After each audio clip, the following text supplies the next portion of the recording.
Welcome to the lovely and scenic Water Temple, which we are about to start as we begin session number 28 of Tears of the Kingdom.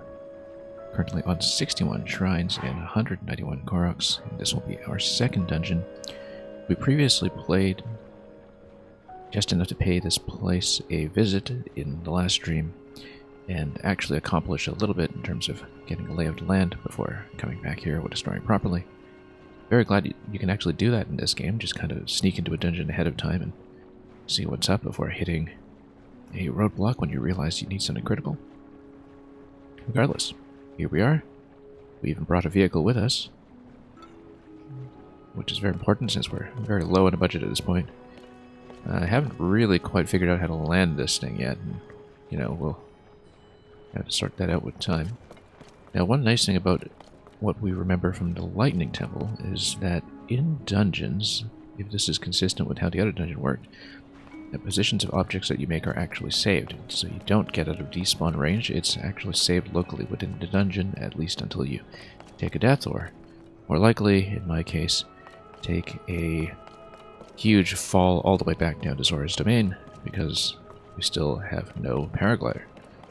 The dungeon is completely seamless with the outside world, which means if we're not careful, like the last time we were here, we could just fall out of it, out of the sky. So, our good friend Sidon, who, as you can see, is much taller than I am. I don't know how obvious that was in the last game, but it's very obvious now. Well, he's a big fish here. Is there some way to use the water to our advantage? Yes, we already understand. Did the first one. The other thing is, am I able to use his power, or do I need to activate this first to try to maybe see if he will join us? Previously, it just locked you out. Perhaps it does something different now because we have a companion here to unlock this. Yeah, previously it just said no to me when I tried to activate that switch.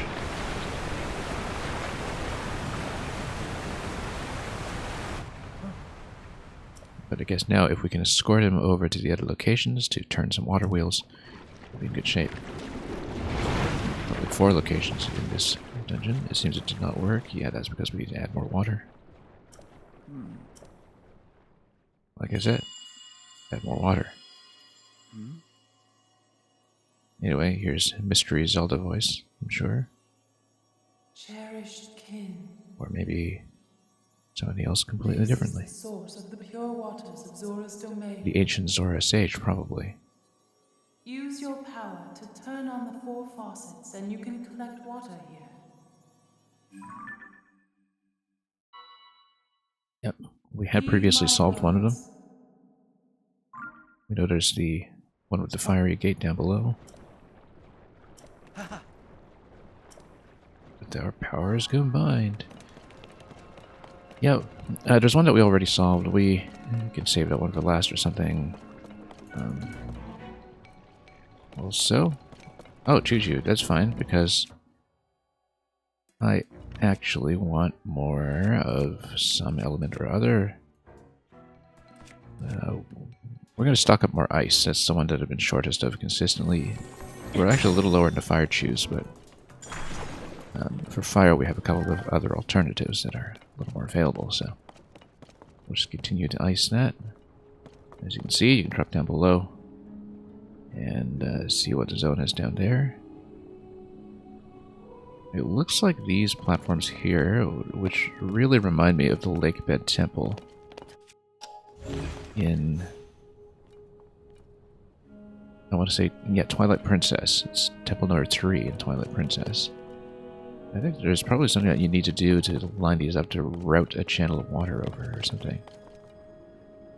I find it somewhat likely, in fact, but we'll see how that goes. Yeah, we had previously been up there. We have not been up there, but we can make it with time.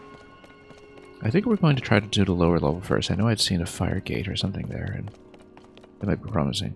This is on the assumption that my vehicle will be preserved, as I suspect it will. I guess this will basically work as a test. See if that's true, as long as we get the climb down input, so we can descend gently for once in our lives. Now let's remember too that it's a low gravity effect all the way here. We previously had some issues with jumping over things and falling to our doom in low gravity. Oh. Okay, no, he's coming with me. That's good. And I guess that means that we only have one of them at a time and that we probably don't get to use my other ring power in conjunction with it. I'm not sure if that's the case, but we'll see. Yes, we have the energy cell, we have Bao Siju. She is summoned because there is a dismiss button. I wonder if you can actually assign multiples to the buttons once you have them open. But anyway, let's say let's go. Let's just give it a swipe. That won't be it, but I guess we'll have to block it off some other way. Actually, no, we'll just walk under it with the water shield. I think that's all there is to it. Makes me invulnerable, and I have water, so there we go. I have to apply a bit of a new form of thinking here now that we have that power available. We'll make sure we water some of these locations. That's why there was a chew up above to resupply if necessary. Looks like we do need to place something here. We'll do that. Hover stone over here. And this looks like it's one of the water wheel gates that he has to turn. Likely we take that ball, we stick it here, water wheel opens up. Let's see what this does. Nothing yet, but we need to weigh it down with something more. What do we just weigh it down with the hover stone? Why not?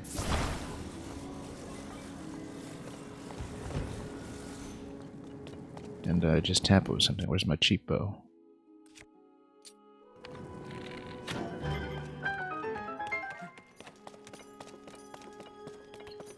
The gate's open. That's how it would eventually get out. Looks like for now. Whoa, whoa, whoa. Low gravity. Look, gravity back off. That's perfectly fine. I wonder if I can walk across with the water shield, or if it pops because it's a bubble of water. I suspect it pops because it's a bubble of water, but, you know. Yeah, that obviously won't work. Because you just get punctured. Did it prevent damage? Actually, I don't think so, but... Okay, we've got some battery power that we'll need. We don't even need battery power, it's just going to sit over the spikes just fine. Is there a particular reason why we lowered that up high? That seems attached to a chest. Why don't we just unpower that, then?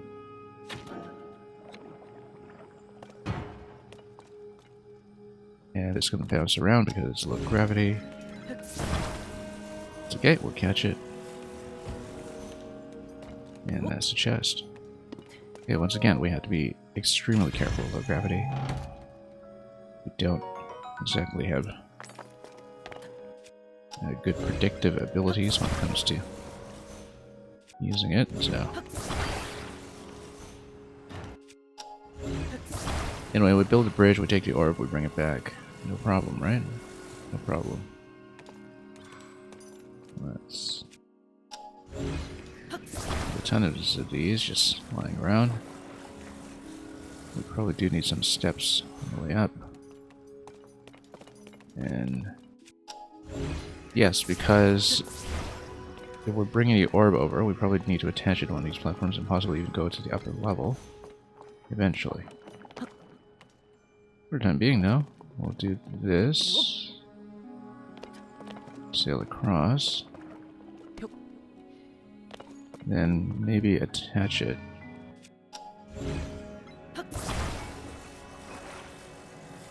Yeah, we can just attach it. And detach it on the other side. I think that's perfectly reasonable. I'm gonna grab this, move it over now, just to have it within range. I don't have to worry too much about it.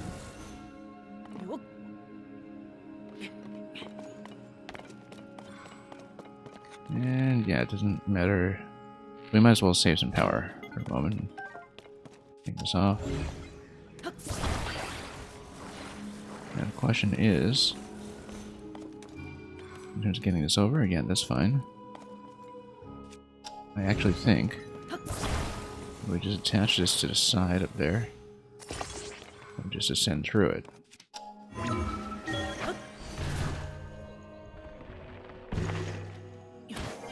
And drag it up.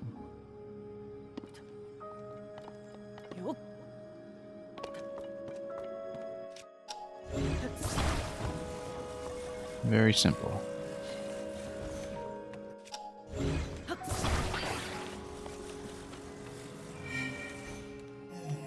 We need to hold it there, though. That's okay. We can do that. We just turn this and insert it like a key.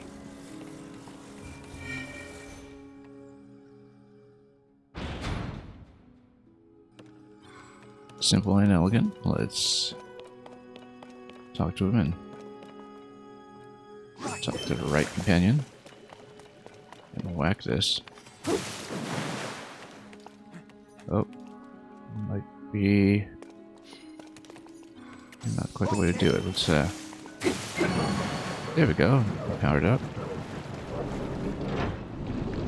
That's gate number 1. Easy. Yeah, really the main thing I'm concerned about. This is great.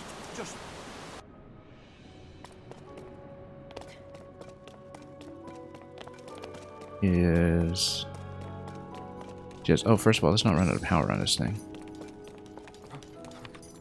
Might as well just take the gate off. The orb is differently sized than the ones that we require elsewhere. I kind of wonder if we can take it with us. That would of course be fun. Just in case we need it for something. I doubt it. But...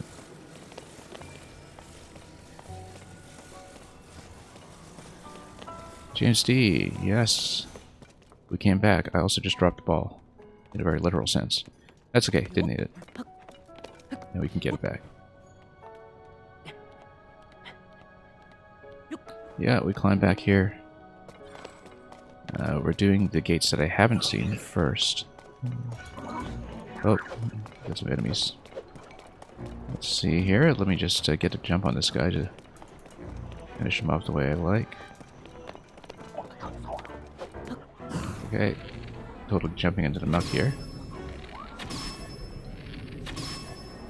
Use more powerful blows. Oh, okay. She's gonna finish that off. That's fine. I guess we'll not loot that after all. Unless it fell somewhere convenient. Soldier Reaper here. Yeah, we seem to lose the loot, though. That's too bad. Is that a chew over there? If it is, I'd like to ice it. Oh, and you know what? They're gonna fight. Oh, whoops. What? Totally missed. No, it doesn't.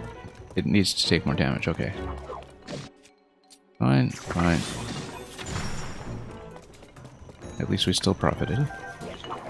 It's an important thing.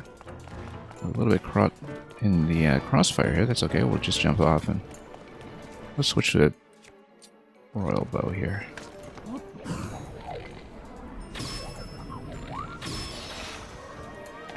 Okay. A little bit of slowdown here with both our companions on the field. That's okay. Okay, this guy's a level 4. We need to watch him carefully so we don't get whacked. We will be able to loot a bow off him though, which is nice. You know what? It's low gravity. I can just jump into these shots out of nowhere.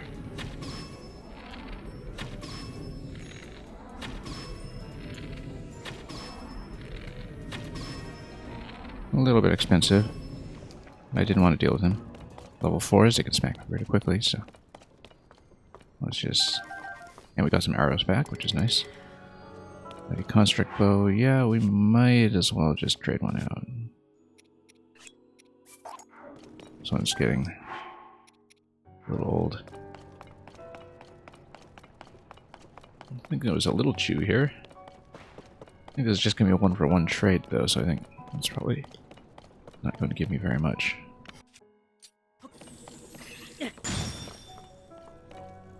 But it gives me 2. That's still a gain. We should probably clear some of this. Go wander into the muck later, but that's okay. We'll continue. Also, for the one up there, I'll probably just take my lander craft. We know how to do the one up here. And indeed, the machine that we activated on the previous round here is still up and running, which means that we don't necessarily even need to go all the way back. Yeah, because we can just go up to the gate and do our business and come back down, I think.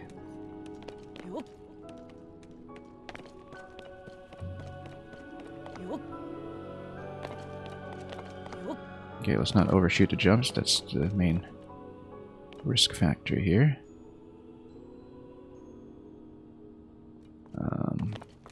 Oh, look at him doing this little flip just to be extra stylish. We're gonna miss. Oh my goodness, that's okay. That's okay. Could be worse. Could be worse. All right. Should just grab a hoverstone and not deal with that.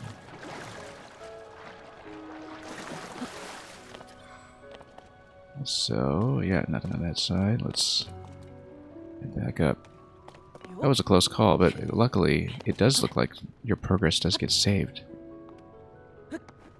Because the bubble that we unlocked up there is still up and running. Very tempting to just take my vehicle over, actually. Yeah, the problem is preserving it afterwards. We might as well. I mean, we know that it's a water drop there, or at least it was. We know that potentially this is also recallable. Let's just take it up. Why not?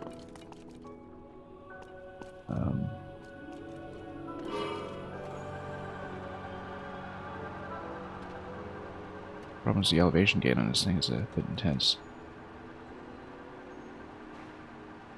Too intense.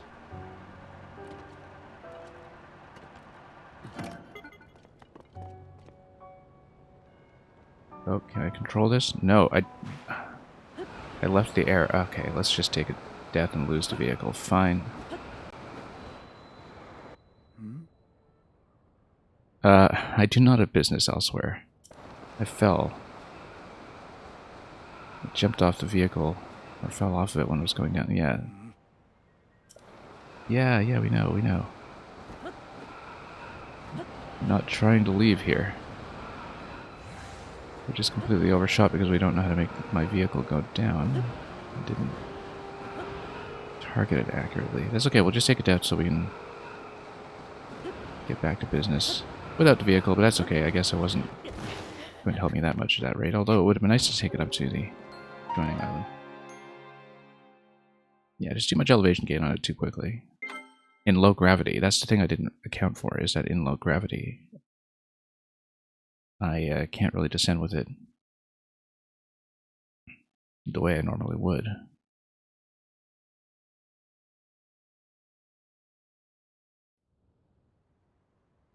Okay, that's okay, we're back here.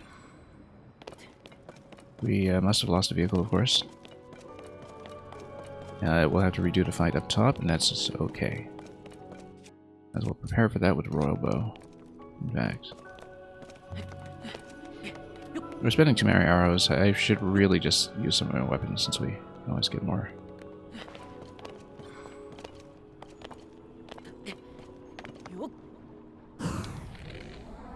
This guy's not even looking at me. There we go, now he's looking at me.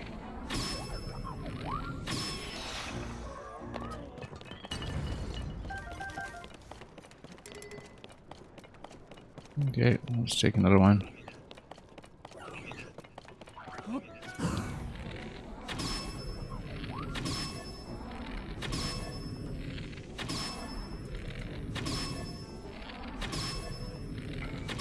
These guys have to be vulnerable to lightning, right? Why don't I do that instead?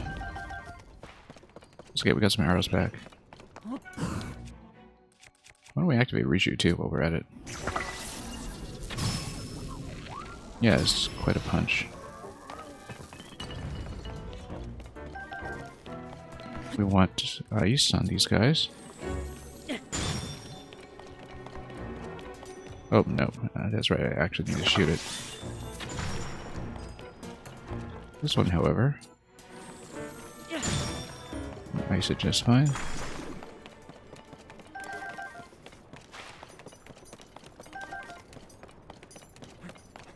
Wasn't there one more bot around here somewhere, or is it down? That's okay.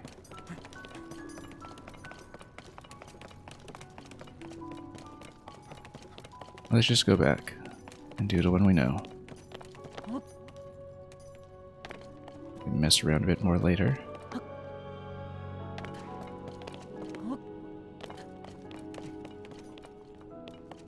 All that effort is successful to get the vehicle up here too. Okay, that is such a hard drop. That's okay. We really do need to maybe pack a hoverstone there. I don't like having to deal with the jump.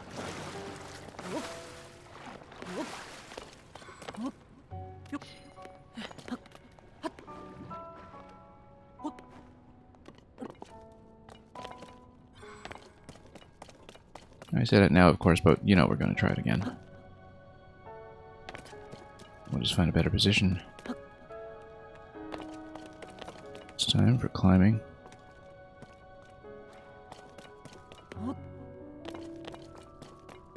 Yeah, maybe that was not well advised to begin with. We're just taking this one much closer. Now let's not jump off the top, because low gravity does throw me off a lot. I don't remember what we got any kind of optional treasure in this area, but yes, I think we did. Didn't we? Or is that... No, that's the optional treasure. Let's do it.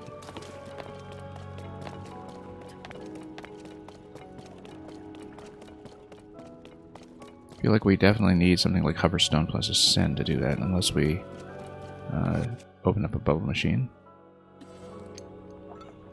Let's shoot that with some splash fruit or chew jelly. Get this bubble machine, that'll probably get me up. Or, yeah, waterfall, that's okay. It's not ideal, given the issues that we have with waterfall ascents. I'd rather do something like grab a hoverstone and come back here. Particularly because, you know, diving into that waterfall is going to be a bit of a tricky proposition, given the situation we found ourselves in currently. There must be a way. Probably using some kind of object drop in conjunction with recall. We just created a platform and moved it up. In fact, one thing we could do... well, let's see. I think hoverstones are probably best. We have a lot in our bag. We can also take some back from the other side. We can also drag a bubble over if we really want, but the problem is that we won't be able to grab out of that. Keep that treasure chest in mind. Probably isn't anything that good, but, you know, it could also be large zonite the way we saw previously, and that's very useful.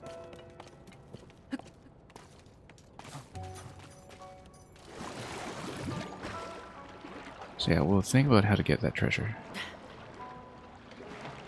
Obviously, I prefer not to leave it behind. Anyway, all this we've done previously.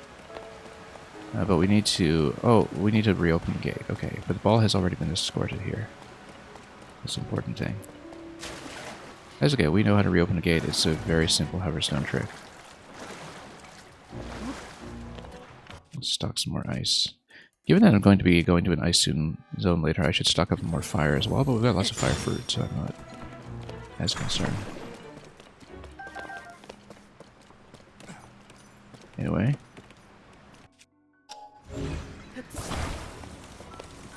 Also, cheap bow. In case we need to activate some of this stuff.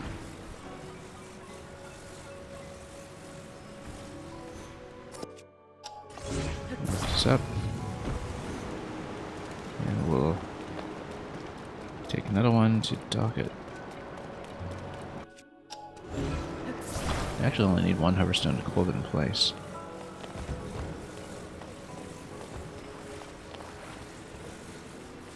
No.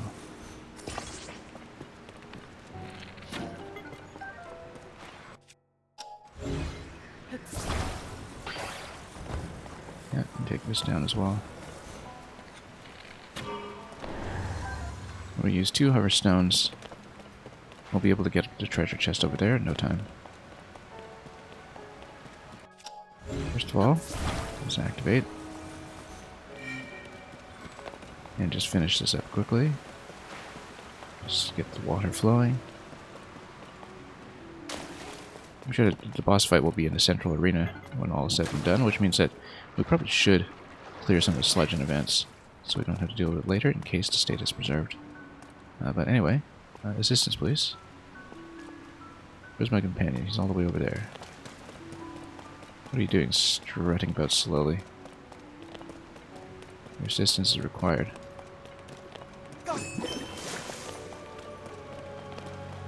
The thing about this, I don't need to worry too much about his range, as opposed to Ryu's lightning power.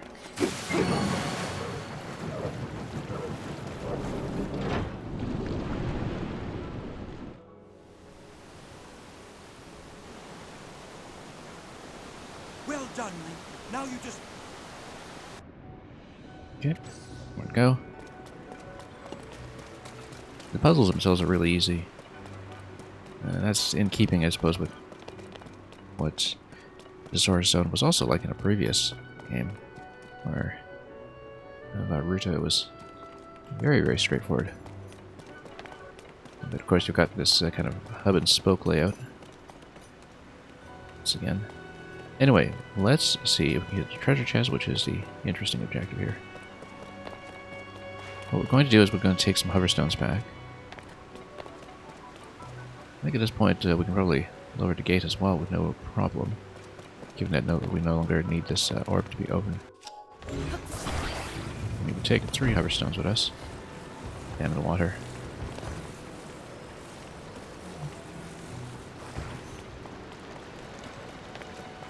Tuck the other one down too.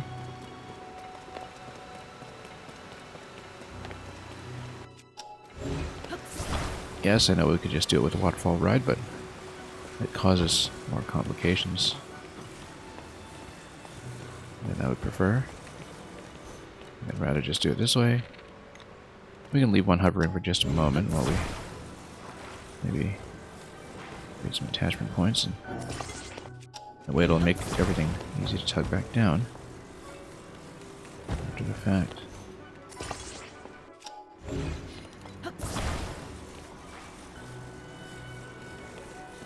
We'll lower that if I can.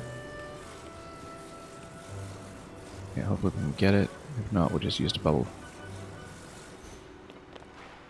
Oh no.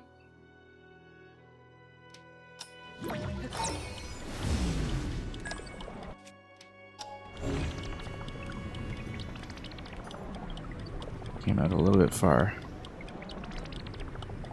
Let's grab this again if I can. And then punch it all the way over.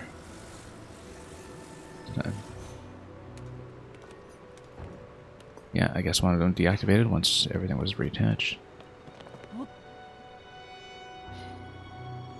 And there we go. Now, what we're going to do is we're going to activate block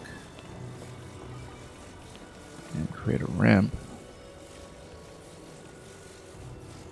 that we're going to use jumping. First of all, let's actually activate this.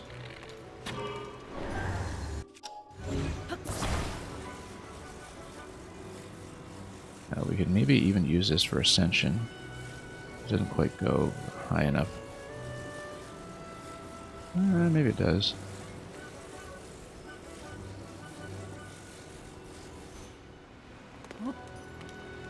Send through it this way.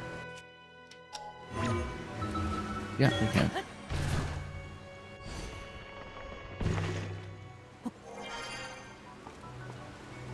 Then, hang on. Send camera acting up on me here. Yeah, I guess we can't grab the chest. We do in fact need to. Maybe detach some pieces. Spin them around. The power is going. But as long as we get out here quickly enough, should be okay.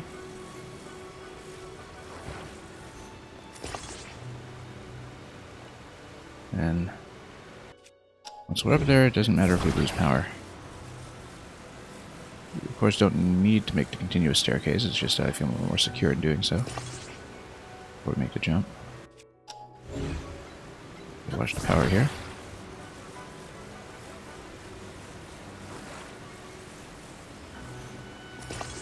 Okay, now can we make the jump? I think we can. Here we go.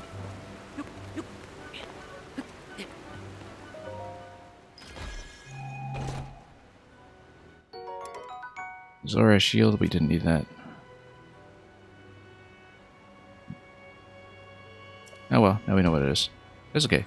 Curiosity is satisfied. Let's go. Then, yeah, you know what? We can shoot that down and just pull it.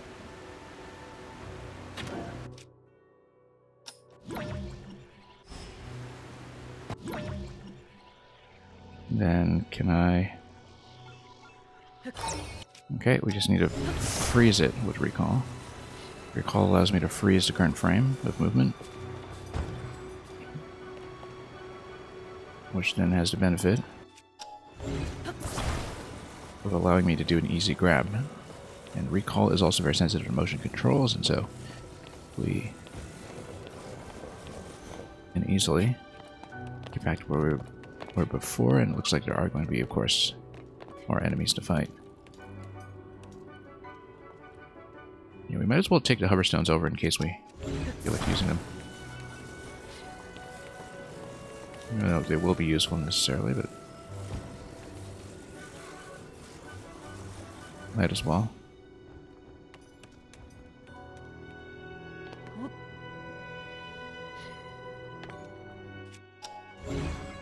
Might act as a good shortcut for the next segment, for all we know.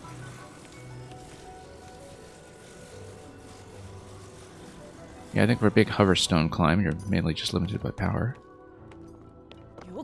Okay, let's not overshoot. Let's not overshoot. Really can't make too many mistakes with our distance here.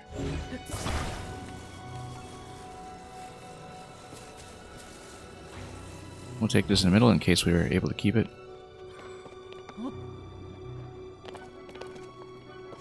And then this guy is just the one. We can fight him. In fact, we might as well just grab this. Oh, it's a captain, okay. My captain. Let's drop some shock fruit on him first, just to disarm. Easy. Oh, I see. He wanted to set everything on fire, did he? Very crafty. Well, luckily for me, we're going to try to clear some more space and hope that sticks.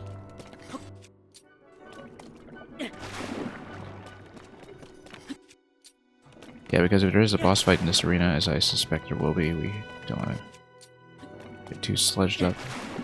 Also, if I don't need to use all this chew jelly now that I've sit on this power. We can just swipe and it'll clear. Yeah. I mean, you know, we're massively overstocked in Blue Chew anyway, at least until we what kind of gear upgrades we need with it. But we might as well just clear this the easy way with no durability loss. Here goes. Got lots of weapons lying about. Hitters, everything. We're full up on damage weapons though. Like really, really full up. Everything having some kind of damage bonus. And no effect. No, we're just going straight damage, but that works for me too. Absolutely no inventory slots to play with either. That's what happens when we're using archery everywhere, which is happening. Using our melee weapons. Anyway.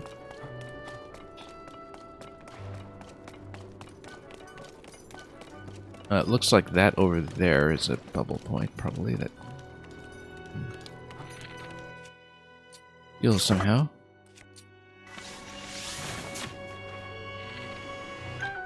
Waterfall point, yeah. I guess we could try it. I mean, you know, it's kind of implying that you want the paraglider there, but we can always use hover stones to cover for that. The problem, as always, is diving out of that afterwards. The dive doesn't always get me where I need to go, depending on the exact nature of the exit point. I don't know if we necessarily want to deal with that, or if we just want to swing around and ascend, which might be a better option for me here.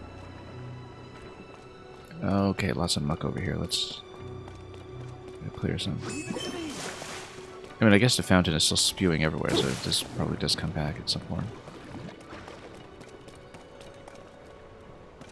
We can also use bubble plus recall. Right up into an acceptable position. In fact, I like that idea.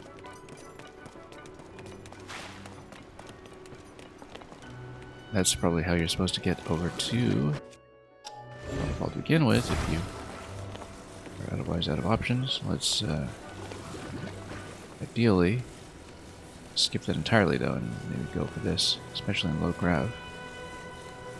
We're able to go in range. I don't know if we will be. Let's see. Maybe nice and high, just so we can get a jump off of it, if necessary. I just can't tell depth at all. Seems like it's not even reaching the waterfall, so I doubt it. Indeed, I think the point is to recall it over and reach the waterfall, but let's think about that for a moment, in case we can find alternatives, which I prefer to do.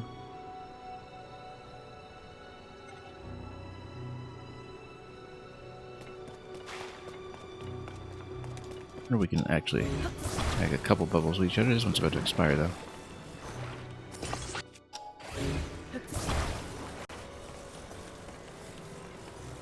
You can always attach things like spears to this, too. Look at that. Like a long chain, maybe.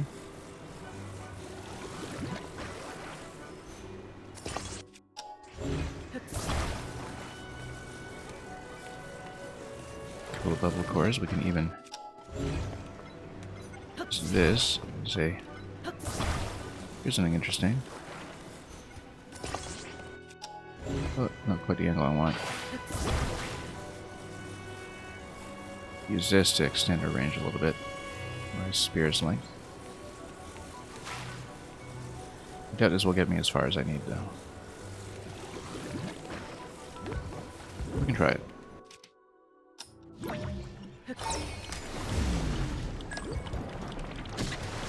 What's the worst that could happen? Well, we can think of quite a lot, like getting speared by my own spear. It's low gravity. Let's just go for the waterfall. Let's see if we can dive out of it. Yeah, actually, we could do it just fine. Should have just done that to begin with, in low gravity. That is a firelike. It's a very large firelike. Well, I mean, we can always just put out fires.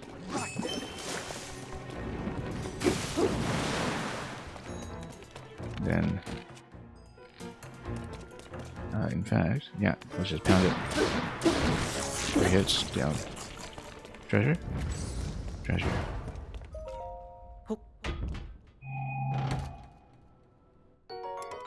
And more shields we don't need. Yeah, I wonder what happens if you fuse the zonite weapons on this. I wonder if it just gives you a boost of strength or something. We can always try. We can just loot it anyway and drop something. But we really don't need more shields. Durability up, though, I guess. I mean, everything's got a decent buff here. Let's say we drop this for just no, we'll leave it. Maybe we'll need it later, so who knows.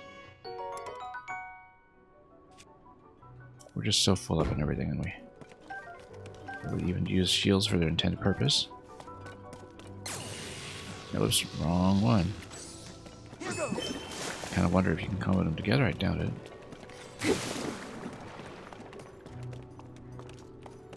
Like, let's say you go lightning over here. Oh, you can combo them together. That's interesting. I guess that's why the activation mechanisms are different. Melee weapon for one, range weapon for another. Maybe one of the other powers, likely to Goron power, unless it activate with a shield. Something. But anyway, this is an ascension point. That's pretty obviously the place to go, although this is kind of like a branching area anyway, so we'll check it first.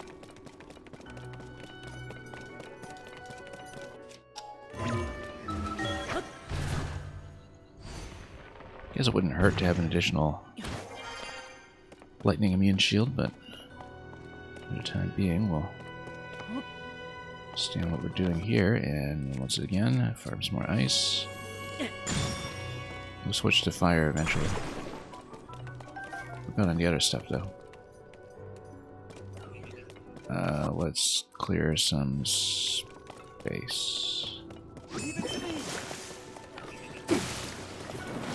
Oh, okay. Alright.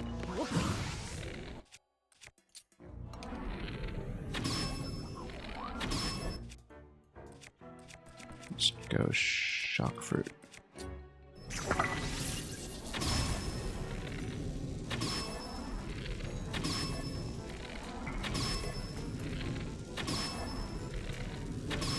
I guess we'll be back to our cheapo construct bows soon enough, but hey, we'll get something off of this guy. Like I was saying, and then how are we doing?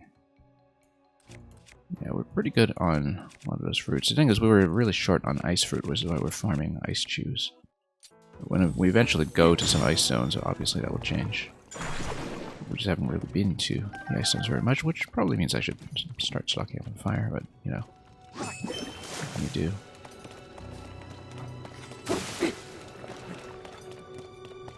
Oh, does that consume durability when you do that? Or was it already damaged? Maybe it does consume durability and you can't just use that willy-nilly, but we'll fight the other guy and worry about that later. It doesn't even matter if I break the royal bow at this point, we're just going to loot more bows.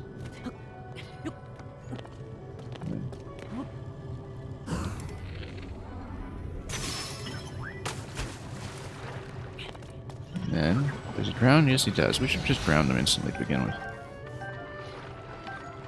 More efficient that way, but we do get the Mighty Construct Bow, which is plus.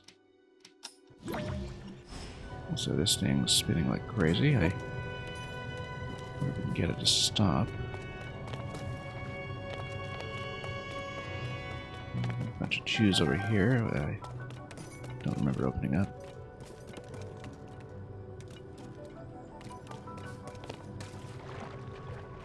But anyway, let's see it. Yeah, maybe it was already damaged. That's okay, we'll... There's some space anyway. Cover stone up here. Whoops! Oh, didn't mean to throw the weapon. That was my mistake. That's okay. We've got lots of room for more weapons. In fact... Well, we'll see. This thing up here looks like you're probably supposed to slow it down and light the beacon with fire or something. That was something. No, you're supposed to slow it down using the gate switch first, which... We'll find out how this works. I think we need to drain the water.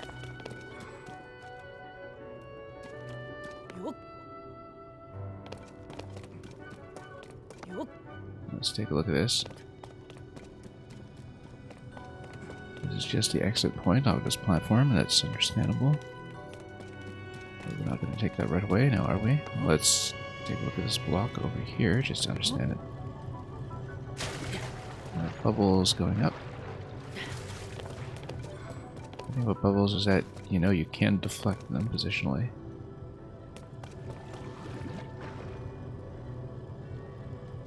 Yeah, it clearly opens up at a particular location. Problem is getting it to stop.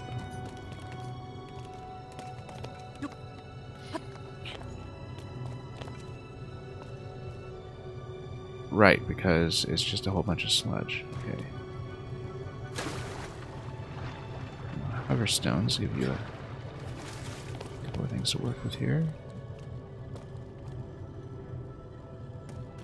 Since bubbles over, let's scout around a bit more because I feel like there's something I haven't seen yet.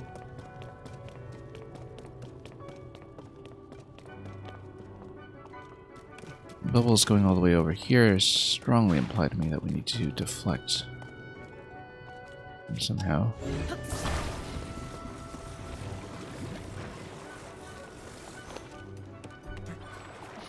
Oh, nope, don't do that. Get it?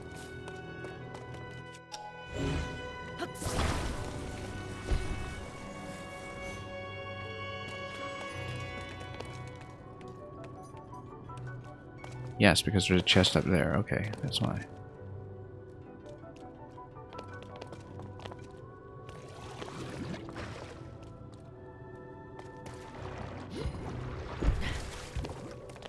And yeah, you do of course need to support that with something.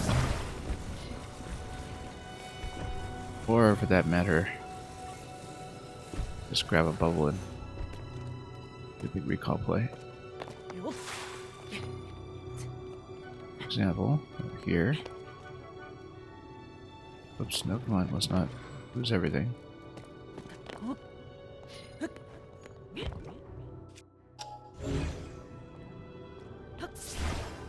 That's okay, we'll send that up. Wait.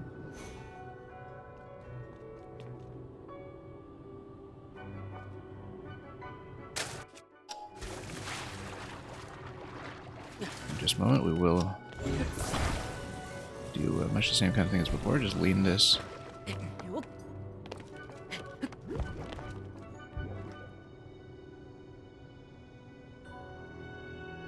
Probably could have leaned it a little bit further over, but you know, we'll let this one pop.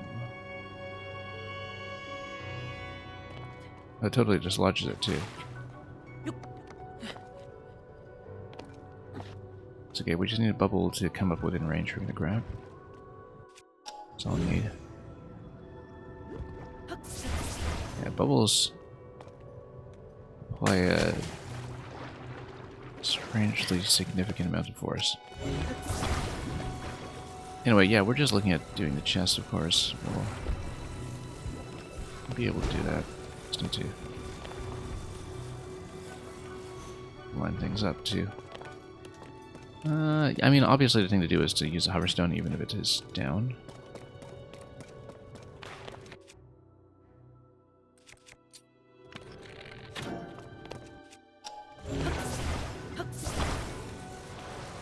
Also, yeah, there was another bow over there, actually. I think that's likely just another construct bow.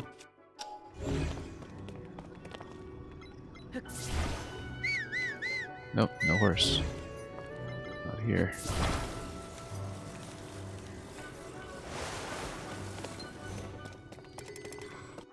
Why does that give me a plus? Probably because there's damage buff on it. We will then, of course... Oops, wrong one. 34, okay. A little bit of variance in that.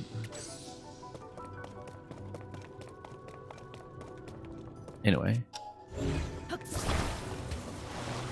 Go for the treasure first, and that's how we'll do it. Just gonna lock this in place. Attach along the diagonal. Level up. See if it holds.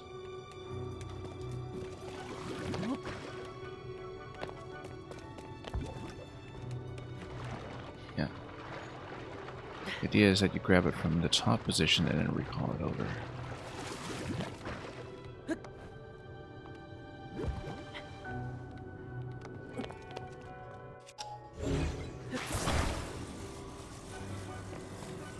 So the idea, whoops, that you send it way up. Yeah, vertically, we want it nice and far. Pull it back, jump it, and recall.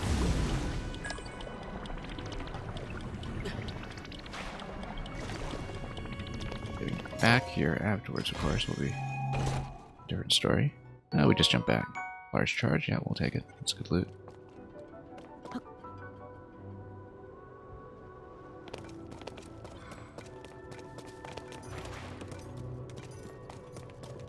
Yeah. This is spinning around. I kind of suspect that we actually just need to go up top.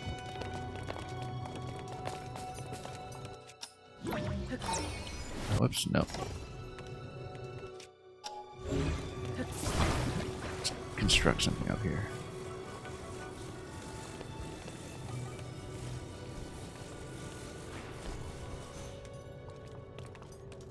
Indeed, just build like a hoverstone ramp with it. Grab the other stones. Knock them down, perhaps.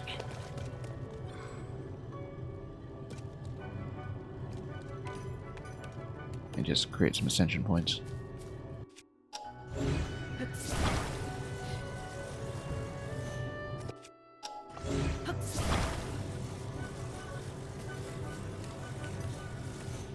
Big fan over there. Yeah, that's for a big water wheel.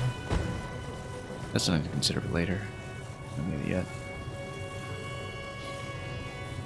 Let's do this. That's how we're gonna do it.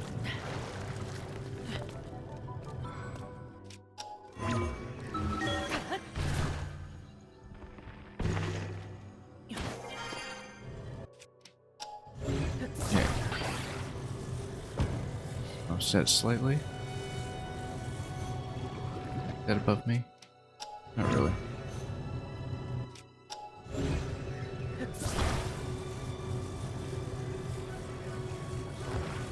But what we can do is attach.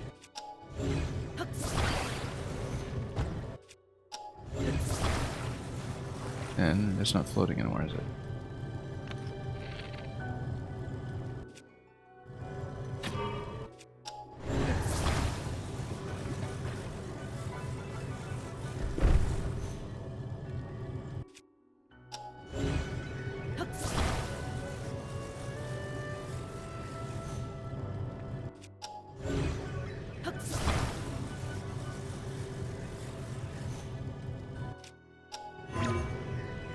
Extension camera, unfortunately, is often not going to be very cooperative here.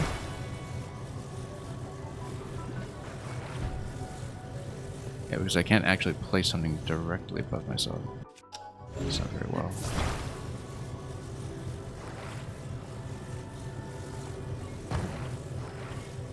You know what? Maybe I should just attach vertical incline.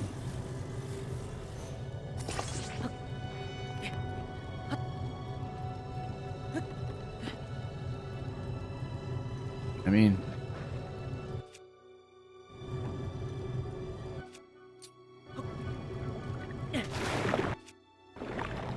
we can just attempt until it sticks. Probably not, though. I think we probably need to slow it down somehow. Let's, or jam it. We should actually jam it. Hang on. Yeah, this is a bit of an awkward position to be doing this. No, we're going to run out of power too. Oh, that's okay. Let's sink this for a moment.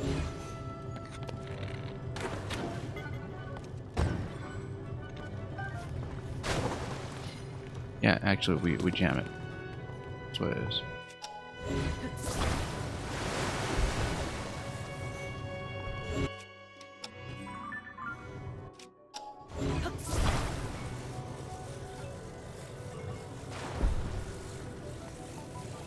And when we jam it, we can still shoot it from below. No, any issues.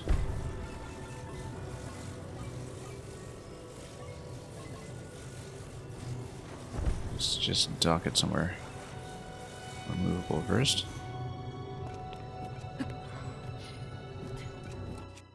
This one up.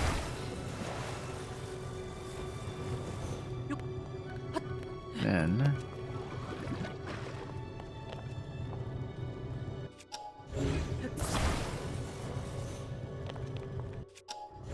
yeah, we just straight up and just insert. Yeah.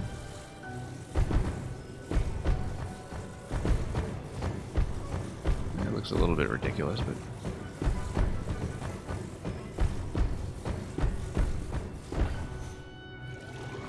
wow, okay. It just flew right off. Maybe you're supposed to drop in from above. If it's possible to do so. I think the implication is that you drop in from above, but we'll piece some things back together and we'll see. I don't know about that because we haven't seen it from above yet. It's purely speculative.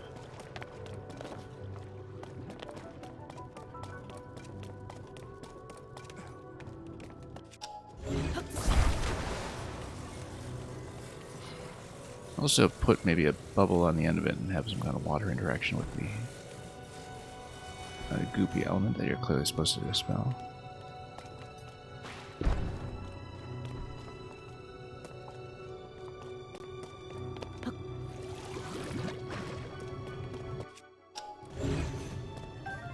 Also, it's my treasure chest. Let's take a look at that.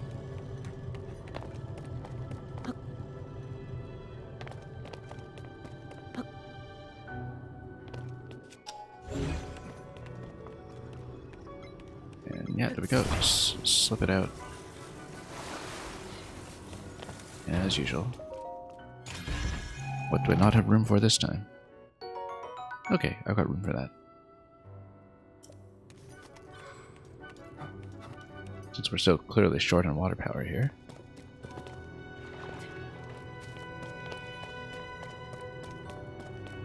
Now the question is, do I stop this mechanism or do I stop something else related to it first? I think that pod is a separate puzzle altogether, though, given the hut over there, so it's not going to be an interaction with that. I think we actually do just use the hover stones to send something up there.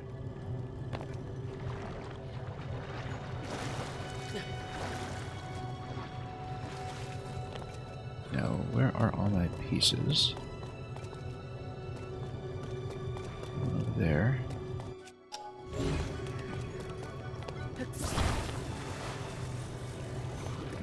Where did everything else go? Over here, okay.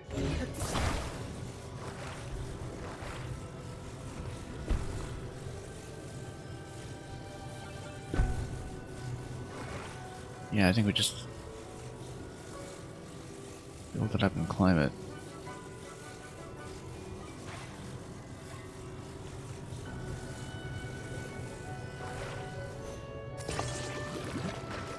Multiple hover stones, of course, will increase the power consumption by quite a bit, but not too concerned about that. This is a safe landing area.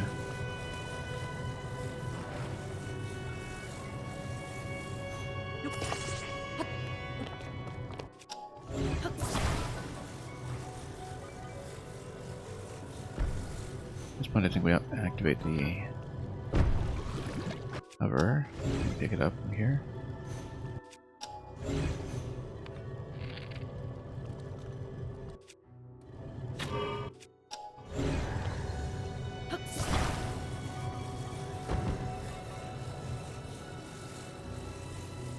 And let's just climb it and see if we can make it up top.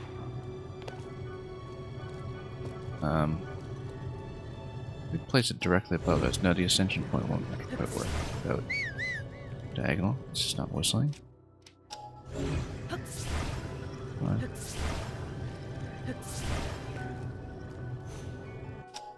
Hang on. Got some range issues here.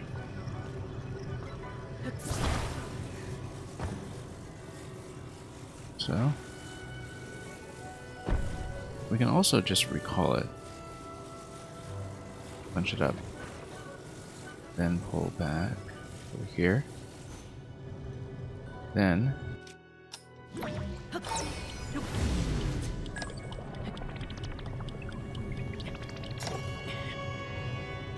freeze in place, and let's see what we've got up top. Nothing. Okay. So maybe it is a jamming mechanism.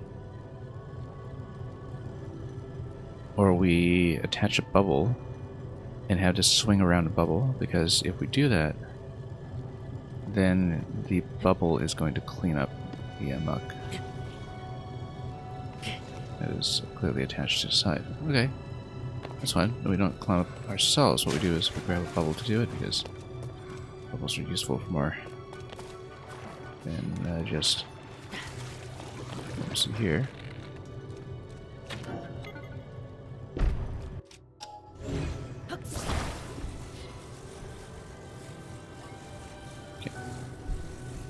Whoops. Let's move it back like this for a moment.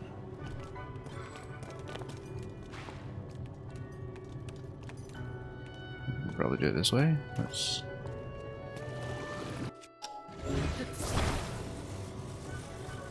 just pop it up here. Actually, let's not attach it yet. Let's get over here. Oops.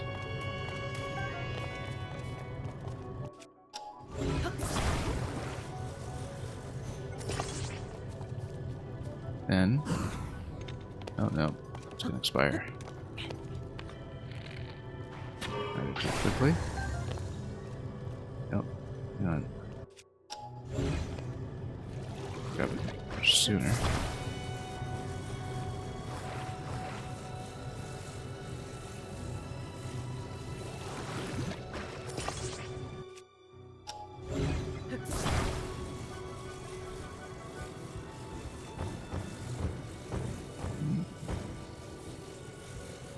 Nope.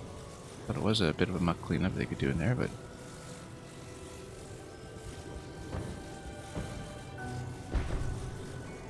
maybe you need some kind of continuous spray against it, like some kind of emitter. I think that's actually a better way to do it. See if we can find one.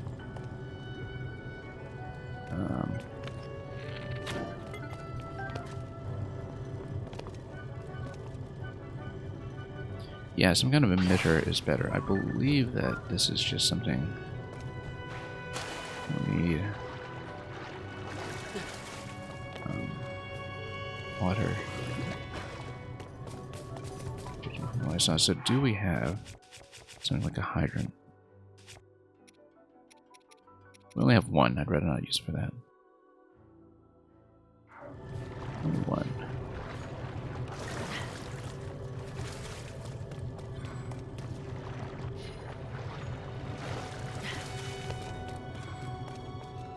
Yeah, given how simple the other ones were, I'm probably just missing something very obvious here.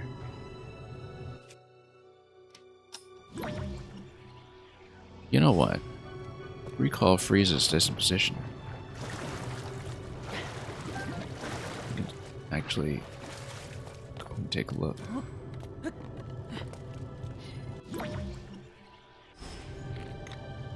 Yeah. Rather, we'll just scout so we know what we're dealing with. Even though recall is not going to be that useful yet. What we'll do is we'll manipulate this such that I'm able to climb and take a look at what's going on. At this point, we don't actually need every hoverstone.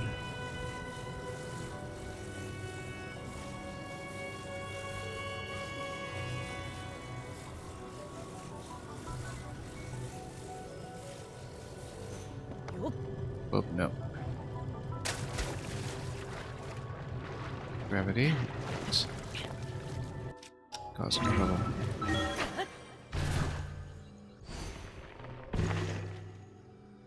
Okay. Let's just see what we're looking at.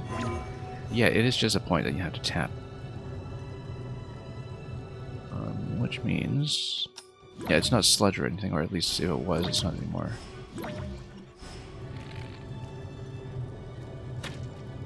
You know what, let's just do this rhythmically. Seems like a bad idea. I think there's a more elegant way to slow this down to stop it. You know what, no, we can jump. There we go. There we go.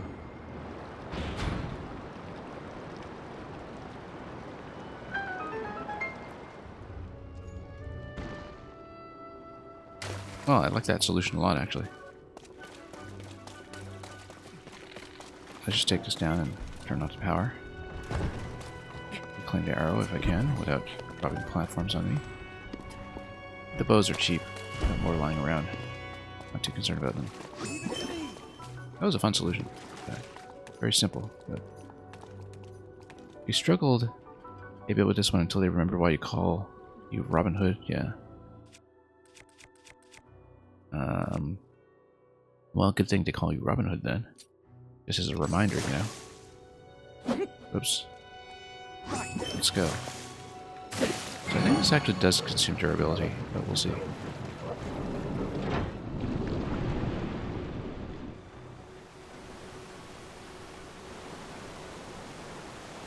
All right, just one more, Lee. Well, you know, you steal from the rich and then you give it a poor, right?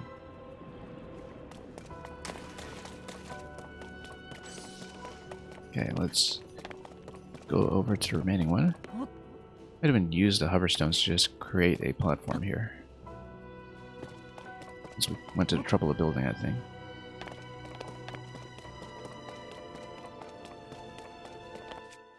Okay.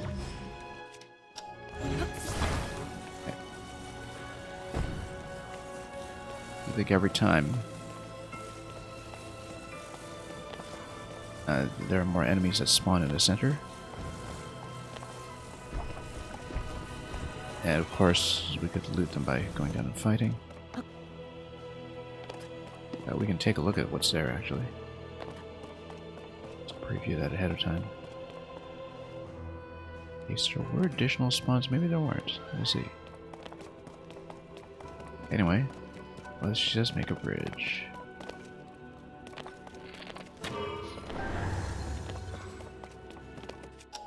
Don't necessarily need to do this, we could probably just recall it as well, but, you know, do it this way. Just as some extra safety. Let's stall. And then pull back.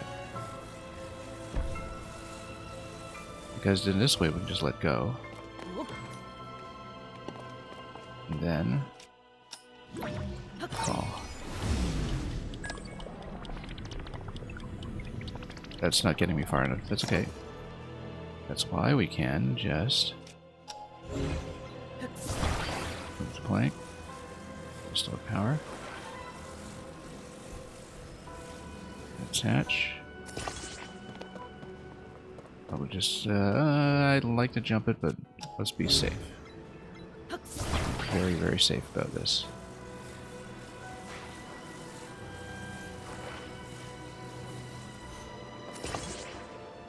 Surely this I can make. Yeah. Let's take everything with me in case I use it.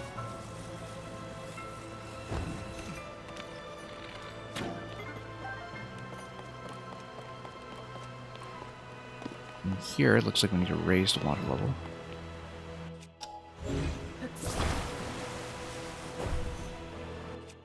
Maybe.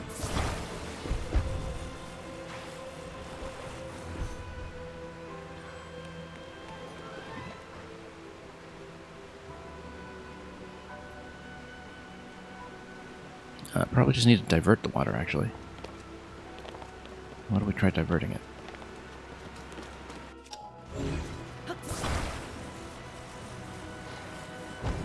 I can just take the plank.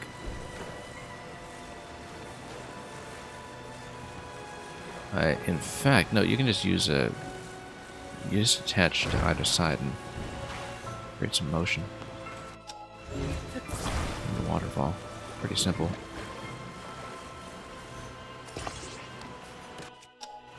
Just gonna weight down.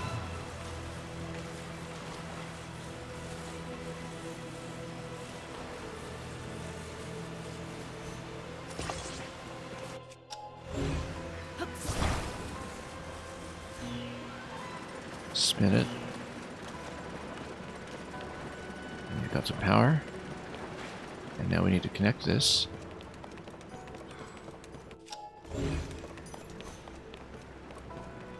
Water would do, obviously. Let's grab the bowl.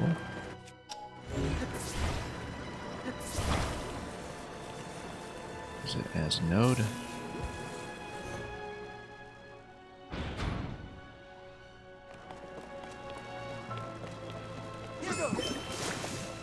I haven't looted treasure off of this yet, but we'll see it. Yeah, everything here is pretty easy. Even the one that I took the longest on, that was a very simple interaction. Very satisfying kind of aha. Just thinking back to fundamentals when it comes to mechanics in this game. Okay, we're all filled up. Now we just need to use the central device. And fight the boss. It will inevitably come. I'm sure that if you ride the waterfall, perhaps there is something up there, like a treasure chest. We no longer need to power this, so we'll take this off just in case I would like to have an easier time riding this.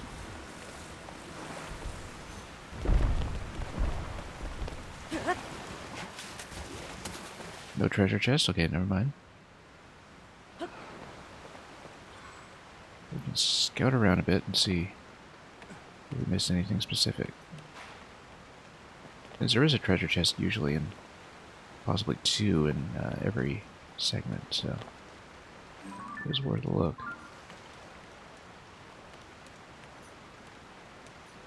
Yeah, I guess that's the pathway up that you would normally take if you didn't skip over the way we did. Well, that's okay. We'll see what else is down there.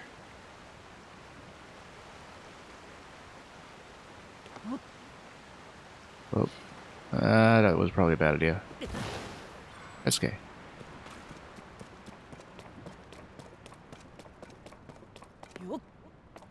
Let's just loop around here and just take a look closely, in case we did miss anything.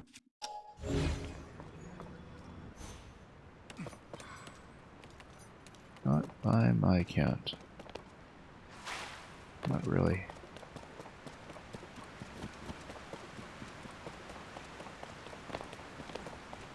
Well, we can take all these wonderful platforms that we made with us, but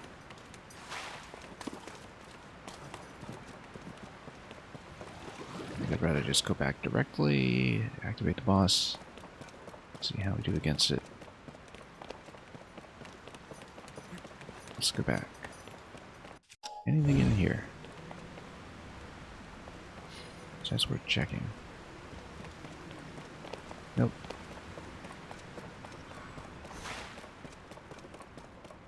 Anyway, we powered up the whole place. Let's go back and play.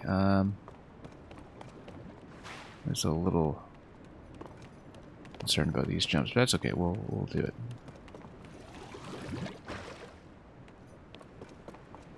There's got to be a better way to do this. Hang on. Let's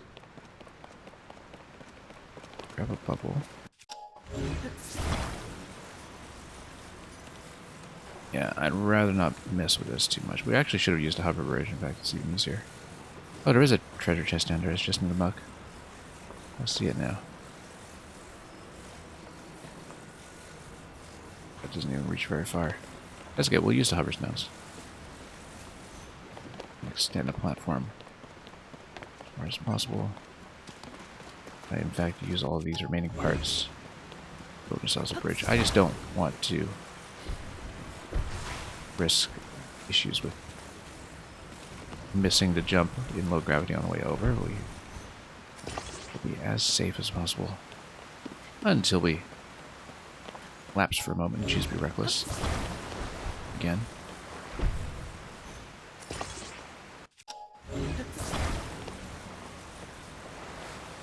Example, you do it like this.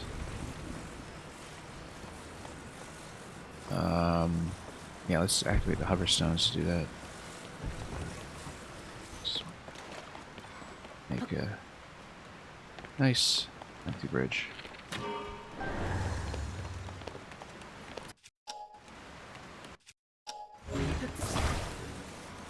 And jump down from there.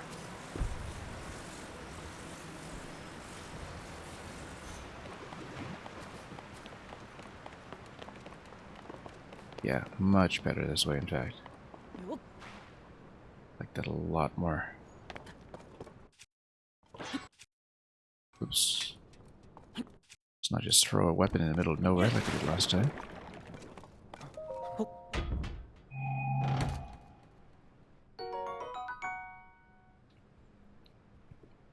Genuinely one of the more useful things we could have gotten. Speaking of which, spin one. Then what we do is go recall. And whoop. Come on. I'm not switching between these quickly enough.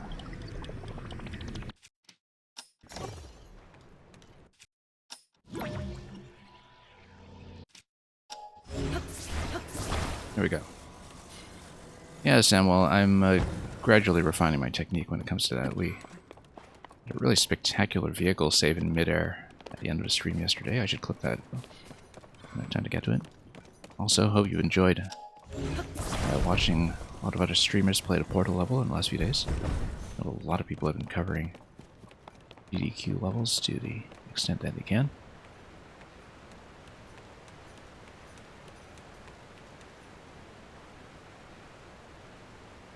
Anyway, yeah, let's go down there and let's fight. We could probably do a similar bridge maneuver here again, in fact, but...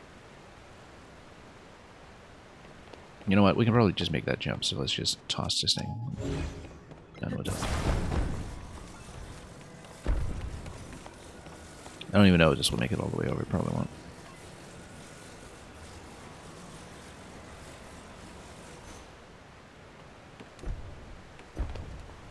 It will do that instead. Okay. Huh, that worked. We can even land on it and add too much weight. And take some fall damage. Good measure. Anyway, let's activate a central device. I should rather like the idea of just using this to build like a defensive wall or something. I have no idea what we're even going to fight, I just think that might be potentially useful. Also, we got a sword, excellent. Our bows. Oh, this bow has a bit of a boost to it, so...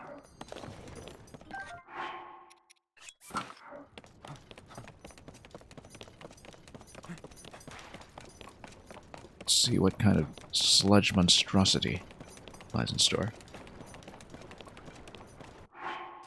Do I have room to loot anything else? Look, it's a little zonite sword. I mean, we'll attach something good to it eventually. I'm sure we can loot something. Let's make sure we know what we're doing with our weapons, though. Yeah, we'll stay on this blade, and then arrows. For the purpose of a fight, we should actually switch to something decent. How many times have I beaten? This is my second one. I have lightning, and I have this one, which we're about to finish. I hope. So this is almost certainly going to be a test of using some of the powers that we can get off our dolphin prince over here. The dolphin dauphin.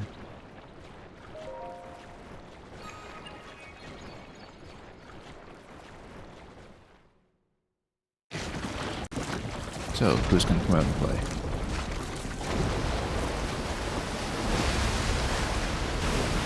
Mud Blight Cannon.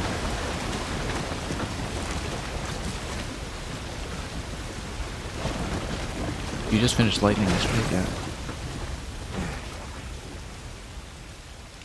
I love how, because the spaces are just totally contiguous, The sludge dissolved. The domain is surely lightning safe allows now. tons of alternate solutions with the way that you place your mirrors and all that, so... Not good. That's not good. Who is this? Let's see. Oh, look at that. Octorok themed boss, I like that. This strange creature must be responsible.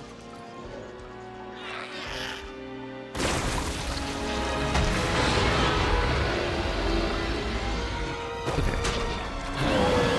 Didn't we just see this fight in Splatoon Get 3? ready. Let's go, Link. Look at that, we have a shield up. This thing can spew sludge. Poor This totally is a Splatoon boss, right? Like it's the, what do you call the, hey, the band in Splatoon 3, like the name escapes me all of a sudden, but like in the trio fight that you have with them. Or in the big man fight or something. Okay. We just walk around this and then we smack, right? Do something about the sludge protecting it. Yeah, we know. Come on.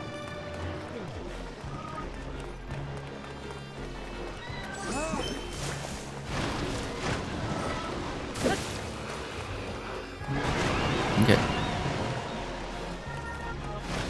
Let's get a pattern here. I could probably just use my standard water attacks too against this. I need him to come out though. Come out and play. Link, let me know if you need me to Come out and play. Oh, Link, that hits hard. Let's actually heal up. Forgot to heal up completely before this fight, so...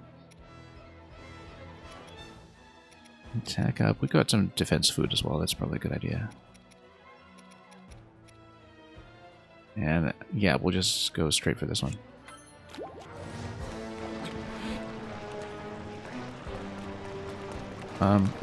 Is this guy stuck? I think he is stuck. Great. Oh.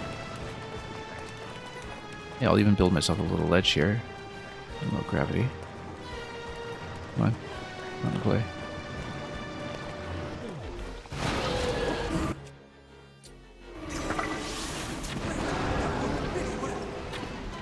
Okay, no damage on him. Oh, after it, Link. okay. Oh, that's why you're supposed to use the water attack projectile. Go. Look at that. Look at him just joining in for a little bit of a poke. That's funny. Okay. One fight.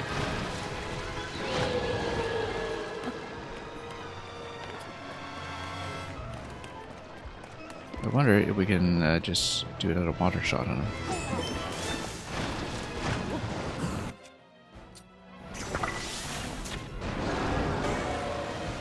Totally can.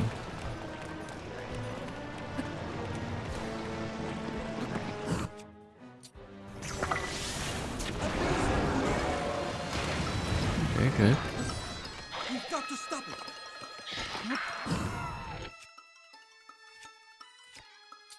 See if he's vulnerable to any of this stuff. Let's go. Not very much. What about fire? What about fire? Let's go fire fruit. We've got more of that. Bombs? A little bit better. Yeah, let's just pelt him a bit. In the eye, maybe?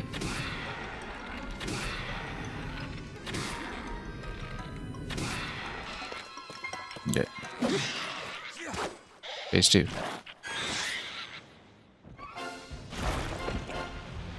Shiver's boss, yeah, that's right, because Shiver's the one who actually has the shark form. Right? Okay. Let's get out of here first. Just everywhere. Let's use water to clear some away. Look at that, I've got a safe platform.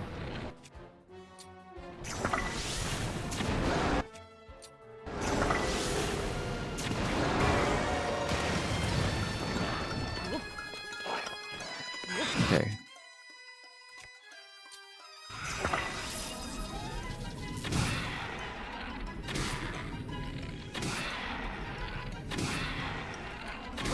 Now's our chance. That was our chance, yeah. I might have noticed.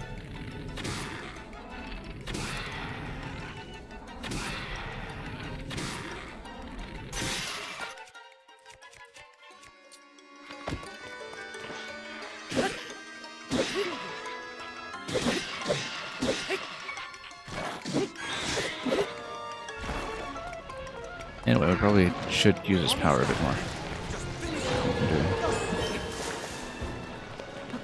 You know what?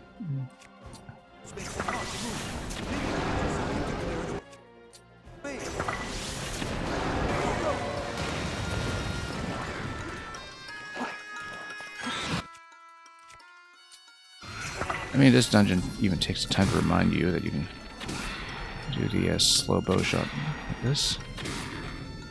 Of course, it's necessary for this little phase here. Down.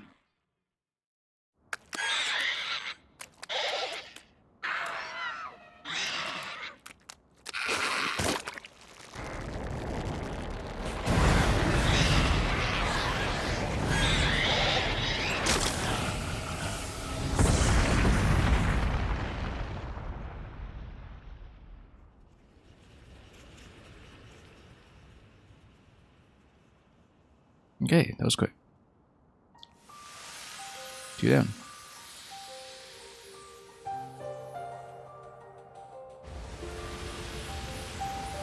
Let's grab a heart container for our trouble. Yeah, I mean, we used a lot of archery. We started the ascent up to the water temple yesterday with about 200 arrows, I think, and we just blew toward the bank. But we'll want to stock up to depths, and then we'll want to go down to the depths at some point to stock up in Zonite, because I'm very, very low. I can hardly build anything. Let's not forget the heart container, of course.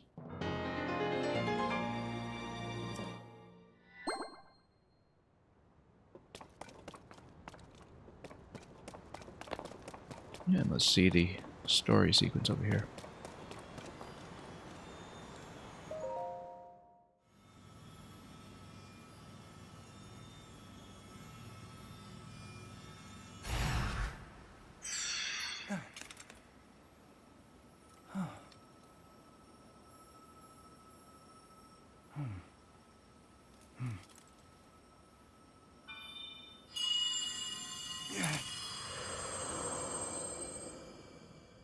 And let's see the ancient Zora sage.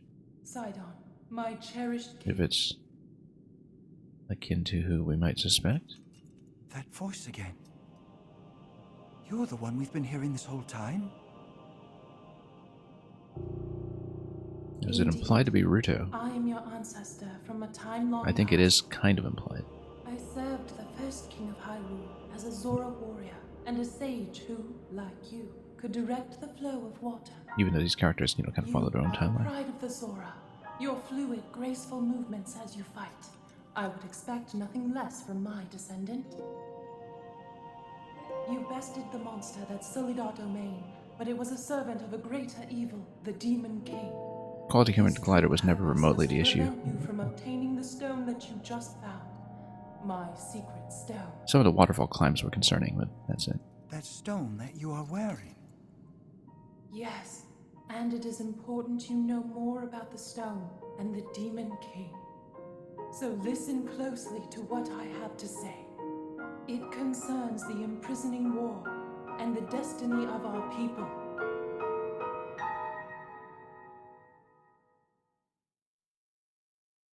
Though we Zora live long lives, this all happened in a time ancient even to us. The kingdom of Hyrule was still in its infancy. A great evil, the Demon King, appeared. He invaded Hyrule and sought to cut the new kingdom's time short. But Raru, the first king of Hyrule, brought me and 5 other warriors together to oppose him. Now, assuming one is Zelda, who's the remaining one? We've seen To her, fight the but we don't Demon know who she King, is. Raru entrusted us with secret stones. Treasured artifacts that amplify the power of those who carry them. As the Sage of Water, I bore a secret stone and fought alongside my fellow sages in battle. However, the Demon King's power was overwhelming. Even my strongest defenses could not stop his ferocious attacks. In the end, our leader realized it would not be possible to defeat the Demon King outright. He chose to end the battle by sealing the Demon King away, sacrificing himself in the process.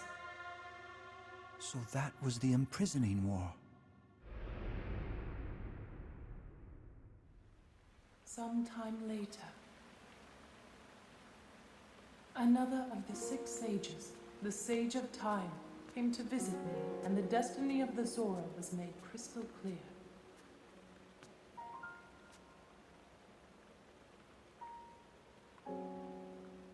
The magic restraining the Demon King will eventually be undone. When that happens, a noble swordsman named Link will oppose him. We must help. Lend him your power. He will need the Zora's control over water. The course of the Zora's future was clear. It would be our honor to aid in defeating the Demon King. I swear to you that, when the great evil returns, the Zora Sage of Water will awaken once more.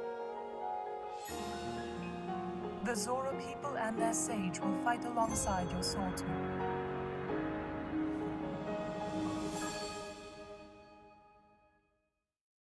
Yeah, it's been well established at this point that Sage of Time is our Zelda. That is everything there is Lost to in share Time. of the imprisoning war. I do love and the of helm designs. destiny of the Zora. Zora's domain is once again safe thanks to you. However, the Demon Look at the big King Sheikah continues eye to in the threaten background. all of Hyrule. Sidon, my cherished kin, you must take up my secret so it is stone pronounced Sidon, and that's right. honor the vow I made to the Sage of Time. Fight alongside the swordsman, Link. We're all buddies, we can do that.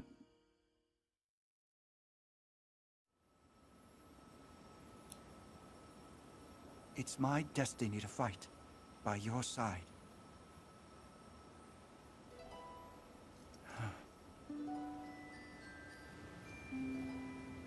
I came here so that I could save Zora's domain. But it looks like all of Hyrule will need my help. I'll do all I can, just as my ancestor did. I will accept this secret stone. Give us a smile. Give us the winning smile. Oh, maybe not.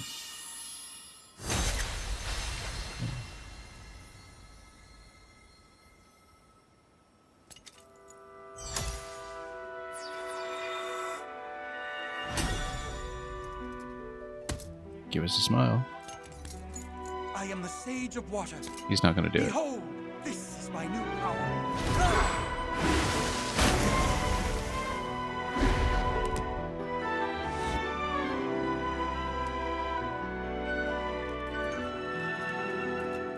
So can I have more than one of them out at once? We're about to find out. Your hand.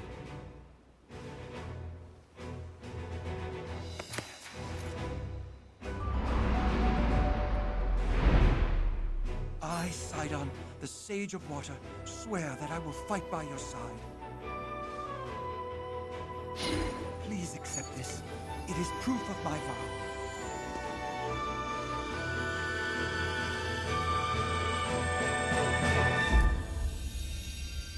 So presumably, we get Yunobo and Teba as the representatives from the last game who have carried us in the present day.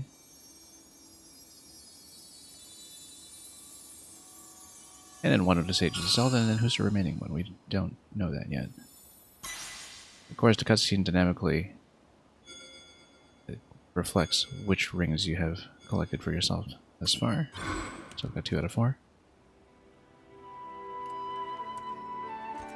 And With that Netcat, ring, that is right. You will always have my power with you. He hasn't given us a smile, though.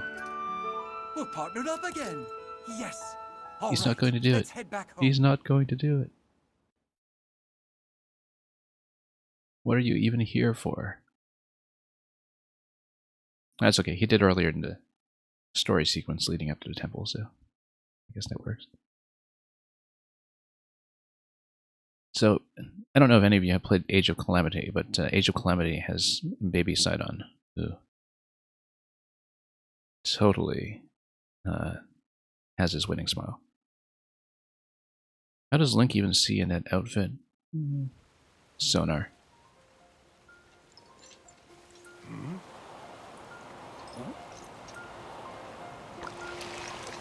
We should actually visit the king again. Oh. He's feeling a whole lot better.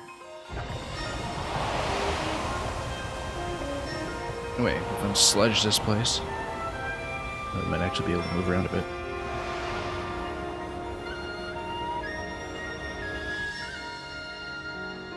I love the Breath of the Wild motif coming back here in the score in a very rare display.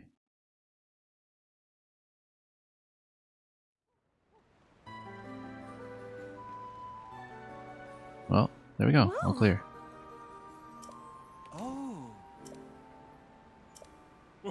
No more sludge.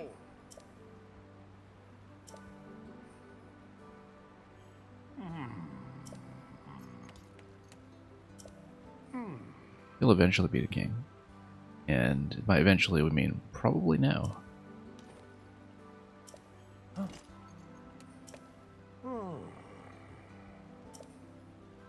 You've earned it, kiddo.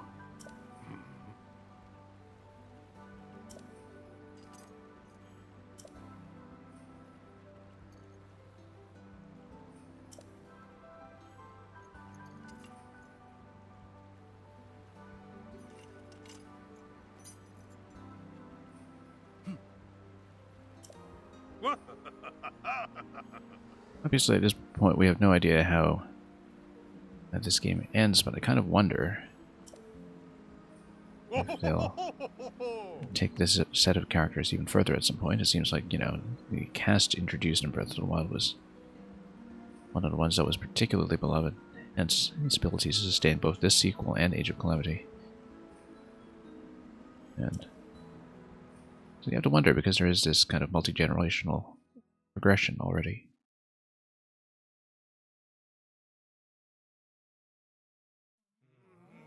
That, of course, that's a consideration for, you know, 5 or 6 years from now. I think Muzu objects to this. Or maybe not. He's just going to fulfill his duties as Chamberlain.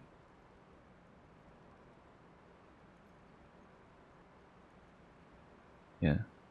Oh, we should have put on our wonderful ceremonial hat for this. Fortunate that we didn't get a chance to change into it.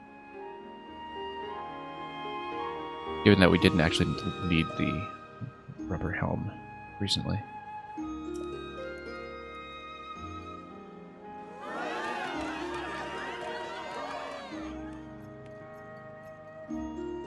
Sure.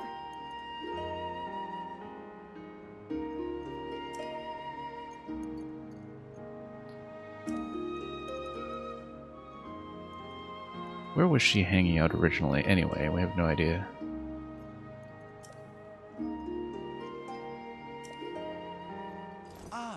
More quests. More quests. Well, and the main quest. That's one of the remaining items of business, I suppose. Totally forgot about that.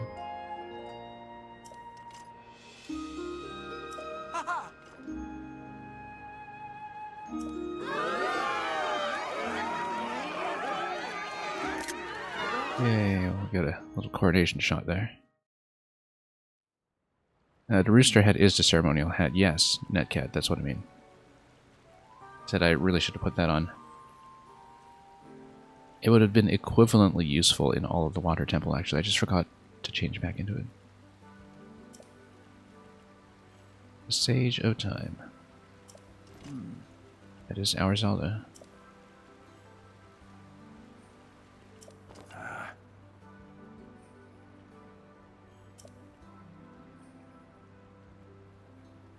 And, well, it totally adds up. We already know about the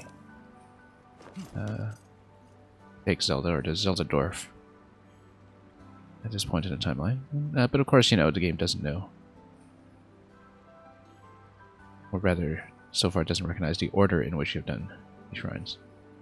And any of these story sequences could be somebody's first.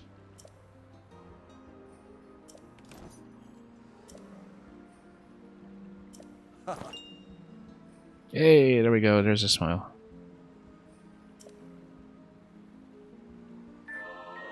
I knew he wouldn't leave us without it.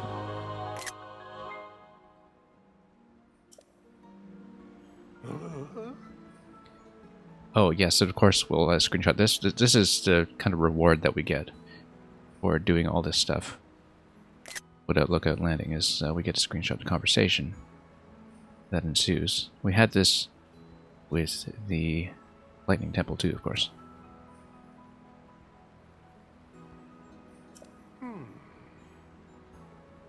Love how everybody's just kind of nudging me there. We will obviously try to activate this dialogue from all of the temples before we proceed.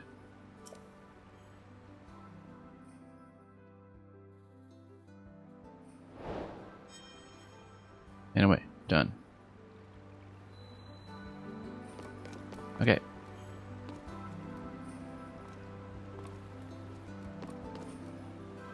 Thank you for the GG. Well, lots more to do.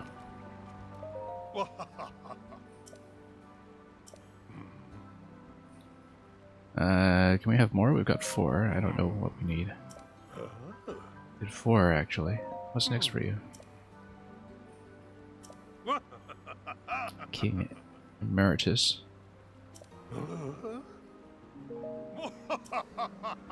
Wahaha. Hey!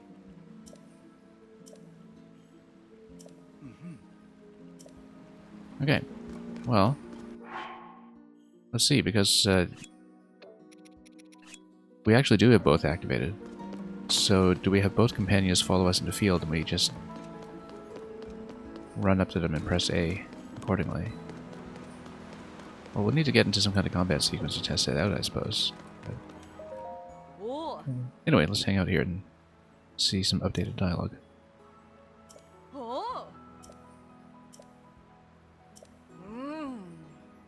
Gaddison found a monster fort. Okay. Probably upstairs. We'll take a look.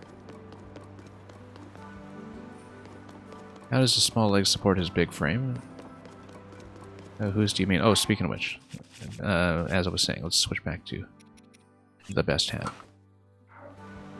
Should have worn it for the cutscene. With proper coordination gear. Oh, you mean the former king? Yeah. I mean, he's seated. This big whale. Yeah, there we go. We're looking fashionable now.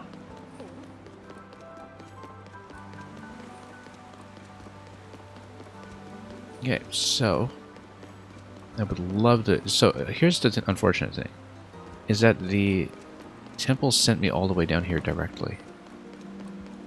What I actually wanted to do was go back up to that whole aerial sequence up there, because we found a particularly promising flight point that gets above Tarrytown. And unfortunately, I'm so low on my budget that I might not be able to build enough aircraft, a 14 Zonite, to actually do it. But how much do we have in terms of charges? What we can do is go back upstairs and try to roll for more vehicle parts from the orb. We know there are a lot of vehicle parts at Mifa Court that we can use to build something cheaply. And then we can go up and try to roll for more fans, etc. We've got lots of wings here too, actually. What we're short on is fans because we've been using them far too heavily. on my quad-rotor drone that doesn't know how to land. Oh.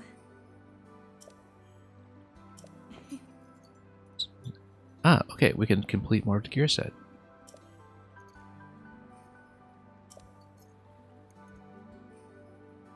That sounds like it's even better this time around. Not been located. Ancient Zora Waterworks. Ah, yes, that's where you fell down. Okay. I think so, anyway. Where in the Waterworks does Zora Grease were offered? Yeah, we kind of breezed through that section. We'll check it again. How did I defeat the boss? Oh, because there are multiple methods for it? I just used water arrows with blue chew jelly to splash him. And that got the Muktarok core out, and I just hit that, and that was pretty simple. I don't know if it's open to a lot of other methods that you're perhaps implying. But no, that was no problem whatsoever.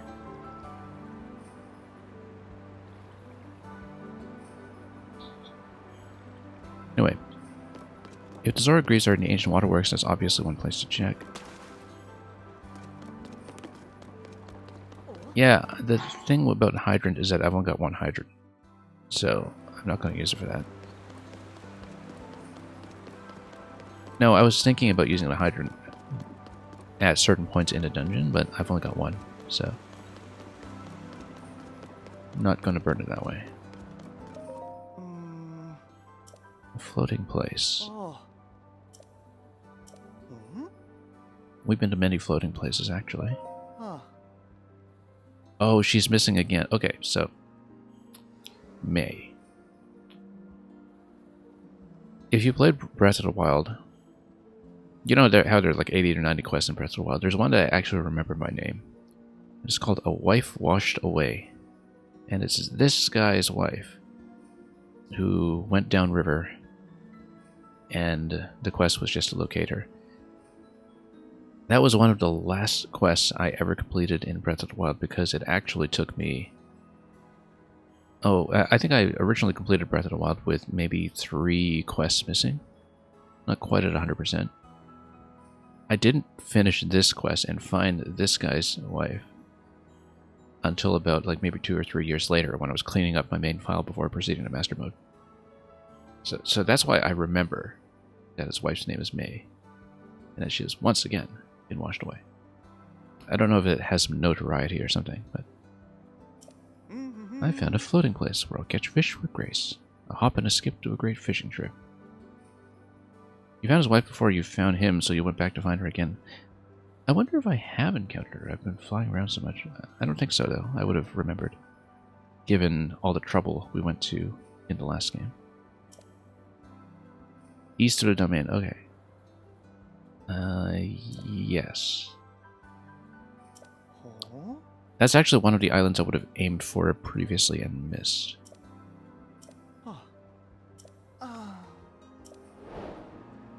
A wife wafted away, you see? Yeah. No, I had so much trouble finding her in the last game. I just kept on slightly overshooting or going around her or something. I don't know. But she took ages to find. Which is why I remember that quest. I don't think it was the absolute last one I did, but it was one of the last 3. For sure. And I don't really even remember the other 2. Like, one of them was, you know, the buried weapon that was up in the Goron Mountains or something that I just... And there was no particular reason why I missed that one, but anyway. We've got a lot of business. What we will do is we will go back to the ascension point in the reservoir. We'll actually go down to pit in the cave here to the Ancient Zora Waterworks to search for the Greaves. After that, my intention would be to try to take the warp point there all the way back into the sky and maybe come back up here to get some additional vehicle parts, and at the very least fly. I mean, we can check whatever's around here. Maybe it was even at floating scales that his wife was previously at, but the intention is to go back to Tarrytown. I would like to do that, but first let's buy some arrows. And of course, you know, I say my intention is this and that, but in this game, when you play with no fast travel, it never works out that way. We always wind up wildly off course. And that is the way it's done. Also, quests. Let's pick up more. Ancient manuscript. Blessed stone was hidden away within a sacred shrine. We don't know where Tarn Point is yet, I think. Unless I just don't remember.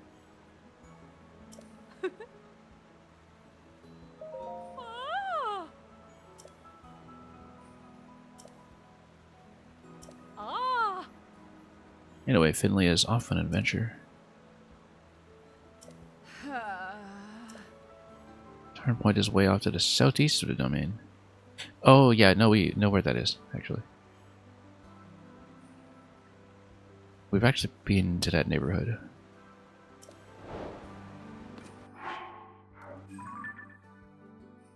Yeah, no, we've been there. That was where one of the geoglyphs was.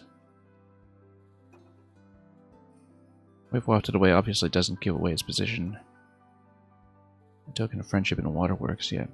I actually never really bothered to check this quest log for locations, but that should be easy enough to find. I'm kind of surprised we didn't do that already.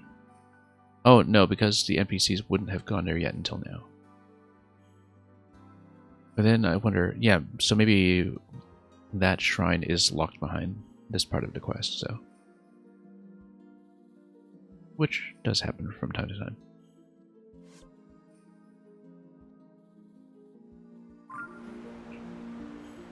Anyway, let's proceed.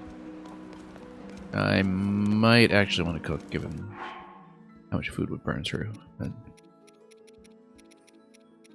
just get some more steaks in or something.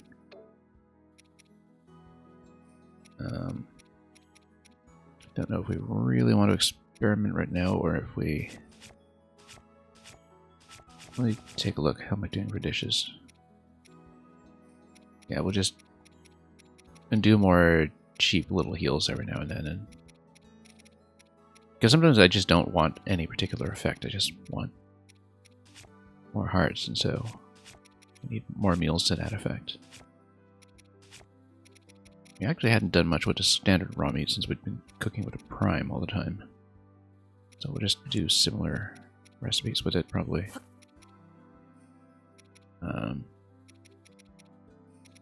You know, just put shrooms and herbs on or whatever.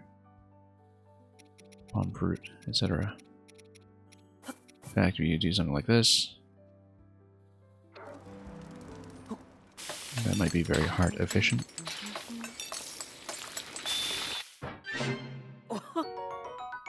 Yeah, seared fruit. 6 hearts, but that's not too bad considering that we now have 10 hearts. We'll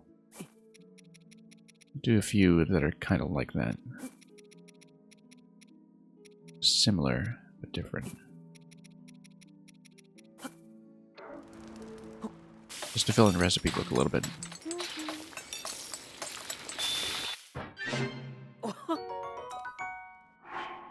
Maybe a few that are just 5 hearts as well.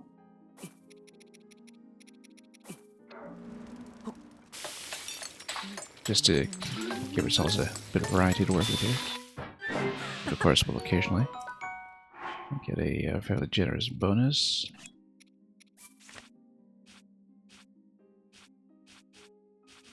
Yeah, trying to land a 5 here. I think. Maybe urban apple.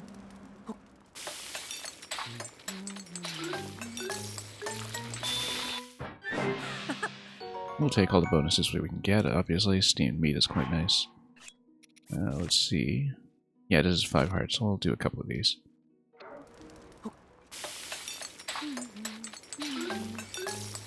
And if we get more bonuses, that's fine too. Like it's Blood Moon Night or something.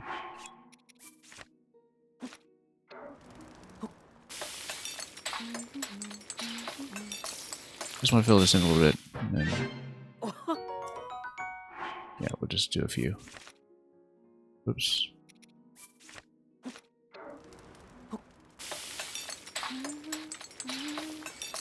And I feel like maybe with a lot of cold mountains and such, we might actually want more cold resist food at this point, given that we're quite low in that. Spicy sauteed peppers. Yeah, we can do a couple of these. We actually want 2 layers of cold resistance if I can do it, so I might have to combine a little bit different sources of warmth, like, you know, sun shrooms and peppers, and see what comes about. In fact, what do we have? Sun shroom and pepper. Yeah, it just gives you a single effect, but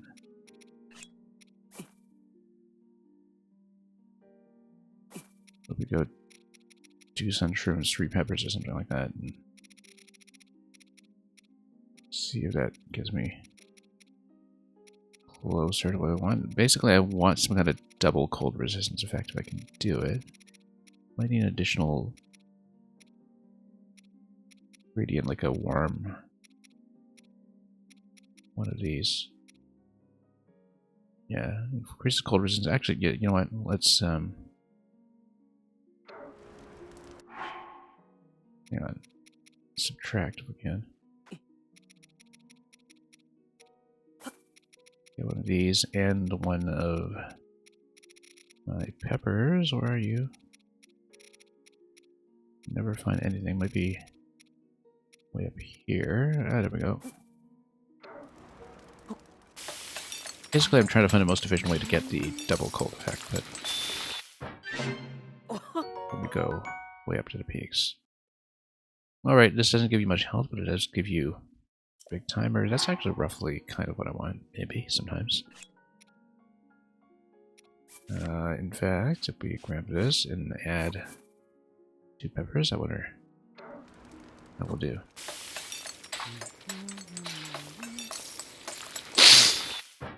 Pardon me.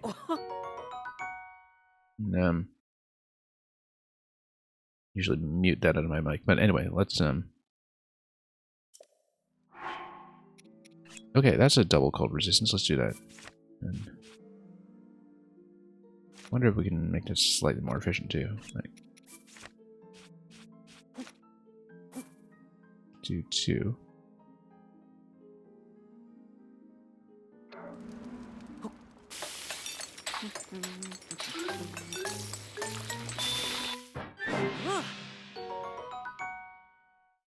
Okay, that's good actually.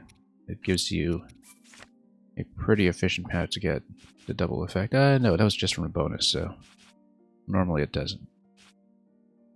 Alright, let's do a few more of these then, just to have it available. We have boots that are cold resist as well, but I don't want to use them because I'd rather have snow boots if we're running around in snow.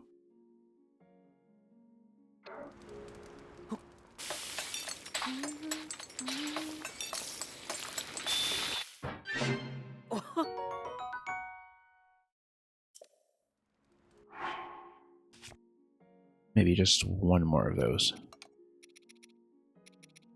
Yeah, this is more than enough actually. But 4 of these. About an hour's worth. We're probably good. Let's take a look at this. 1, 2, 3, 4, 5, 6, 7, 8, 9, 10, 11, 12 rows. Yeah, we're kind of full up on capacity almost anyway. It just goes up to 60 slots, I believe. So now let's put something decent on this guy. Well, I mean, we also just need a spare weapon to potentially break things with rocks or something, so we'll keep that as is. And we will go back to the reservoir lake.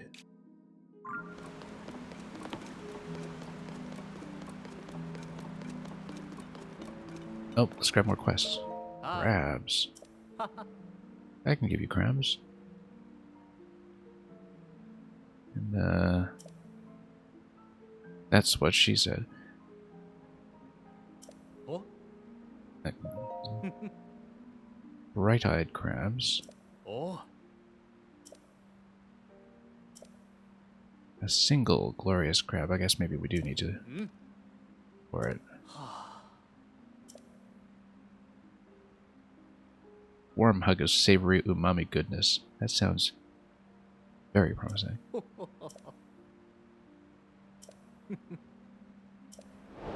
Okay, a crabulous deal. Yeah, we'll do that. Keep those in stock for a minute and try to remember. Anyway, arrows. Let's actually do some selling. Oh.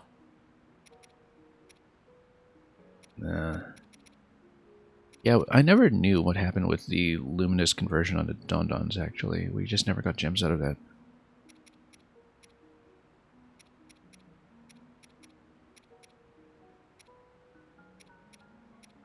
And so, yeah, let's sell off some gems or something that I'm not too fussed about keeping. Apart from wanting to use them for future upgrades from fairies and the like that we just don't know about yet. Got so much opal. Let me sell off some of this stuff.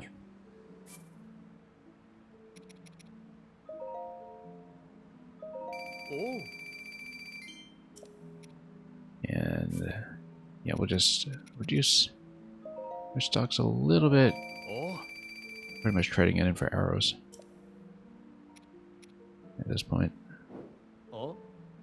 Again, don't want to sell too aggressively in case we need them for fairy upgrades, but that's just not going to be relevant yet, so we'll Oh. do what we can.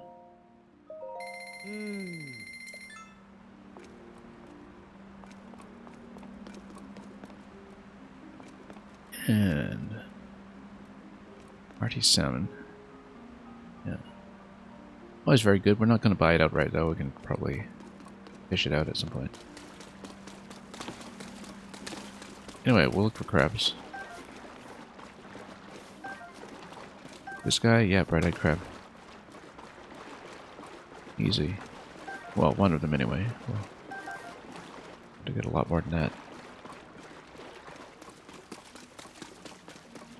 We don't have the item radar, if there is one in this game, as I assume there might be. But let's go back to what we had envisioned when it comes to our next port of call.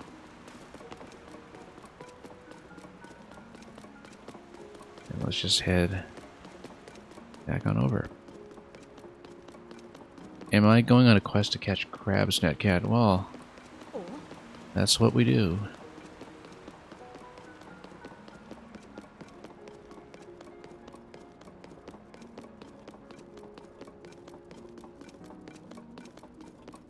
Surely it can't be that difficult. Villains. Ah, yes, okay, this is the one who discovered the enemy camp somewhere. But where? The fort past East Reservoir Lake. I thought I had cleared that one.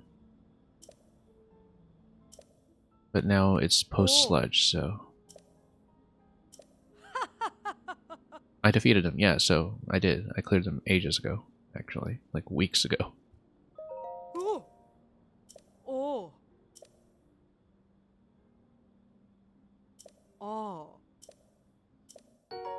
Okay, we'll take it.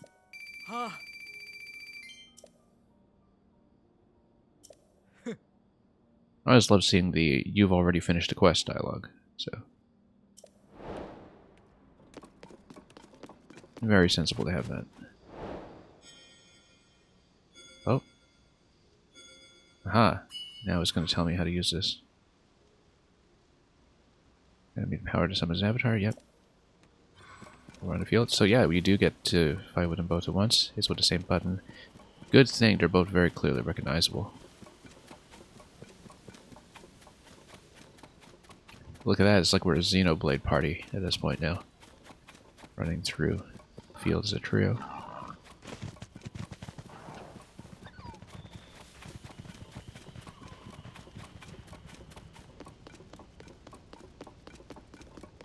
Link on the deadliest catch. Yeah, pretty much.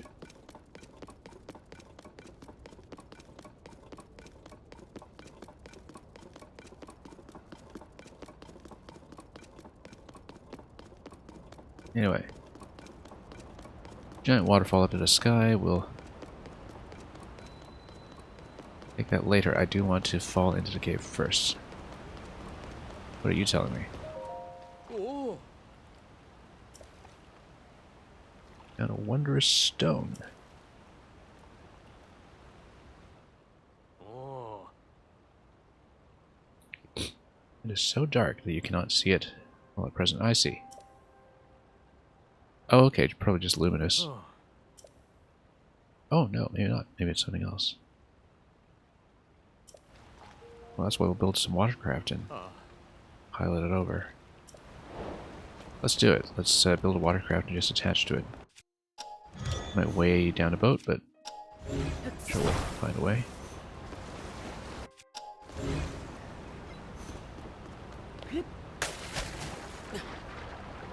Technically, the any percent speedruns of this are gliderless too, yeah.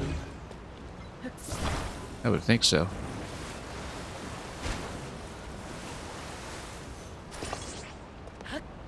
Well, I mean, you know, it's not necessarily obvious, but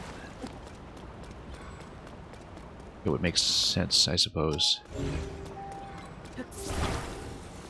But we don't quite know what the flow of the game in its totality is yet, so whatever works. Where's my steering stick? Let's get it. I don't think we need both fans. Maybe it would improve my steering.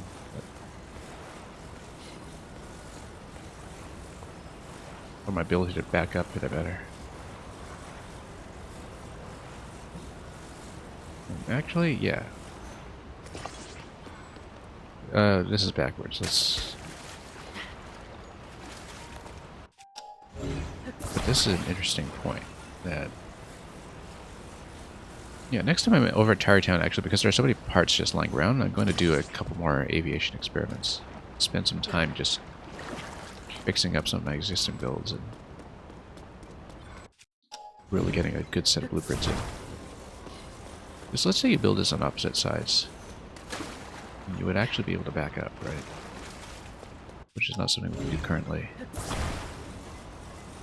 Then if you're powering up both fans, are you able to actually move?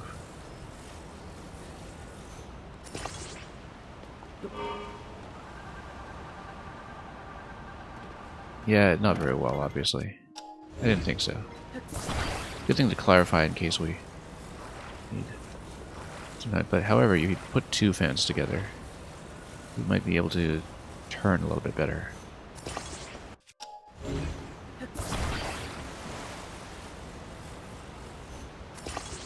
We'll go over to that cave. Which was not plan A, but whatever is.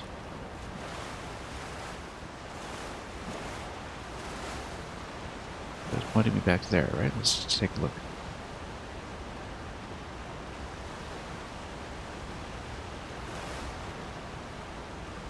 Yeah, I'll eventually look things up about what people are doing with this game months from now. Until then, let's explore.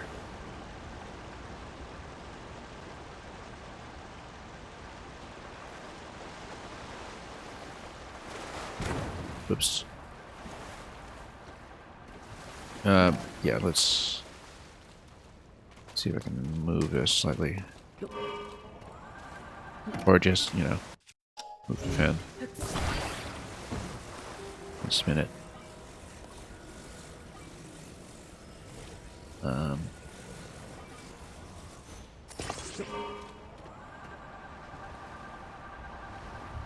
That's one way to do it.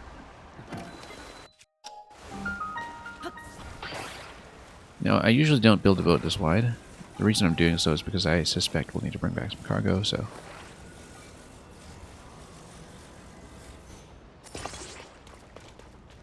Might as well do it this way. Looks like it's a little out of alignment. That's okay, we'll fix it later.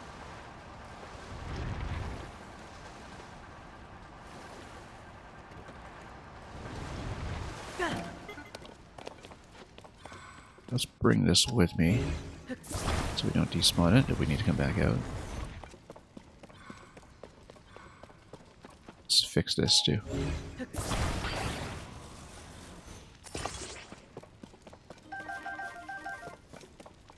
Right, bloom seeds.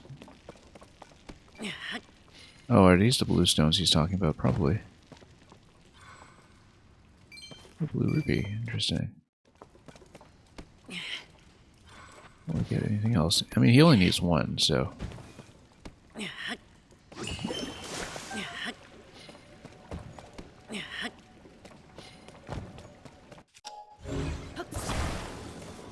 don't know if there'd be any benefit to having more than one.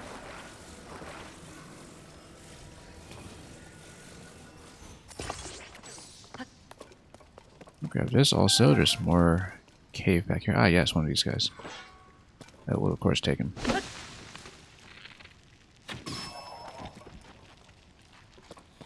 Do some mining here as well. Let's make sure we don't get too far out of range of this.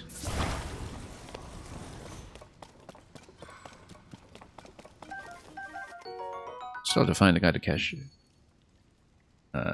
these in. We've met him once. It's Kilton's counterpart, Colton, I think.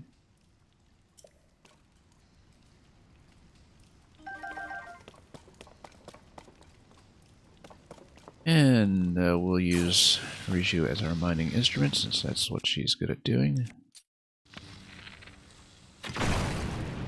Especially in enclosed spaces where I won't just lose my loot immediately.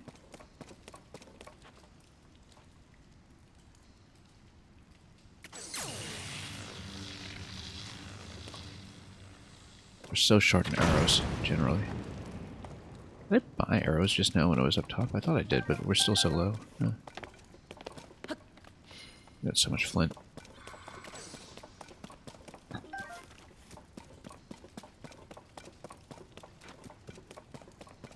Anyway, let's take the boat back. Easy enough.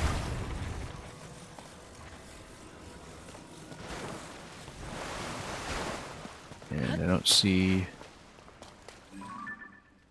crabs here either, so let's drive this out.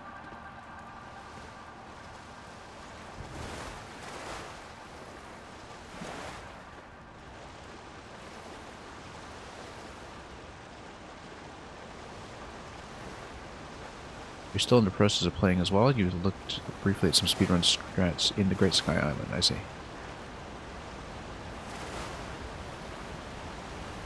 Yeah, the thing is, I feel like I've done so little in this game. And of course I'm going at a slower pace than a lot of players would if they are equipped with more conveniences. But at the same time, it's probably true that, you know, I've been playing this often enough that I probably still have seen a bigger chunk of this game than most players at this point. I just don't necessarily realize it because so little of it has been main quest content.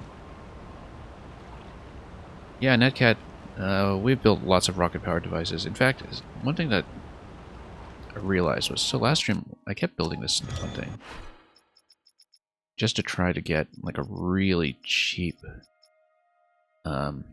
rocket vehicle. We're not building it now, but basically I've been building this super cheap rocket plane that is just rocket plus wing for if I'm out of parts. It totally didn't work. As soon as the rocket expired, the wing blew up.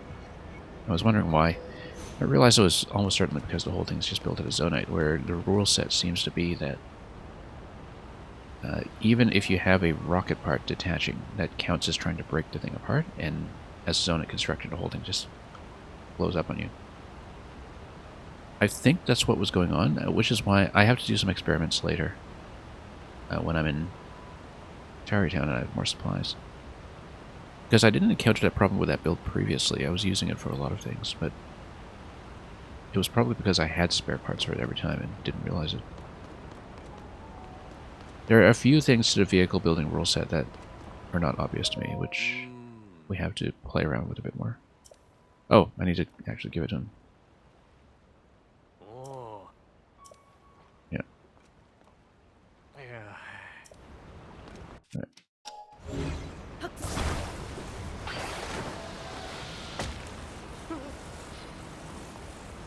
Is there anything that shoots you in the sky? Yeah, Nightcat, let me just...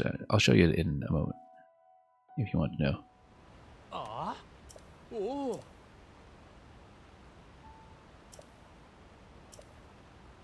Oh.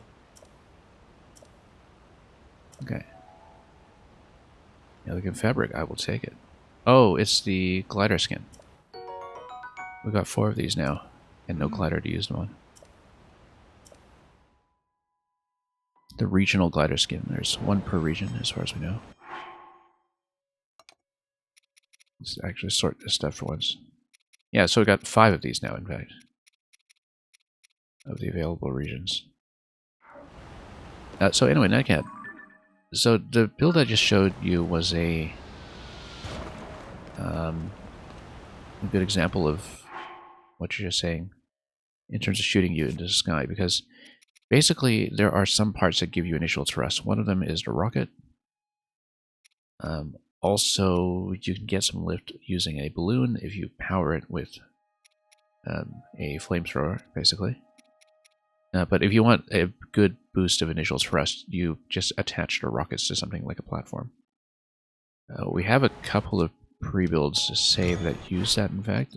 Like I have rocket plus balloon, which then just gets you up really quickly without waiting on a balloon to inflate.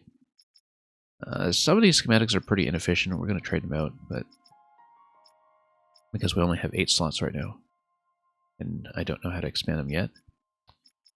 The best thing I've discovered so far is the quad-rotor drone, but the problem is it's really difficult to land, because I don't have a good way to lose elevation with it, and we tend to overshoot sometimes. But the speedrun strats that you've seen are still using older patches with a duplication glitch, of course, yeah.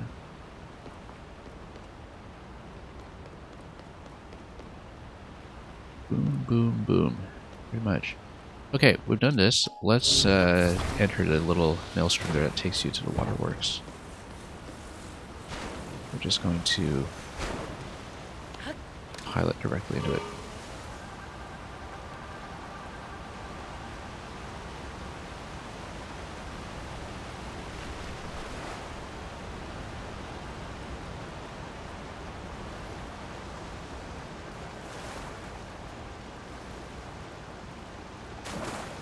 Okay. Surely this will just take me in. What? No, we don't need to take the vehicle with us. I don't think it comes down there, but yeah, let's just swim it. We can. Can I? Yes, we can. There we go. One of the few non-seamless zone transitions that you will see in this game, apart from entering shrines, of course.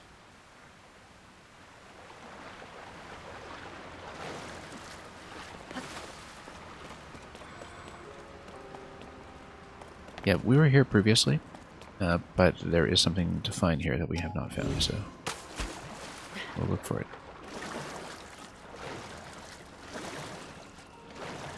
There is in fact a treasure chest right here, which doesn't look like the really fancy ones though, so it might just be a little bit of cash or gem or something. Zora's sword, yeah. We're loaded.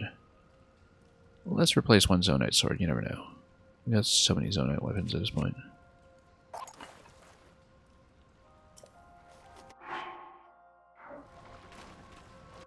So it is wet. And even so, it's not actually good. I guess 12 as a base is alright. Might be a multiplier that also includes whatever you attach to it, so... Let's see what's going on down here. There's sludge remaining. We just explored main area. We kind of skipped through a big chunk of it, and it might have changed, so... There's a good hoverbike design using 2 fans and a stick. Yeah.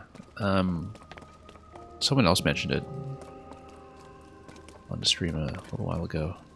I haven't bothered because we're too busy making our own designs. Anyway, the water.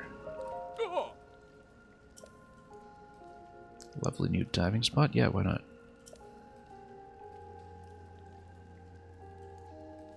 Yeah.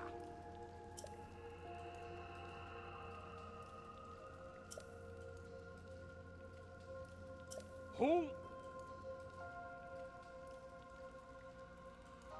A diver without water is like a bird without sky. Yeah, I guess that makes sense. Anyway, yeah, we never actually hit these points, like this tunnel or that tunnel, because we just skipped right past them when I was here previously, so likely we'll need to do something about that. Just to get some water powered up again. Let's see what this mystery is all about. This was previously one of the water intake pipes. Nothing flowing.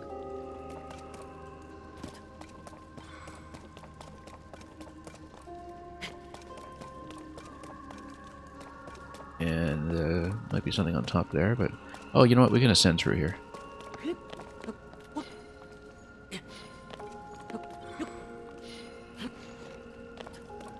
If I could get up, that would be nice. Everything is a little slippery in this zone, this thing. Let's get a platform for this. If we can.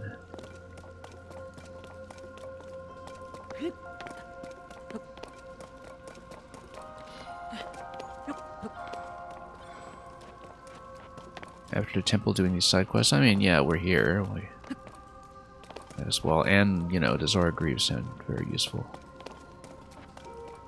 So. Anyway, let's grab some platforms and use them to brace our way up.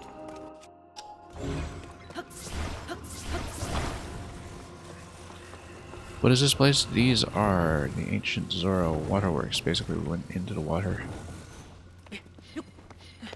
And it's somewhat reminiscent of Lakebed Temple and Twilight Princess. I said it about something else earlier in the stream too. So multiple things are reminiscent of Lakebed Temple apparently.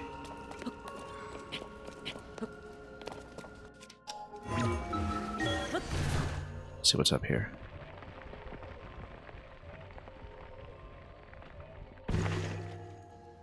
Okay. Spikes, that's okay, we can grab those. But then what would that be useful for? Are we able to fall safely out of this? Yeah. We can. Oh, treasure chest over here. I guess we need to burn those off or something. Yeah, these are not that kind of spike. Let's just burn this. Oh, it's not burnable. Okay. What is this then? Do we need to just cut them?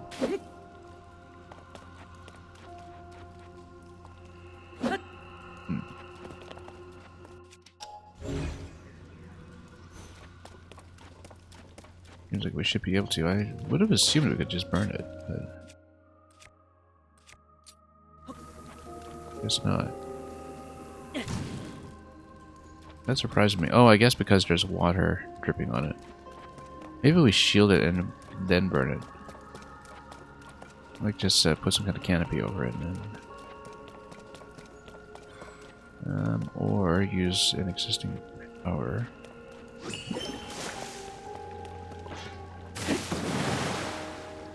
That work? No.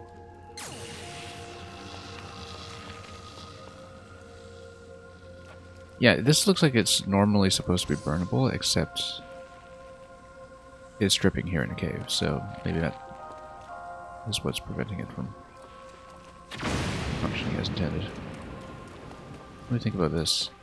It's a little micro puzzle in its own right. I think shielding it from rain and then burning it is probably the answer, but we don't have anything to use with that. Possibly we go down here. Let's see.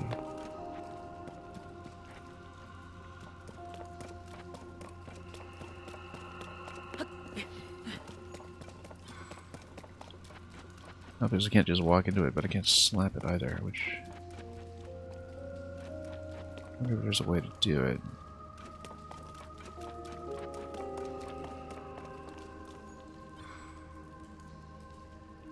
I mean, I can always build an object. Like maybe place a rubber stone over it or something.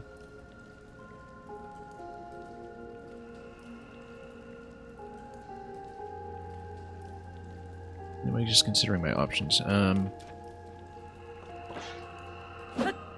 it's not slappable. I'm gonna burn a hoverstone in this. Have a couple of these. We got so many of them, actually. 36 of them. I wonder if I can freeze them, actually.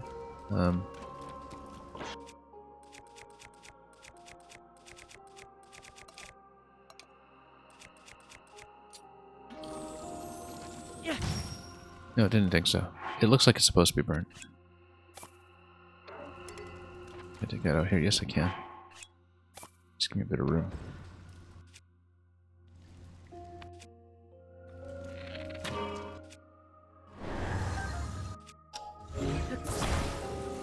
The idea is that if we shield this, then kind of burn it.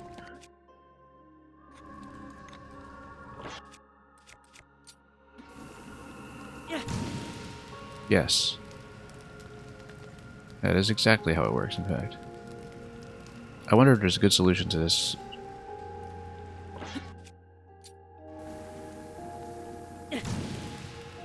That doesn't require me to build something like a hoverstone, but that is exactly how it works. Still a little spiky here. That's okay, we got it. Large charge, well worth it. Well worth it, given how good those are. Let's just take this with us.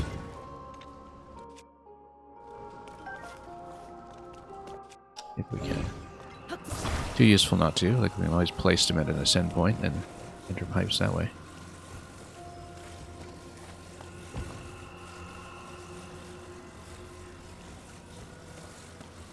Okay, let's drop this. I should actually continue to hover it so I can cart it across safely.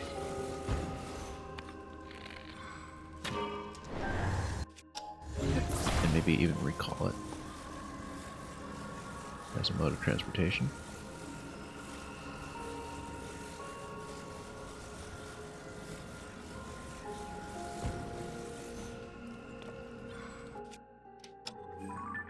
Nope. Nope, that's not what I'm looking for. I didn't even realize there was a map power that's just directly accessible here. Because we just haven't used it.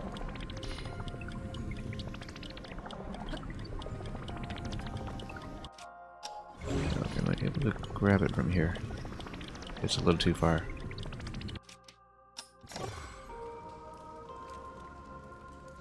That's okay.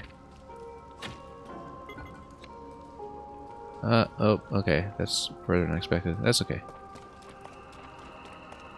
I was hoping to use it over here.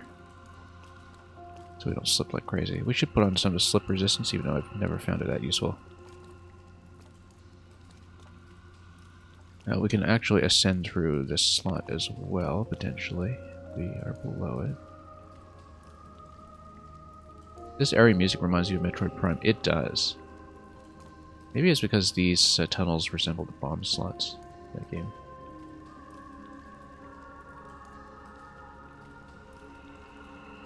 But definitely music as well. The instrumentation is very similar to some areas in Talon Overworld. And the rain effect and everything. Actually, a lot of this is pretty reminiscent of Metroid Prime. Let's just use another hoverstone. I feel like doing this the easy way. There's so many of these. Nope. Whoa. That's not what I was going for, but if we can recall it. We'll just grab it. I started using recall a lot more once I realized what a huge range it has.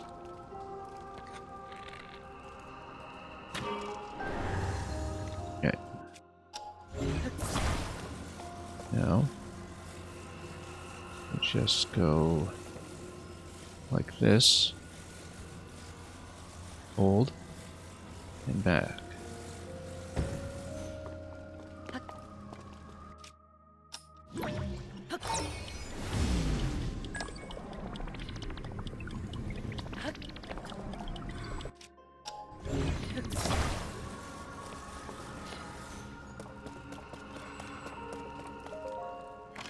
Something is on the other side here.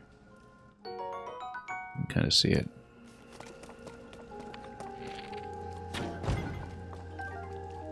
I'm going to ascend through here just to see what we can do with it.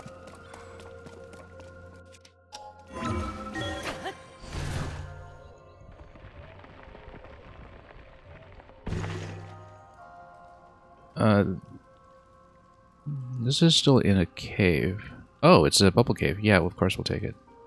But how do I get back out of this? We'll find out.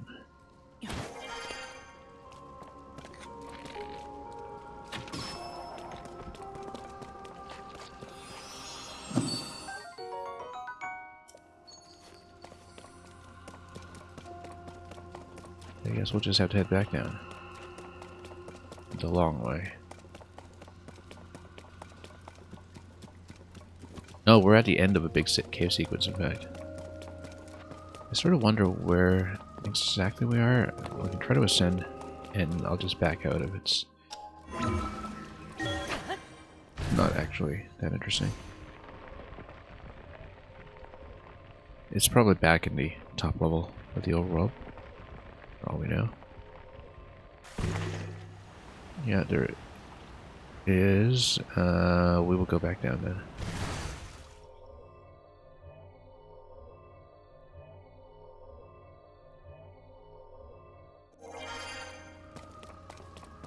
Button prompt, at least here in Pro mode.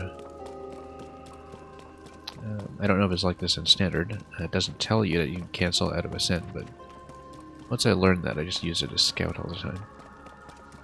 Not very helpful. Anyway, here's an ice lake.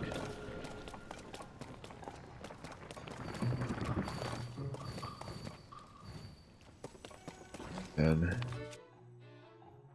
we'll just use some fire fruit here to smoke it. Then we'll just smack it this way. With a big fat weapon. Ice fruit is very welcome.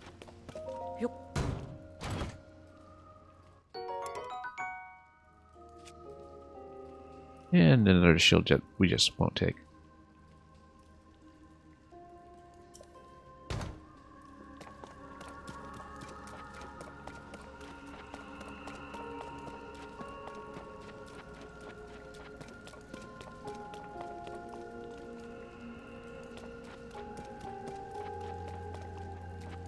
So that's one tunnel up here accounted for.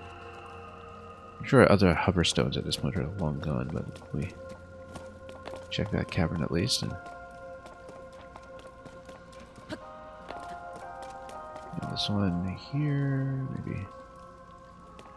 maybe this is interesting. We can also ascend through here, potentially. No. Whoa, whoa, no, slip.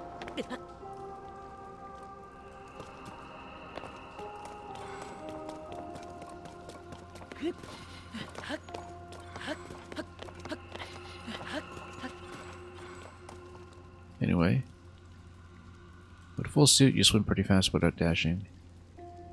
Yeah, it'll be interesting to see how it compares to how it worked in Breath of the Wild as well. At this point, I've already lost track of what I haven't checked. I think I just been through that one already. Let's head back the other way, perhaps. Notice that this central platform no longer gives you to warp all the way up. I wonder what it does in that case. Also notice that you can drop through this cavern. That's new.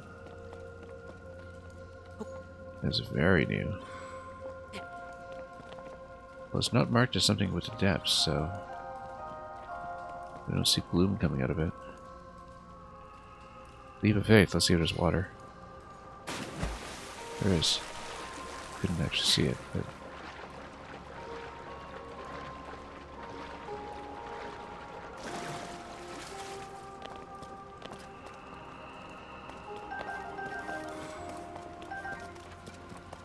then, yeah, got some waterfalls to climb and dive out of once again. A couple of them to choose from, in fact. You may as well see them. Oops.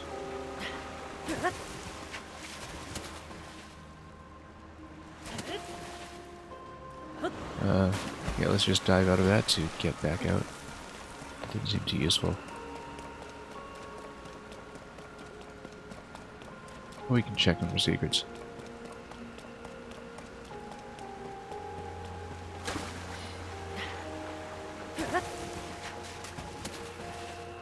No, I'm not seeing it. I mean, technically you could climb up if there's something to climb on, but I guess it would probably be pretty slippery, so. Yeah, Nat can't imagine the airtime if we actually had something that let me glide.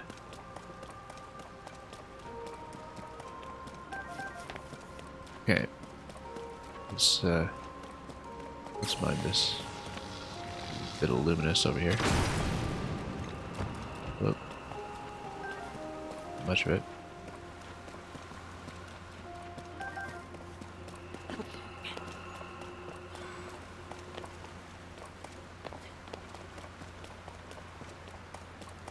Yeah, maybe there's something to climb around up there, but we'll not see it. Also, yeah, it looks like there's something behind the waterfall. It is a chest. Check that first. Oh, stone talus. Where'd he go? Stone talus in our wet conditions. It'll be interesting. Hey, there we go.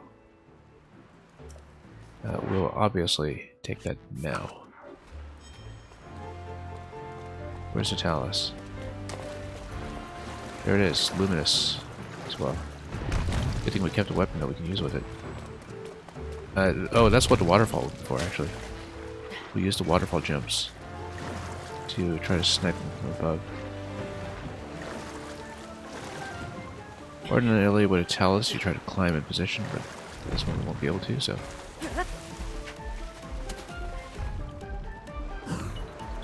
Oh, no, can't really do that if you're diving. I guess. That's too bad.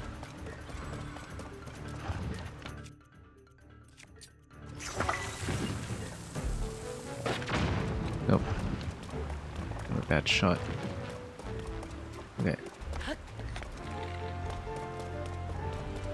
Try to get a better jump.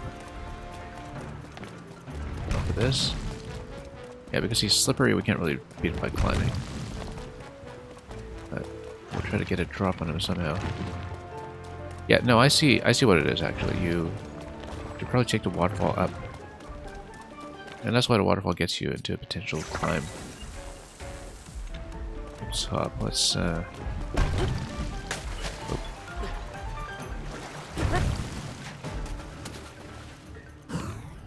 okay, there we go.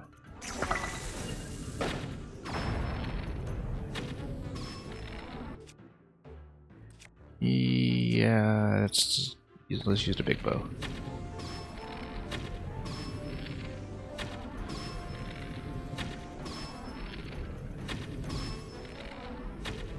Running out of stamina here. Let's drop in. Stamina restored. Okay, we can just restore it at a waterfall indefinitely.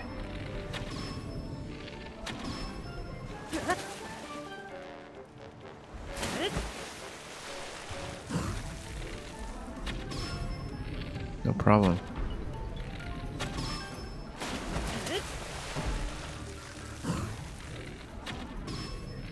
No problem at all, actually.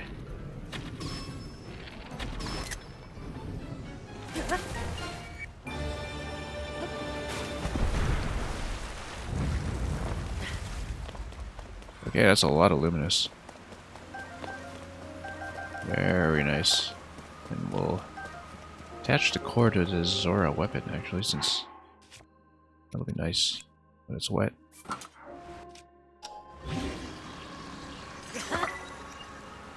Now we have something to build to break simple rocks with. Yeah, when it's wet, it doubles up on everything, which is fantastic. So, we've got way too many good weapons. Glider? What glider? No, it's actually better that we just kept on bouncing on top of the waterfall. Unlike if we had glider. Because we just refreshed stamina up top and just pounded him. I am so low on arrows at this point, though. Yeah, 55, that's not enough. But anyway, we can probably head back up. Now that we do have the greaves. Which is what we came down for to begin with, although I'm supposed to probably restore water to this, aren't I? Find out. Just take a look here. Yeah, these caverns are where it came in. Let's just leave. If this is somewhere I can leave, it might not be. Oh, it's just another waterfall for the fight, yeah. Right? Yes. Okay. I guess the idea is that we just ascend back out of here.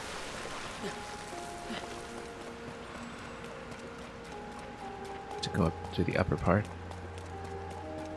Once more.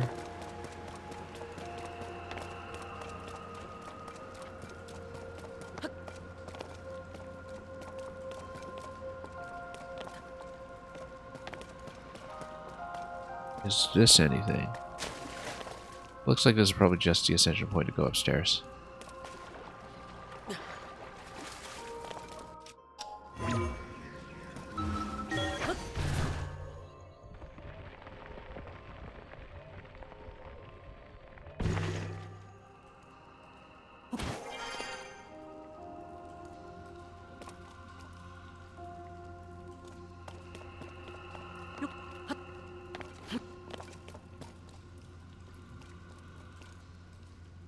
Actually, if I realized that we were off this central pillar, I would have tried to get in closer.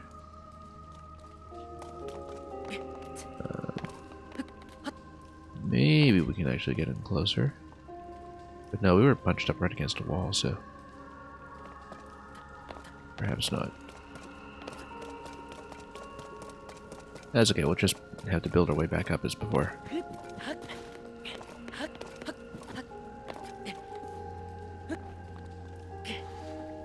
Slip and slide. There we go.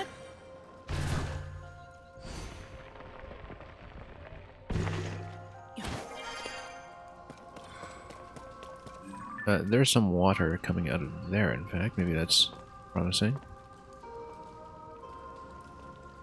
I don't like that, actually. Let's try it. We need to take a bit of a slip here.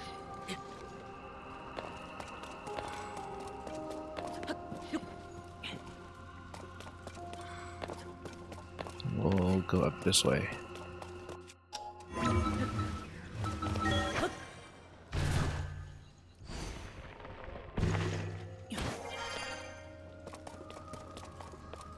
Okay, there's water here. Clearly that's something.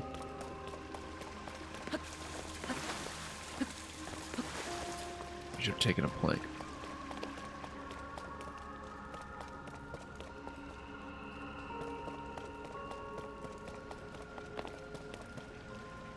We can still do so, probably.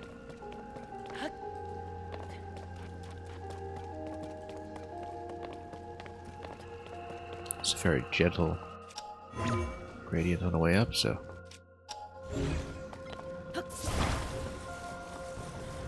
just do it. Steadily build a massive bridge like we did last time too, perhaps. But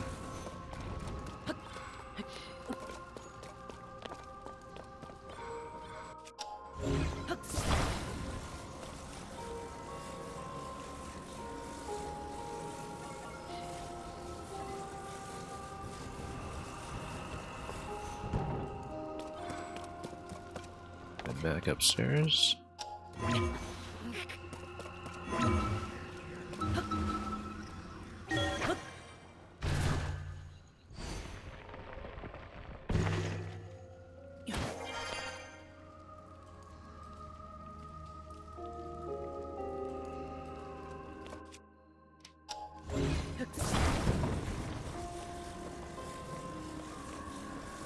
Just build a ramp over here. Then, oops.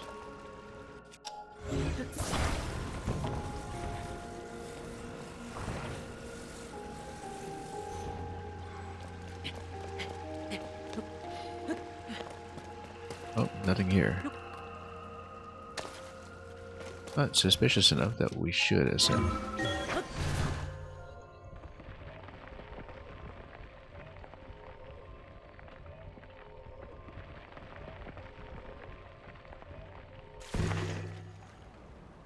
Nope, guess not.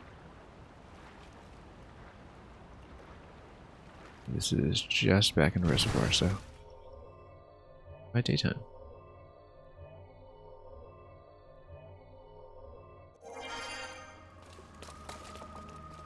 Well then.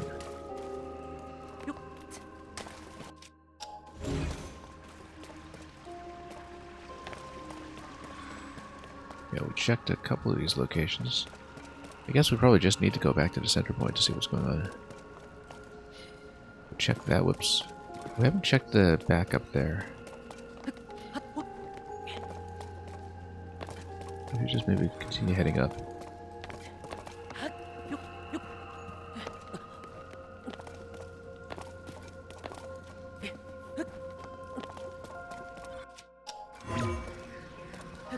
Whoops, a little out of range.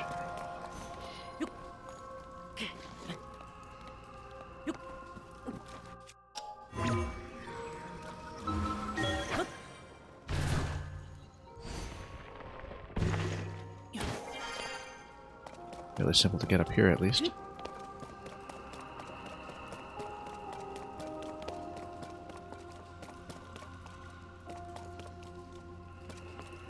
We'll see what happens from here.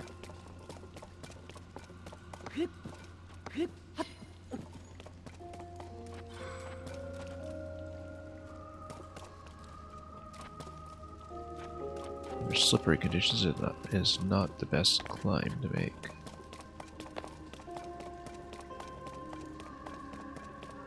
If we can find an overhang.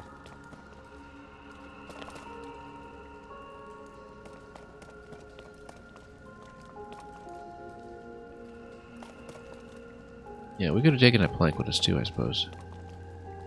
But we did go down and back up, so.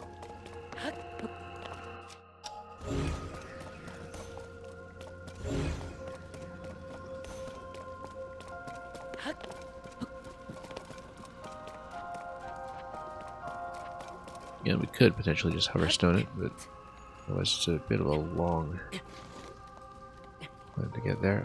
Or we could go into this cave and this cave, this passage, and ascend, or just go through here. See what happens. Oh no, this was the like passage. I've seen this before.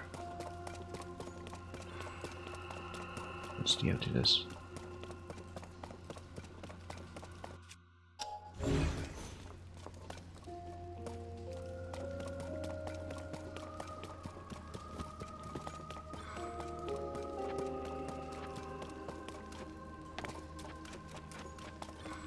Right, and that was after using a hoverstone. Get them up here, so naturally the thing will be to try to progress further, possibly with another hover.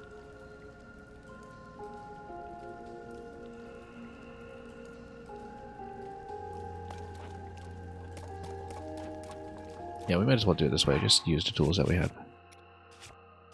Do we come up with some kind of crazy hoverstone build that we will, at that point on, regret this expenditure?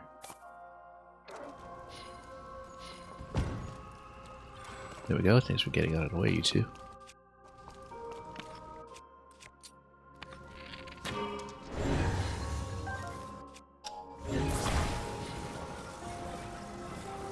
Anyway. Hang on.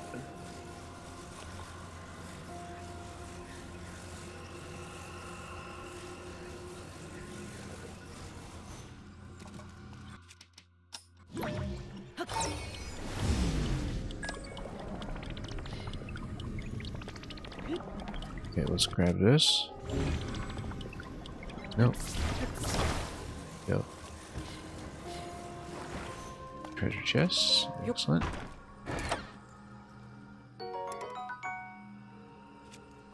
And we have no room for it. Would have been even better with Talus Saber, actually. Much better because, yeah, that's okay. We'll leave it. Oh, it's a long sword, though. I'd prefer the one-handers.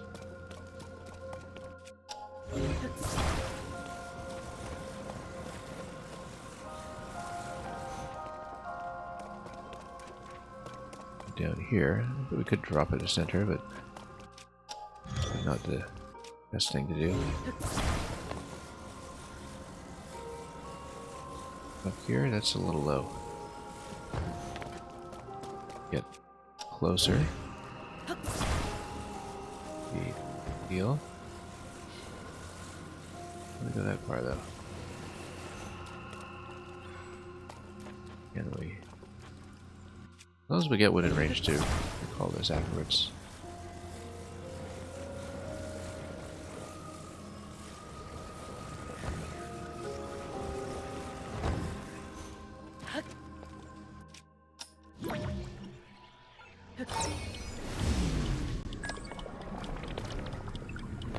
Oh, not quite.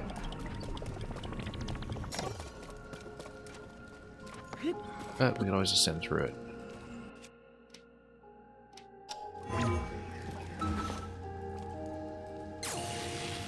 Oops.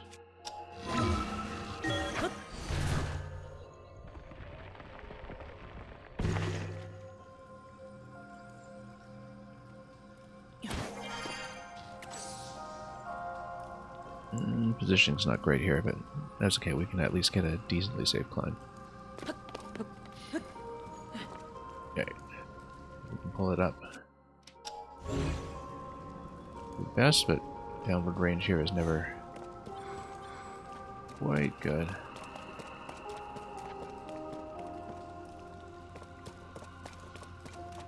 Well, maybe it's nothing up here anyway.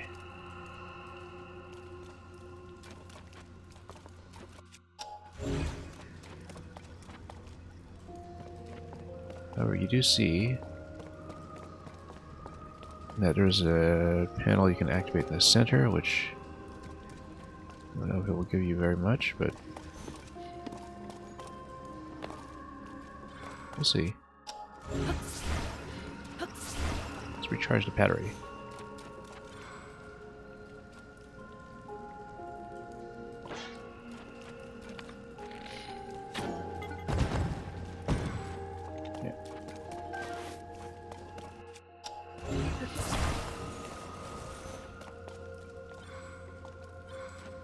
Yeah, maybe just send it up there. You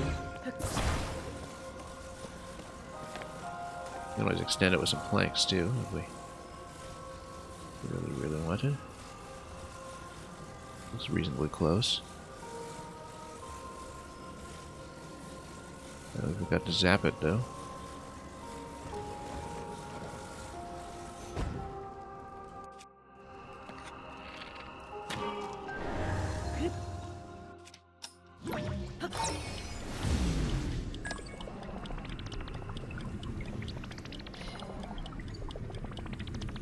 We're pretty far off, actually.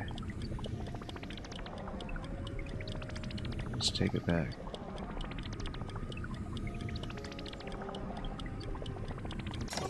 Oh, whoops. Oh, that was a bad drop.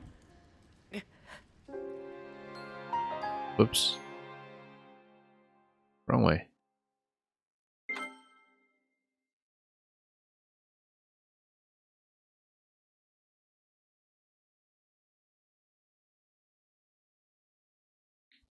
Hadn't taken death in quite some time, too. In fact. But that's okay. We're back up here. All we're missing is the hoverstone we were using earlier, which we knew couldn't quite get within range here anyway.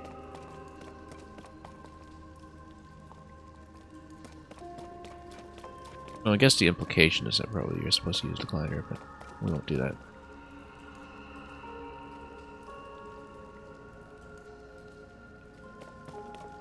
We actually can do the rocket wing. We have the parts for it, although we're very low in rockets.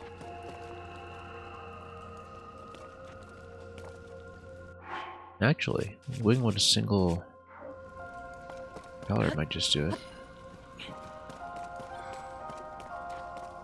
Which is I'm reluctant to use more propellers. We do have wings. Yeah, very few propellers, very few rockets. Rocket bit would be a little better here, obviously. I don't want to use Zonite on it. We can always roll for more if the plan is to go to Tarrytown later.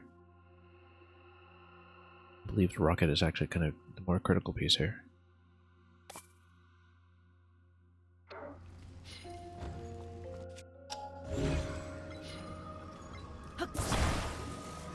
Just a moment. Pull this back a bit. Fix it.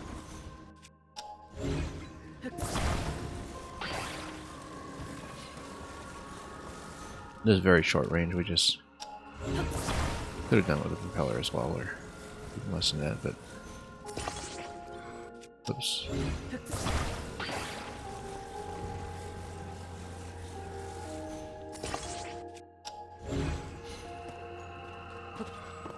Anyway.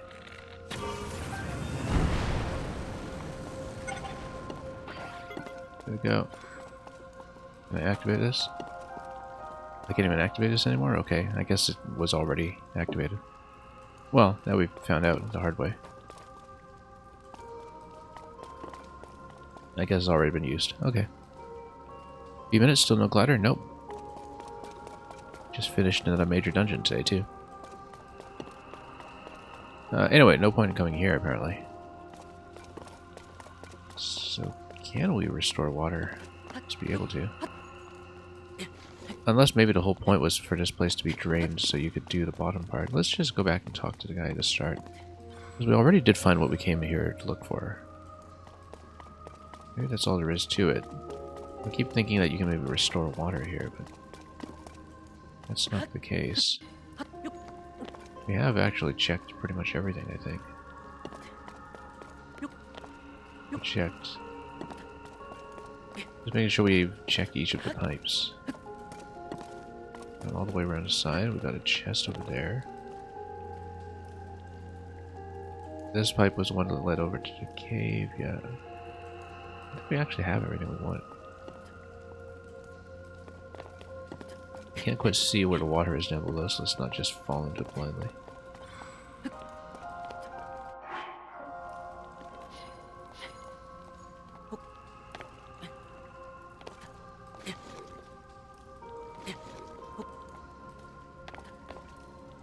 Oh.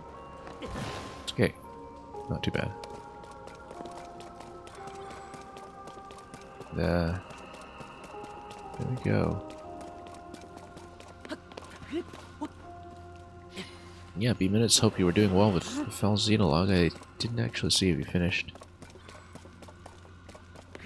chapter you were on.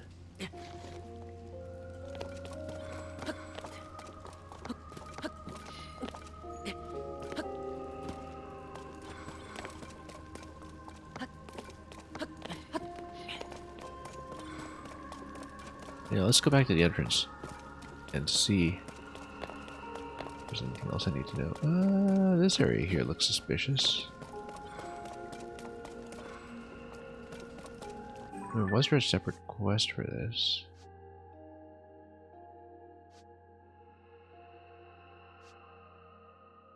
Fabulous deal. That's not it.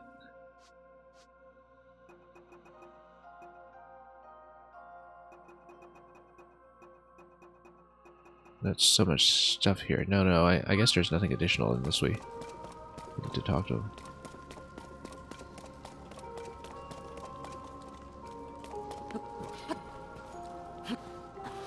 Getting up there in slippery conditions is not trivial.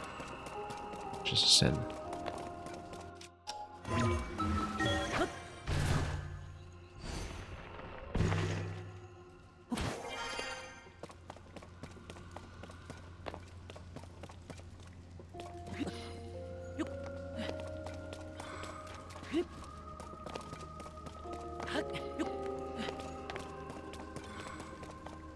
Yeah. So any new information? Or, yeah, because I guess with no water, that's what revealed the cave down below. Yeah, exactly, now he responds to it. Ah. Ideal diving spot, yeah. Okay, I guess we're done here then. Alright, so much for that. I guess we send back out. We take the outer waterfall to head back into the sky. Too bad I had to expend the rocket there. The wing I don't care too much about. We've got plenty. Guess you can actually go back out. Start now.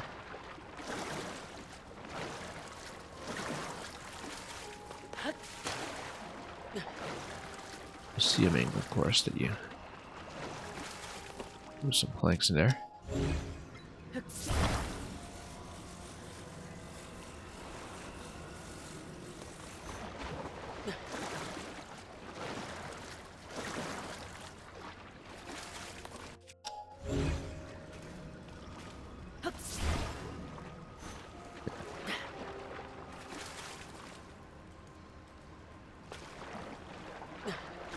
Not dealing with slipperiness.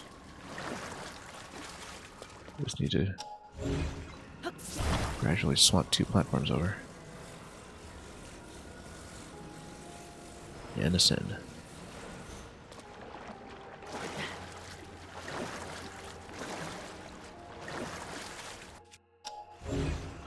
I mean, we could have just ascended back to the surface to begin with, but, you know, let's take this point while we have it.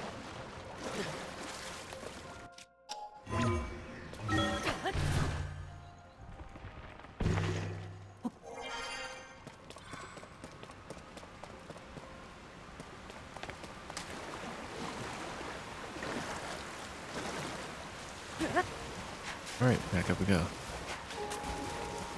Where to?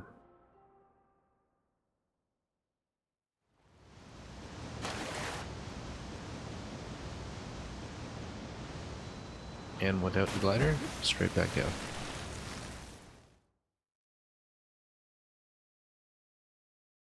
Well, fine, we can always ascend somewhere else. We've got plenty of ways to get back up. No, actually, let's try it again. I didn't expect that to happen, so we'll just load that again and dive out this time. It's totally expecting you to have glider when you come out. Oh, we're still within range? No. Yeah. So one stick ourselves some other way. Just ascend through the water at a different point. We found a number of locations to do that, so shouldn't be too much of a concern.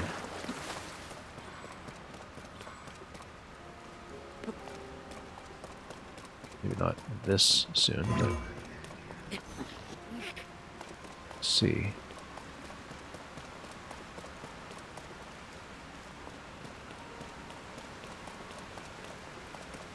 Just need to look for a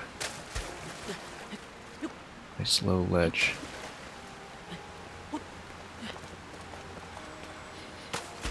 Oops.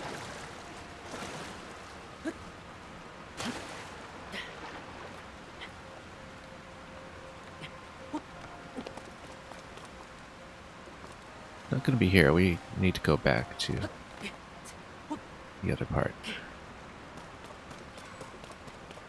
Just to get a low ceiling going again.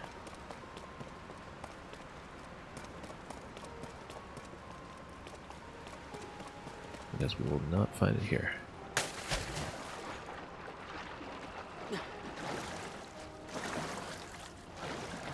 That's okay, we saw multiple points that let me get back up to the water, and now of course we have much better swimming gear.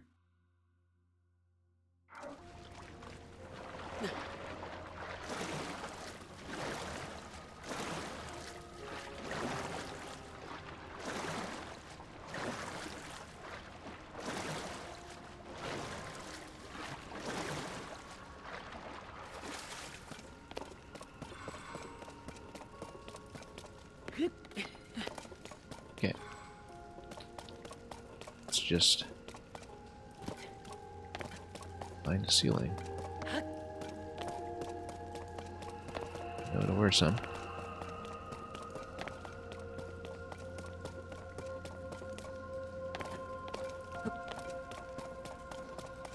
Particularly out of the pipes.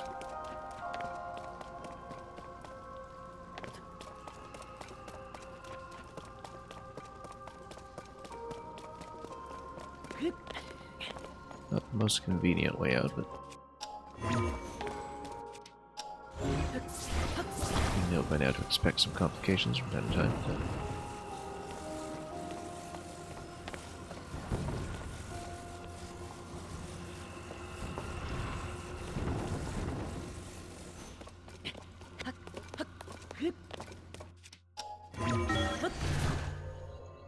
See where it goes.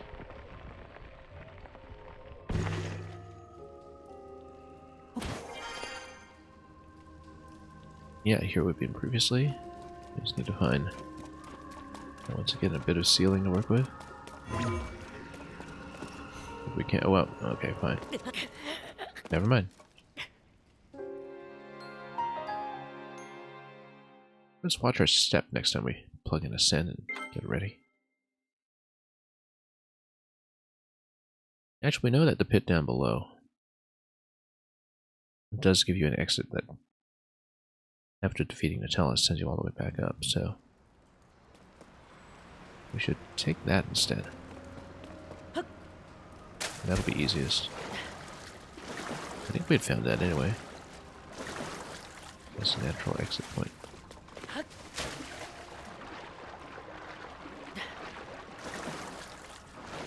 We'll see it.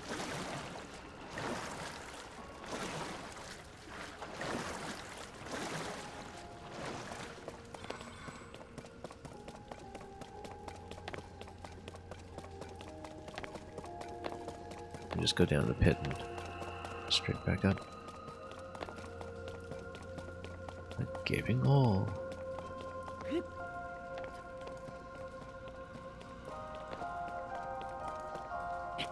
Hopefully we could remember it.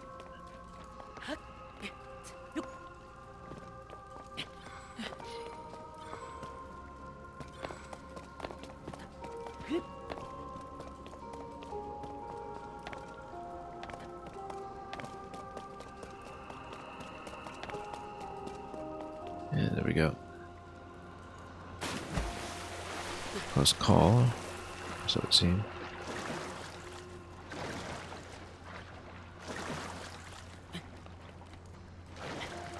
Oop, where am I? Got it.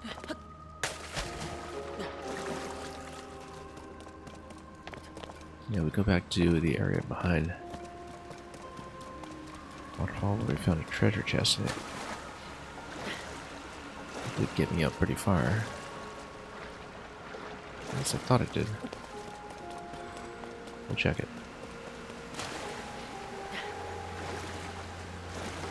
Hard to keep track after a while.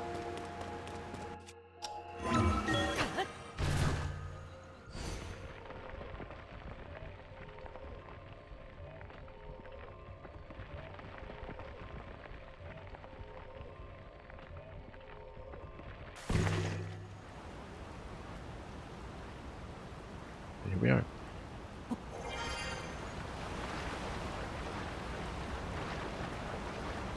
Not the most inconvenient exit, so it's pretty stormy here though.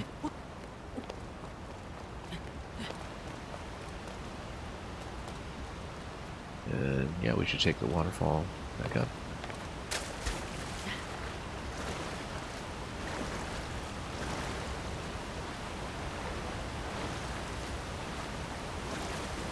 And the objective will be to fly a bit. Replenish some supplies, hopefully more fans, but we'll see how it goes.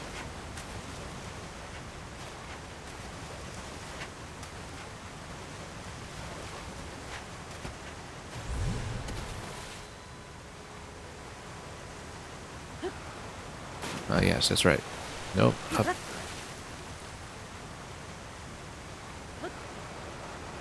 Nope, missed. Okay. Let's get back in. We did this previously. Something similar. Have to get down first. Then close to the edge. Nope, missed.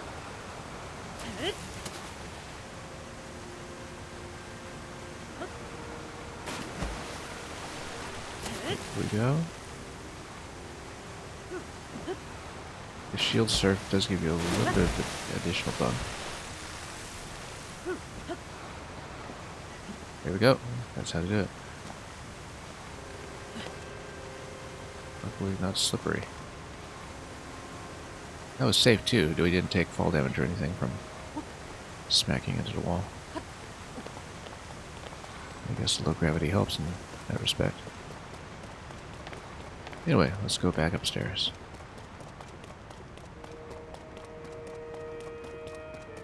Previously we just skipped a lot of stuff with the vehicle, but I'm so low on parts at this point, I like to not rely on that too much.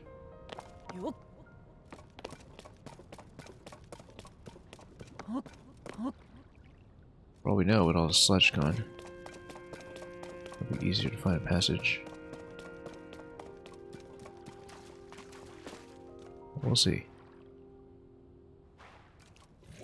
The idea is to go back to that vantage point I found. All those enemies down there as well.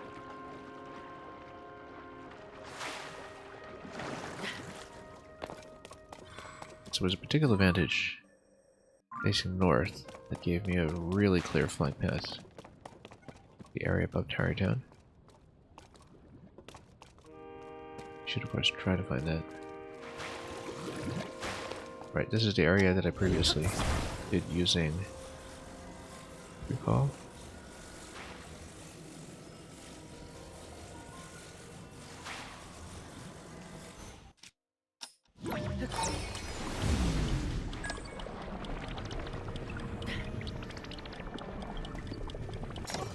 Okay, let's get a chance to ride another one, or we can just take this again if we don't have expired. No, we'll take a new one. Just to avoid expiry issues.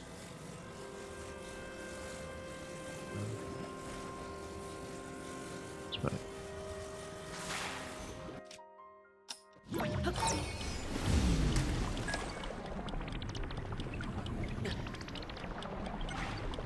Oh, no, no, no, no. Not this way. No, no, no. Hang on. Didn't pause it for long enough. That's okay, let's just ascend. Why don't we just do that in the first place?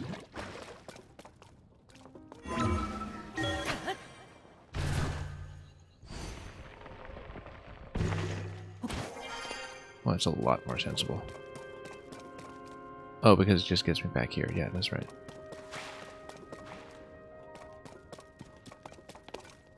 That's okay, we know this can be done. Or we could just fly it up. I've done so many times in the past. Yeah, because no, I remember that this gets you into a bit of a roadblock anyway when you fly up the rest. Let's just get the vehicle, whatever. We'll roll more parts. That way we can just fly right over, yeah. Let's just build it. Unfortunately, we had to spend everything here. And we'll still be pretty tight on budget, I think. Where's that steering stick? There we go.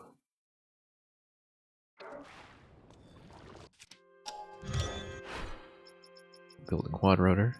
It's a pretty good ascender, so.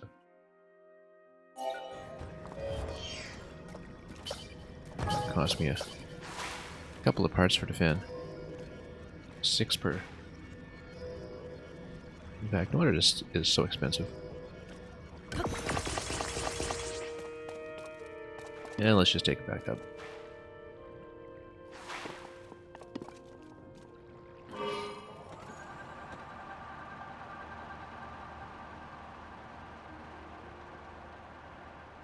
Do things the easy way that I know how.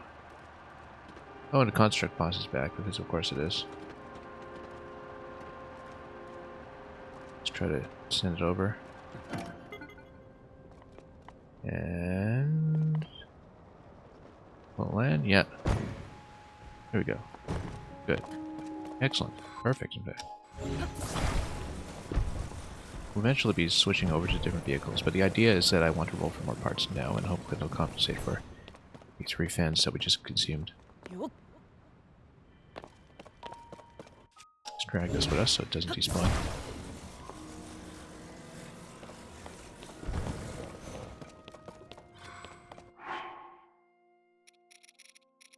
And let's just toss in a whole bunch of charges, since we have lots of large charges now to sustain battery life. And lots of batteries that we got from this too.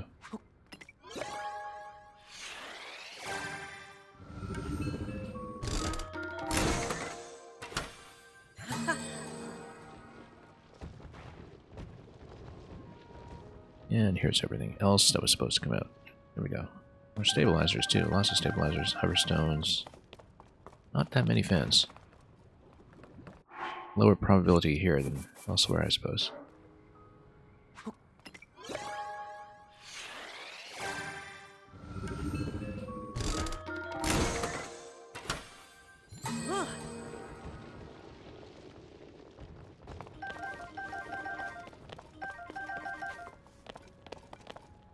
Yeah, we don't really need this many hover stones, but the fans are, of course, nice to have, so I'll do one more set.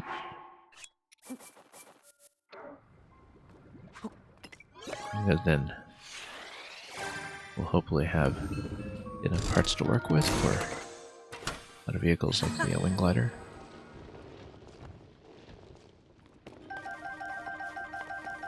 Particularly the batteries would be nice. Okay, let's save the rest, because it's always a good idea to keep one of those in reserve. Anyway, we wanted to go... where's Tarrytown? There's Death Mountain. There was a particular vantage point we looked at previously. I suppose there was the wife wafted away as well. Yeah, I think it's almost certainly at the end of that whole platform over there, so... we could take the quad rotor over again. Certainly. I think there's some locations here that I didn't really fully loot anyway, so...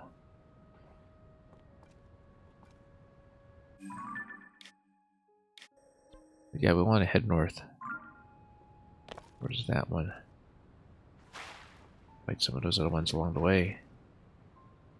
We can do that.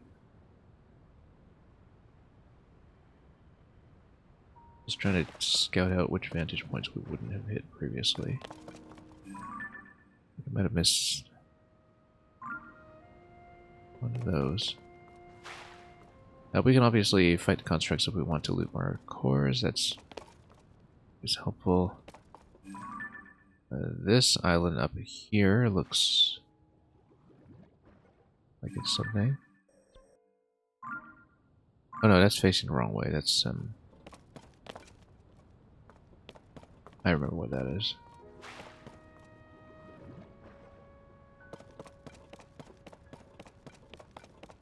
Anyway, we'll get a better lay of the land if we actually just play. Yeah, green one is all the way over there, so yeah, it's advantage point back there. So yeah, let's just take this for a moment. And hopefully not die.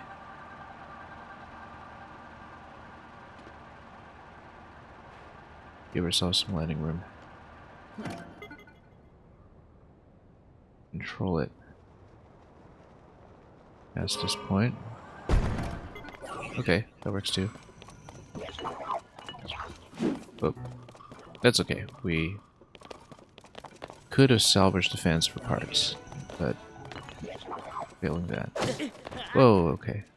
I guess we got poked anyway. That's fine, that's fine. If we spawn before looting everything from the machine, we'll just do that again. And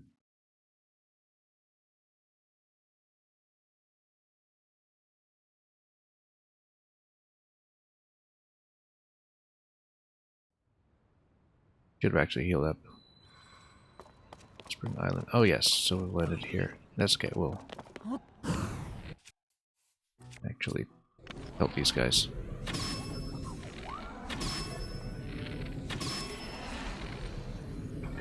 Where's the other one?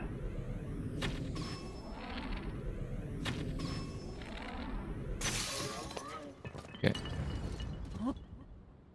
It's fine, maybe we'll get more bows at some point. Which is a sturdy, thick stick.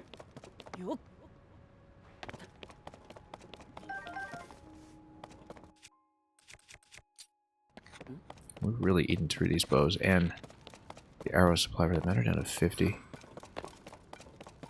Yeah, we need to work on that. That's okay, maybe there are some bows over here. Let's actually heal up for once. So we don't just get one shot. We have something on 6 hearts. Yeah, close enough. That's okay. I actually do want to loot these, so... A couple of the captains here.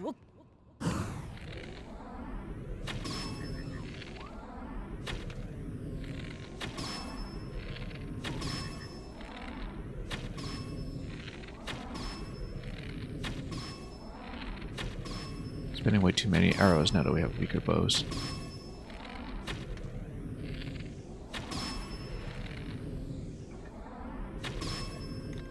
Let's just get in there with a melee weapon and take out the captain.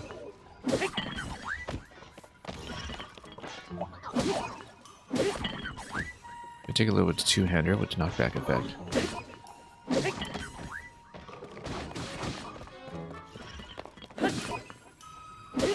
Okay, let's not send it off the cliff. So we want to loot it. There we go. Finally breaking a weapon for once.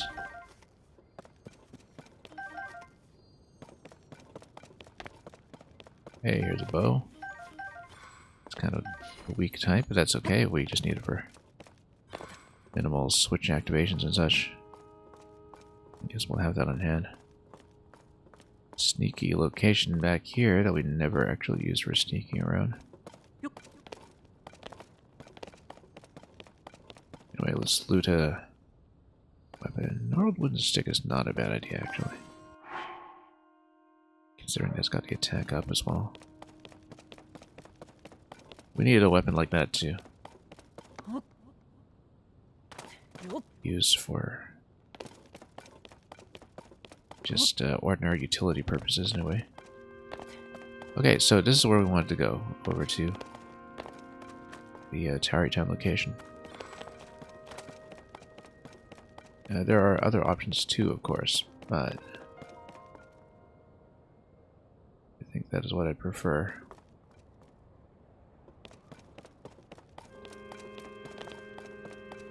We had scouted it out some time ago. Anyway, what we'll do is we'll do the fan plane, because I do know I have the parts for that. And so we can save on Zonite, which we don't have much of at this point. Oh, whoops, let's take it all out of here instead.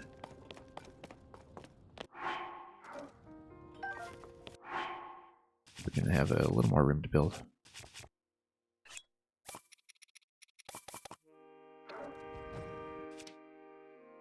Auto builds have been playing.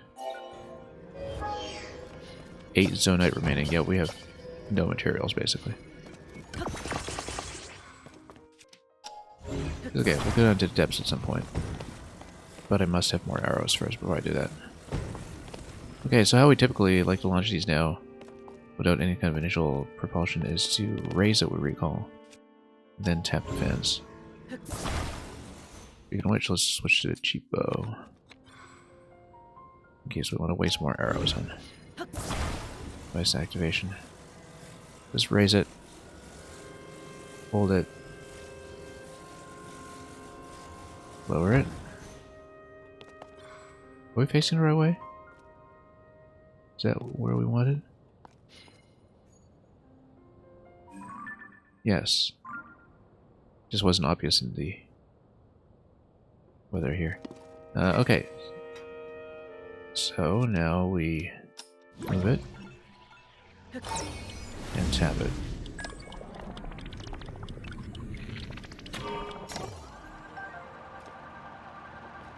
And of course we'll have to deal with all the cloud cover, which... Oh, I forgot to attach a battery to this thing. That's what I wanted to do. That's okay, we'll have enough charge, I hope. If not, we'll just pop one large charge or something. Yeah, we'll be a little bit short. And actually, no. Because this is a glider. And when it expires, we can still glide. We're going to come in a little high, in fact.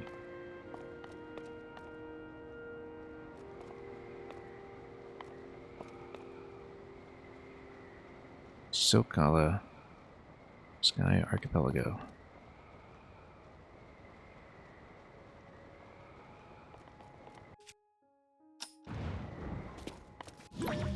Let's see if we can get within grab range of this.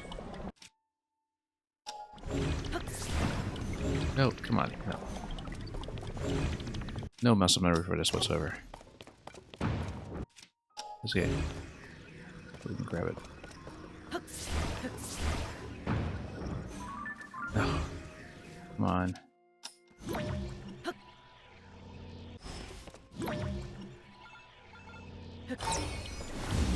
Just want to grab it.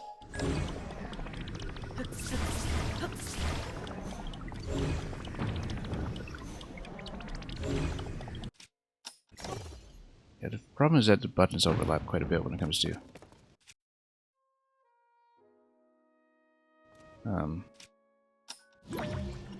activating and deactivating recall.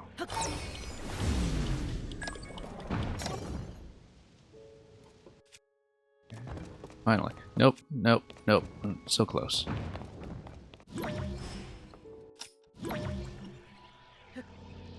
So close.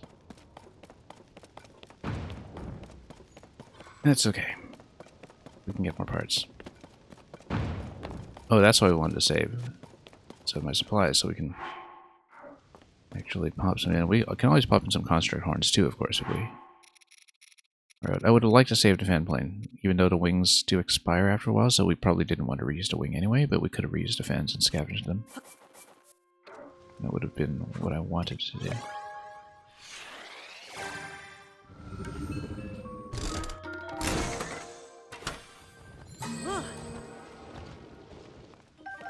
Foaming carts and lots of stakes, and just a plain old cart, which is nice. We actually hadn't looted one for ourselves. Because the idea is that you can, you know, use that as a more launch-friendly mechanism.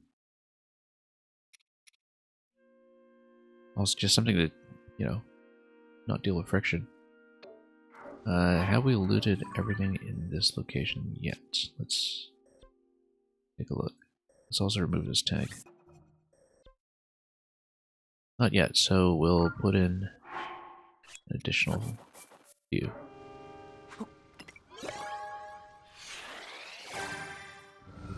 If I build another fan plant, I probably could take it over to the labyrinth. Again, that's why we really would have liked to keep those fans, but... Construct head. Ah, for turrets. We're never able aim that accurately.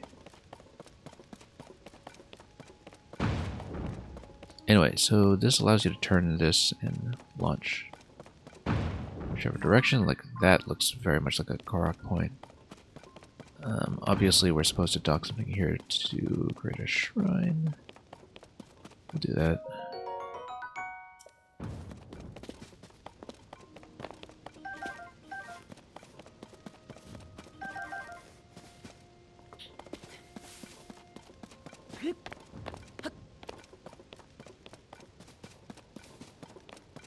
Quite the sphere we've got here.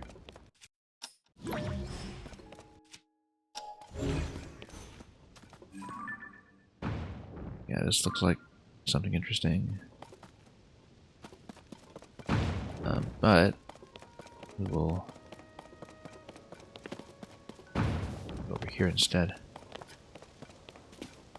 and see and find out what's up.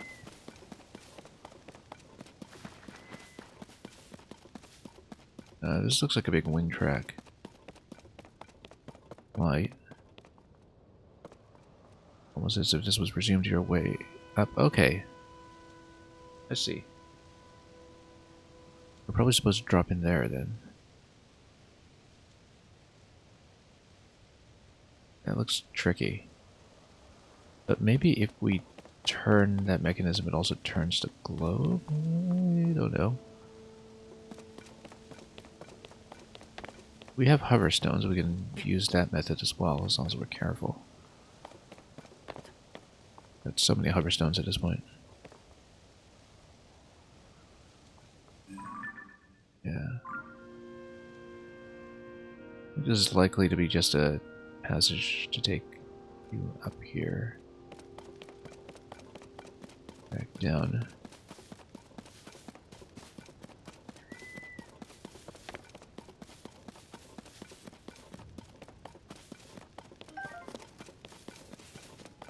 Let's go back to the launcher.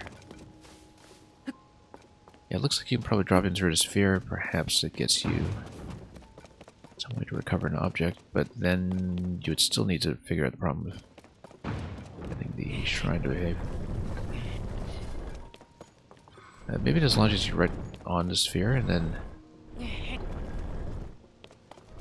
you'll have to be prepared to dive out if so. Since, again, no glider.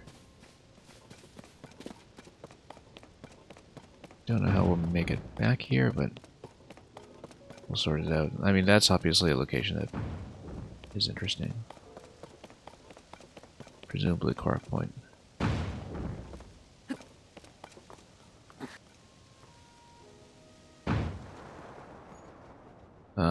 Okay, good. Super Mario Galaxy.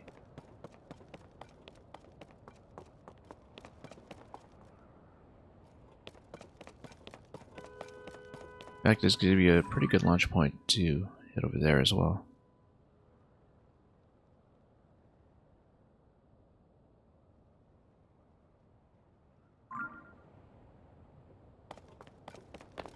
So let's see if the shrine crystal is in here. If it is, we'll need to figure out how to get out. It is. Or isn't. Okay, springs. Oh, I wonder if this orb here. Yeah, I bet it allows you to turn this to face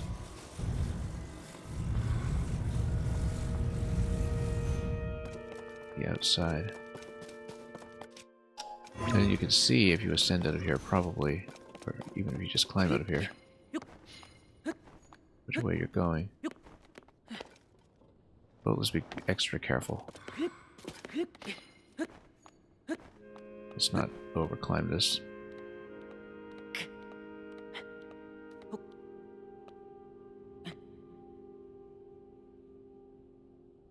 Yeah, we'll turn it to face the shrine directly because that'll reduce problems.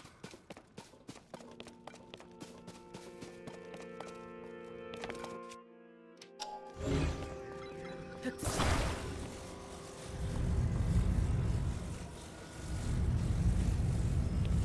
fact, we'll line it up with the line.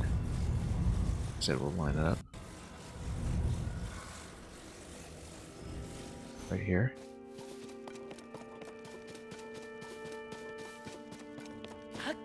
And got a convenient launcher as well. The double spring. Good. This is just about right. Slightly off center, maybe. But this is kind of pre-placed to give you the right direction, so just take the shrine crystal and punch it over.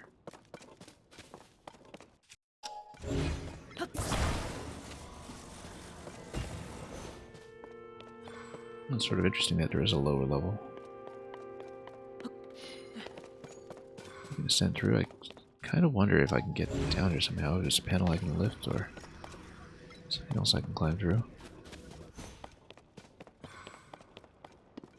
It seems not.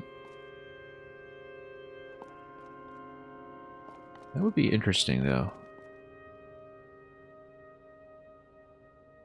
See if we can ascend through it, too. See what that is.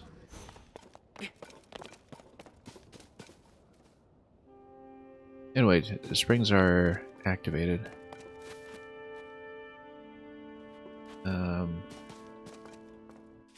We should obviously... Oh no, we don't want to turn that. That's not the orb. Hang on. Let's fix this once again. No, too far, too far.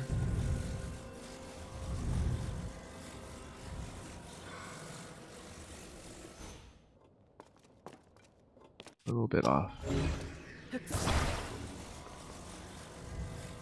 No, this way.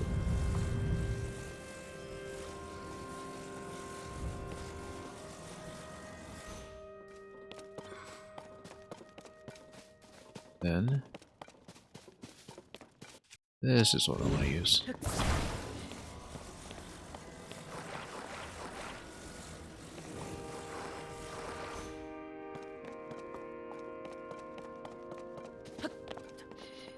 I wonder if we can just go with it and retract this and then fire it.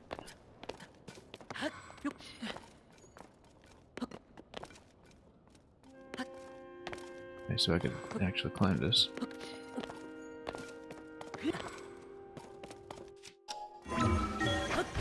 Fine. That works too.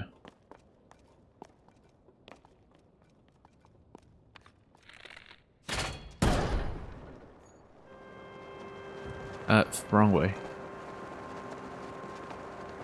Do we want to take a ground landing? Yeah, we probably do.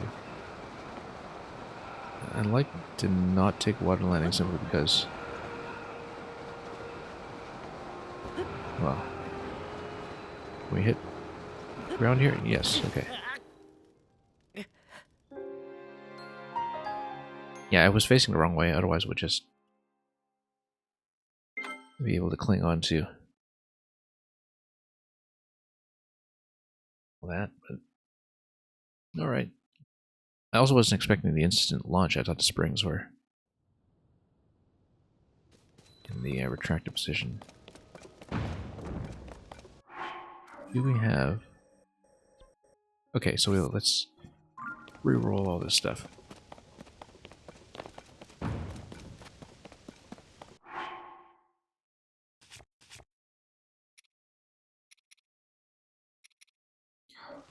Actually, if we don't need it right away, it's better to get the crystal installed first.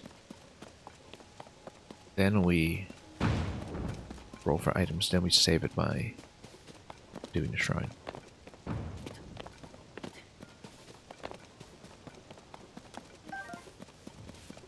And we'll loot a few minor items. But I don't think we really have to redo anything out here. Sunlight, of course, is always nice to have for a gloomy day.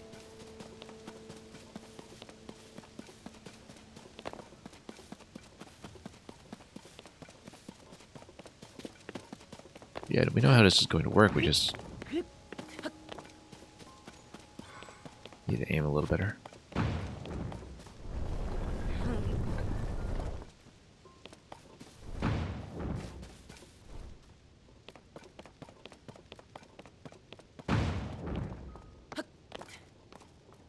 It's a little off center, hopefully not an issue.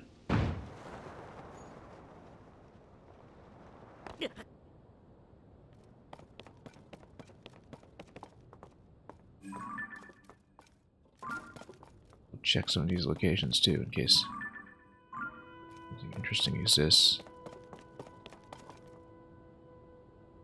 We'll head there next, probably with another wing.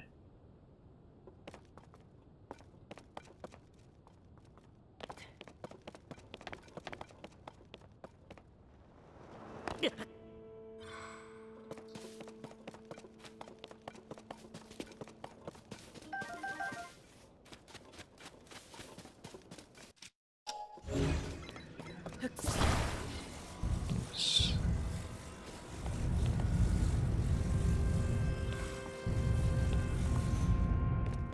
Yeah, let's...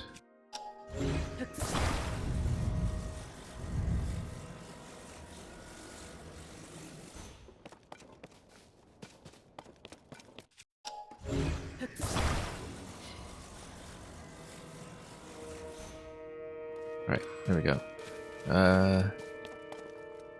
It was a little off. It is also sensitive to motion controls, as with stasis and similar interactions in the first game, so... Okay, this time we'll face the right way. Actually grab onto the ledge on the way out. We might even want to launch this separately first, but, you know, that's okay, we'll take it.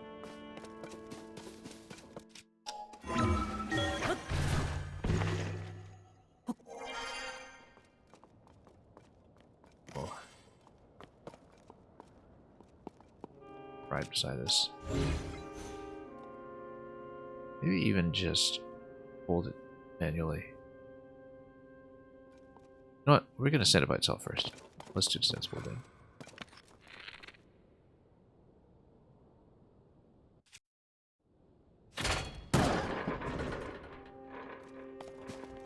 Okay. Let's confirm where it was.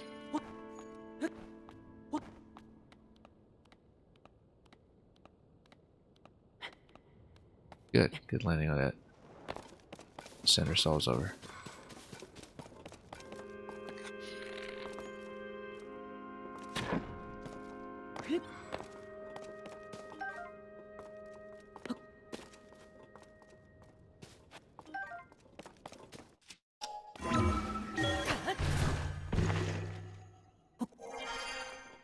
This time we'll face the right way.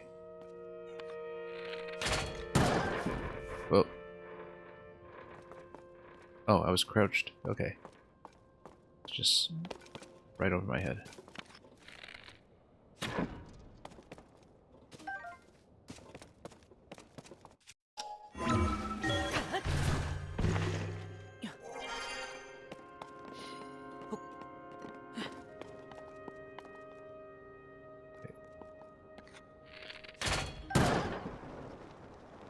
There we go. Much better. Where'd that go? Up here.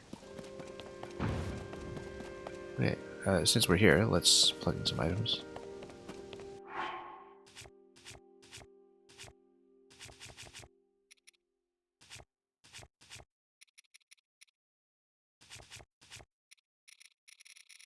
Can never find my stuff.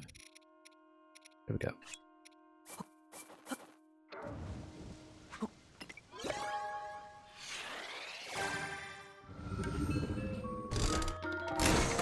And we'll roll as at least as long as it takes to make sure all the available items have been logged. And yeah, we've got all of them, so don't particularly want to spend more on this one.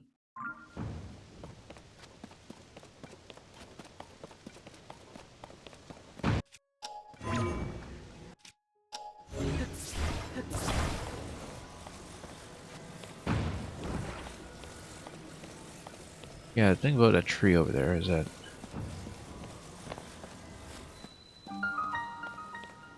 getting back out of it would be a concern, but you know, with hoverstones, I think we could do it. Oh, we actually need to activate this. Okay, that's fine.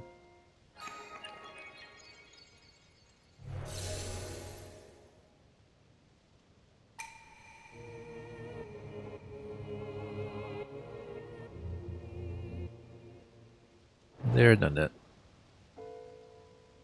Guess we just need to pick this thing up and put it down. Oh, there we go.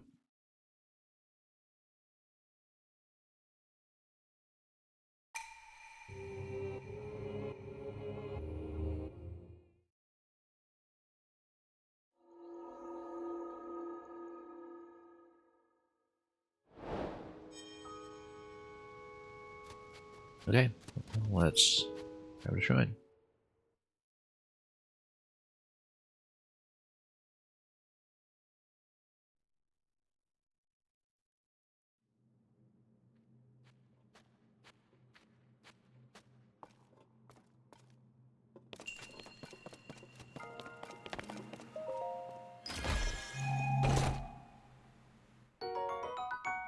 That's alright.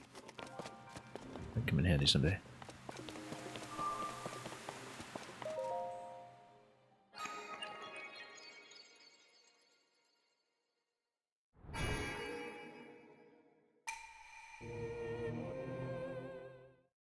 It's number 62, I think.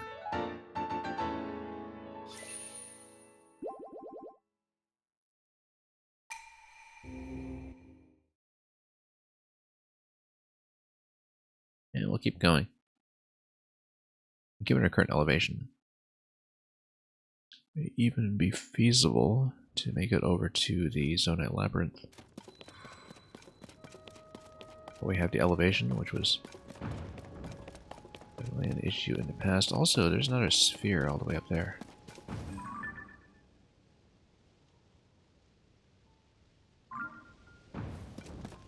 Looks kind of promising.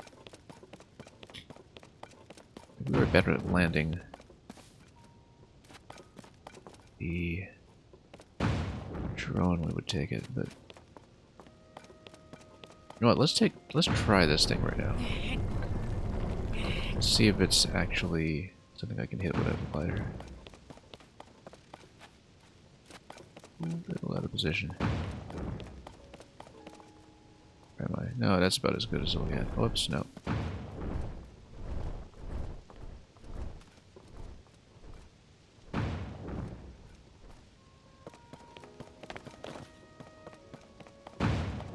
Little out. Yeah.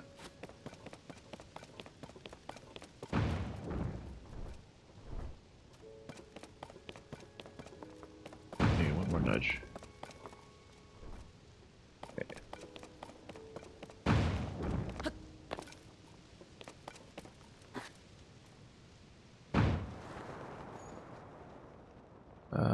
Nope. Oh, it's a croc point. Okay. Well, we can either take to death or we can actually just play in Tarrytown. Let's take to death. I still want to play there, and we will respawn right at the shrine, so... I said, let's take to death. Give me some ground. Give me some ground. Give me some ground. Okay, there we go. Yeah, Nat Cat. Very famous commencement speech, obviously. Wear sunscreen.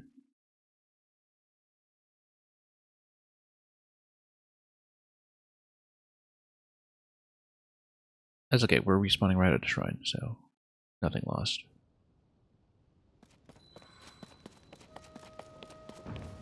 It's very deliberate. Yeah, we do need to probably paraglide out of that. That's okay, we'll get back on the orb. And then use it as a launch point. I kind of wonder about going over to the upper sphere. Oh, that's a ways away, though. That's quite far away, in fact. Like, we could fly up to it with the fan plane. We'd have to enter it from below. Be pretty well on target. A couple of stepping stones to get up there, I guess. Let's try to tag this and see. This is slightly closer to the platform below. I feel like we'll just do this one first. Then we'll attempt it. So we'll do fan plane for this. Single fan is probably enough, but yeah, we just need to land it properly. So we can reclaim this. And actually rocket plus fan plane is probably okay here. But we only have one rocket left, so... but that's okay, we can reclaim it afterwards, and... yeah, then that way... we're not using the propellers yet. It would cost Zonite to use the rocket, though. And I have no Zonite, so... let's go fan plane. Let's just try to reuse it afterwards, although I'm worried about its durability, obviously.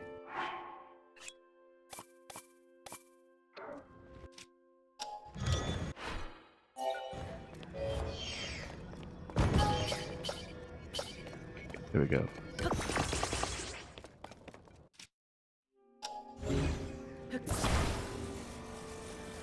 Let's aim this. And recall it. Yeah, we can probably aim for this afterwards. Maybe with a few batteries. But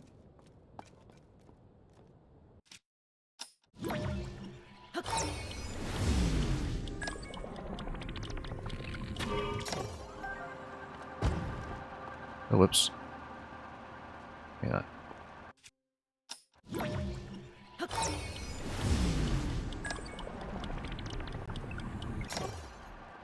What? Give me... wrong position. Alright, hang on. Let's give it a better position to start higher. I was reluctant to start too high because I don't want to overshoot that, but we can hit the pillar. It might work. There's valuable durability that we're losing here,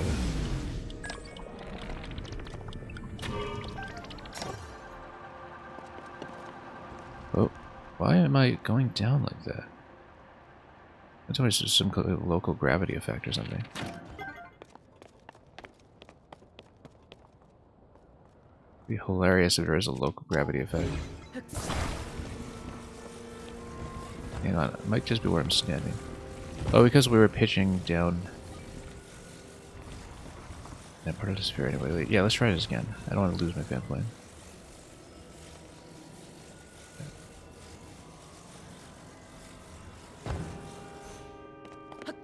Okay.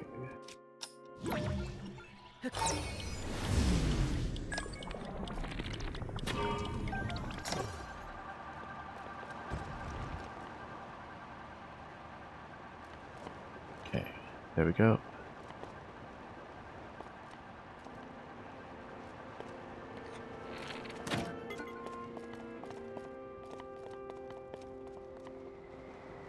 Oh, I missed again. God.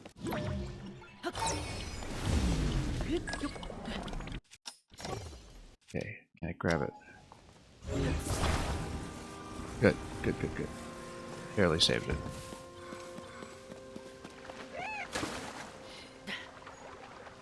And we have more wings, which is great because we'll probably transplant some devices onto this wing. We've got a propeller with this wing too. So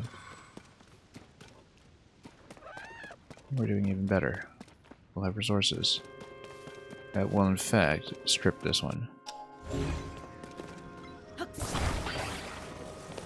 So we don't have durability issues.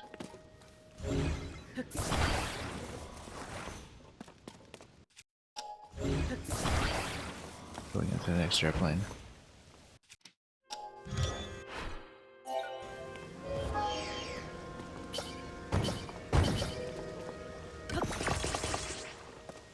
Okay, let's see what's up here.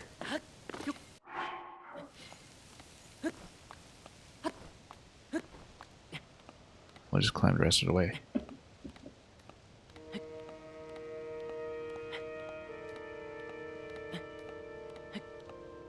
should be able to get up the ledge. And hopefully back down safely. Let's see, our concern as always.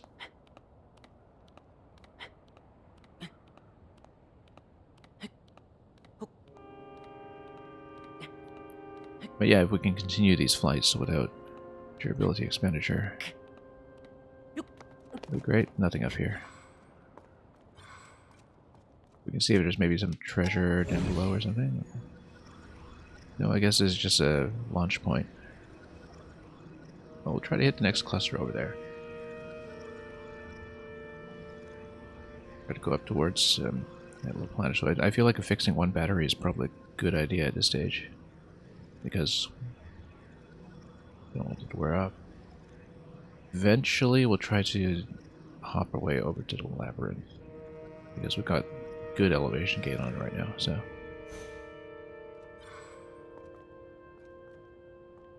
Right. I wonder if the let's go prevents like a point of fall damage or something. Probably not. I'd like to climb down, yes. Climb down input. Probably the biggest roadblock to the kind of run I'm doing. Notice the dragon down below as well. Look at how much height I have on that dragon. Way above it. That's Dinral, right? This region? Probably.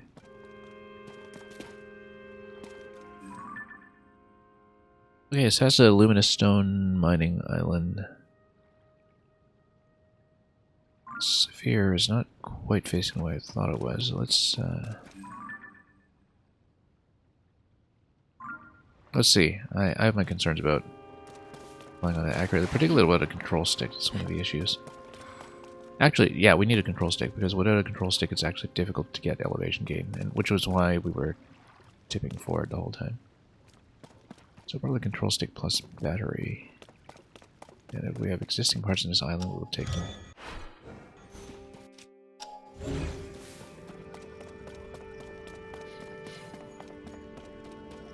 Yeah, this island is just a flight point. I think it's not actually that useful.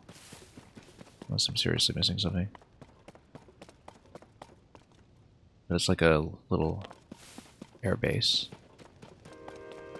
This guy, Blood Moon's coming, incidentally. I feel like I should just let it run, so it's not interrupting a flight. Just so it doesn't throw me off, you know? Are we catching a dragon? Probably not. It's way down low. We have other things to do at higher elevation first. So... I actually got some dragon scales much earlier in the game. Not just from them being conveniently placed, but... I think we'll let the Blood Moon run. We'll just stare at it for a moment. And plan out the next flight, because yeah, ideally I'm going to see what this planetoid is. And then that is going to be a bit further on the map. And we'll basically island hop from there, eventually down to the labyrinth if I can. I might need a replacement wing when I do that, but we can, again, try to salvage parts like propellers.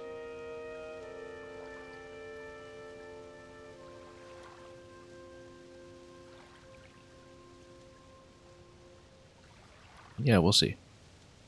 And it's hard to tell from this distance what the relative placement of any of those lower platforms are, so probably go straight up to the top if we can,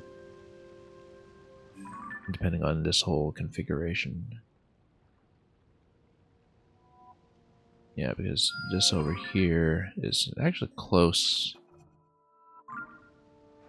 I don't know if that will be anything useful. But basically, we're so low on zonite we can hardly build anything at this point, so we kind of have to scavenge what parts we can. We're right above Tower Town. We'll eventually go back there. But if we have a good shot at the labyrinth, I'd like to take it. Yeah. When the glow of the blood-stained moon shines upon the land.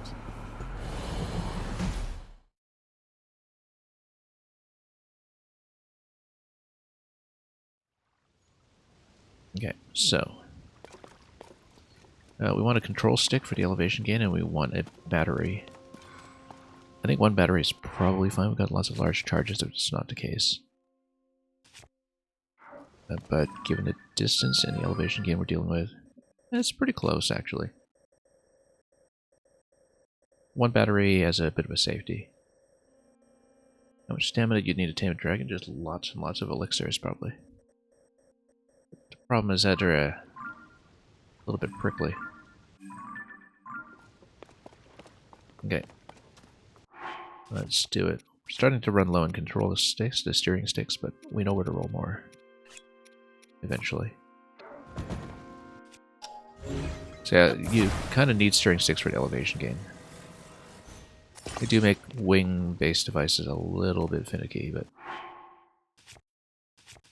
see what we can do.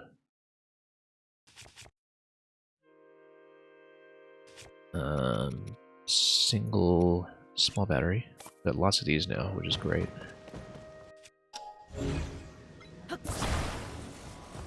We'll just go one. Because we're cheap.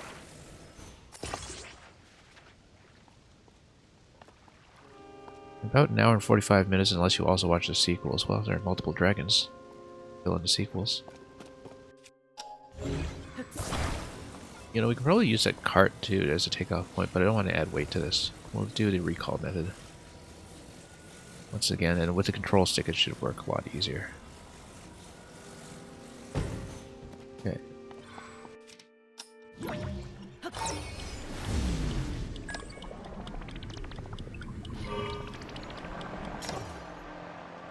There we go.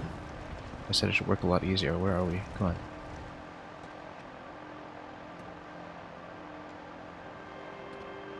So hopefully no issues with wing expiry.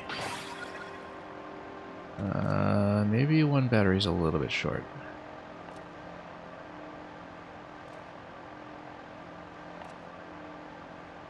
But let's just gain as much elevation as possible. If we're temporarily in glider mode before the battery recharges, that might be fine.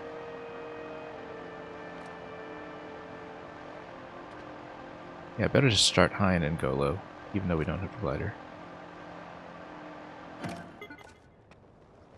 Yeah, here's the problem with control stick is that... Okay. Hang on, hang on. Emergency. Hang on. Recall. Recall. Recall. Okay, I have no hand. No, we shouldn't have let that deplete. Let's take the death. Yeah, no, we should have put a second battery on that, actually. I underestimated the distance. And that's the issue with the control stick, is that if you run out of charge on it, you don't get the wing effect that you typically do when you are just riding the wing.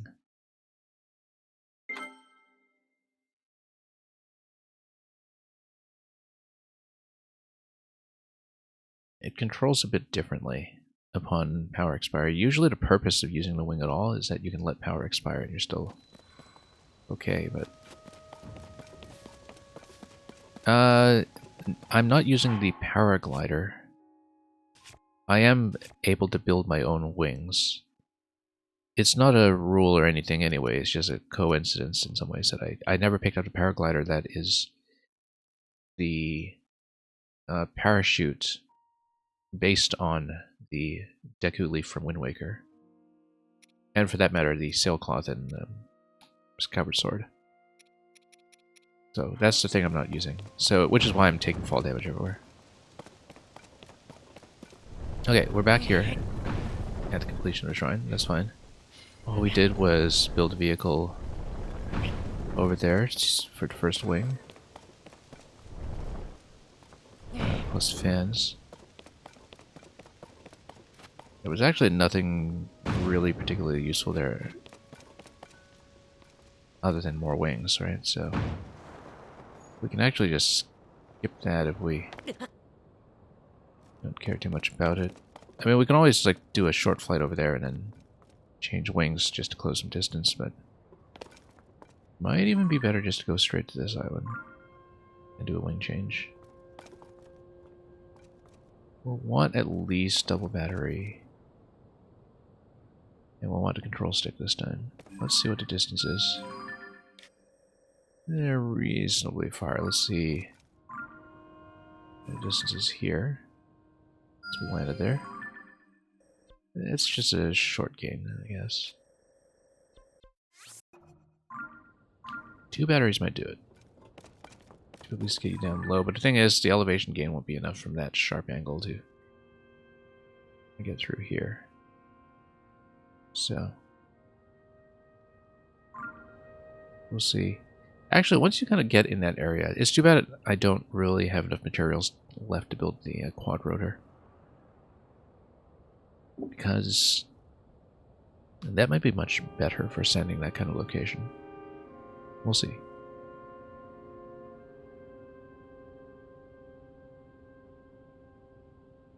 So, should we bother to do the halfway point with a wing? Maybe. That's, of course, much further off. Not getting there with a wing because the expiry would actually be a problem. Yeah, I say we shoot for the moon again. We were just limited by battery that time.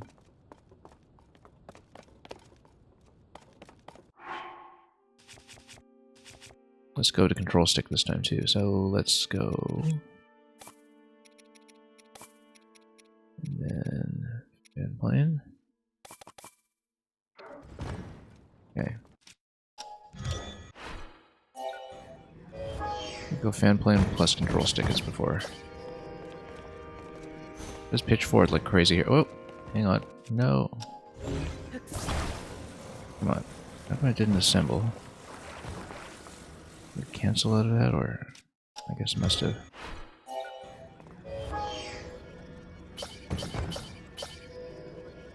There we go.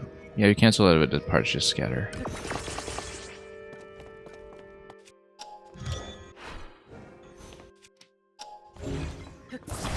Use recall to get the initial friction out of the way.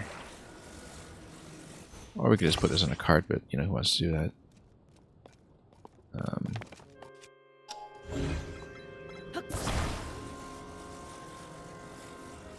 Should be easier to manage with the control stick. So. Okay.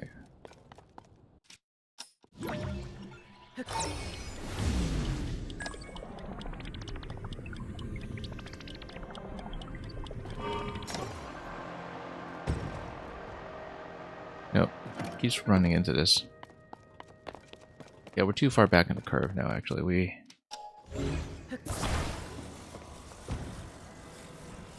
Up. Hold. For as long as we can. We need to let the fence, like, really kind of power up first before we let up on the rewind. We're letting up too soon. There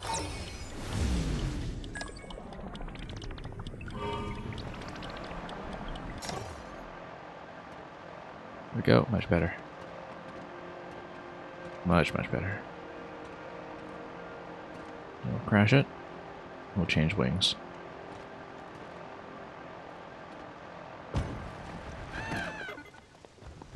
That was a fair bit of distance, in fact.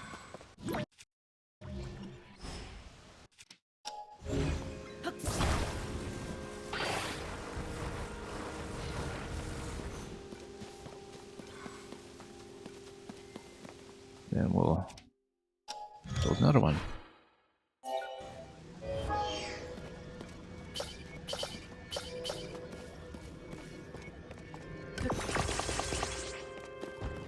And then I'm gonna go 2 standard batteries on it, and we'll put an additional charge if need be.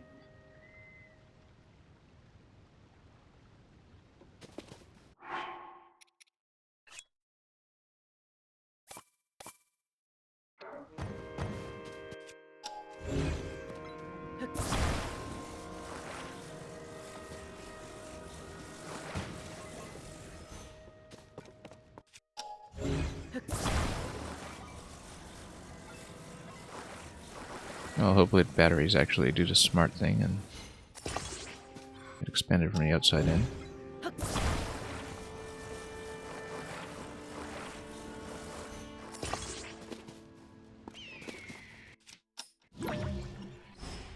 And I did confirm there was nothing else to see here, right? It does seem a little suspicious, but we did check that. Did check roughly all around. Let's not despawn anything. That's okay. Maybe it was something around here, but we didn't see it. It seemed odd for there to be nothing. Usually think there's at least a rock point, but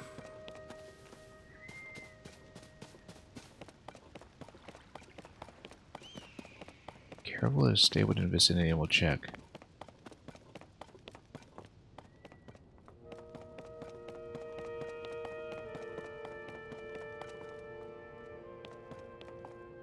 Just to satisfy one's curiosity. Anyway. Then we're gonna shoot the moon.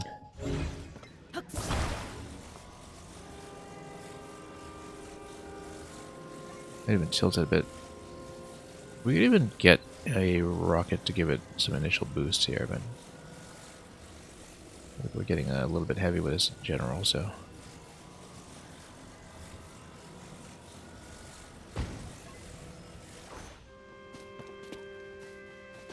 I want to fall off, of course.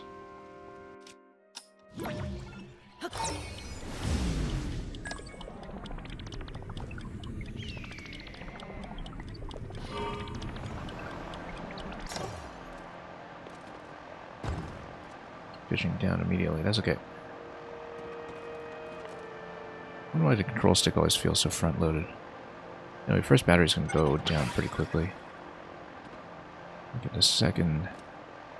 Wing expiry is always a bit of a concern of mine, but we'll go nice and high, and if we crash this, that's fine, we'll just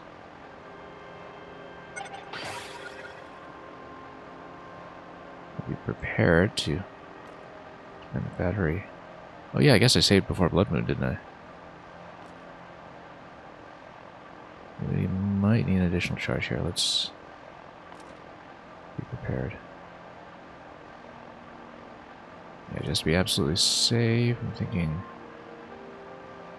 we will spend a large charge.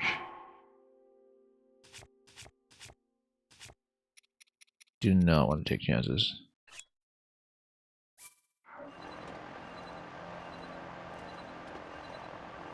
Yeah, that gives you plenty of room. Oh, that does not. Hang on. Oh, it's gonna be close. Getting close. Get me over. Get me over.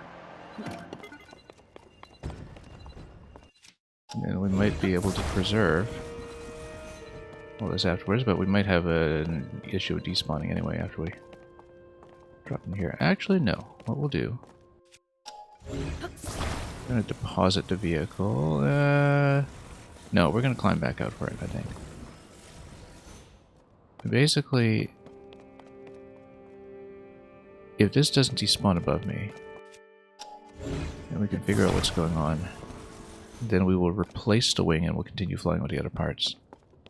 There's Luminous over there, obviously. I don't think we'll realistically reach it. Looks like a construct sentry platform. Possibly it's a launch point out of the sphere once you angle it a certain way. Let's consider this carefully. If we're launching out of a sphere, where are we launching? Nice vantage point, actually, of everything down below.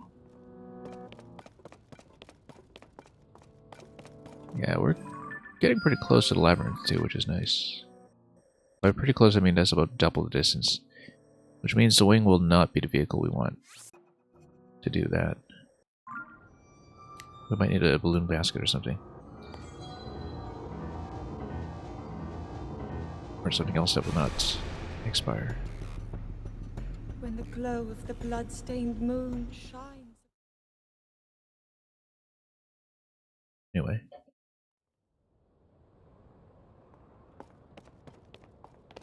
Yeah, I thought it usually autosaved after Blood Moon, but I guess Be wrong about that. So anyway, we'll see what this is.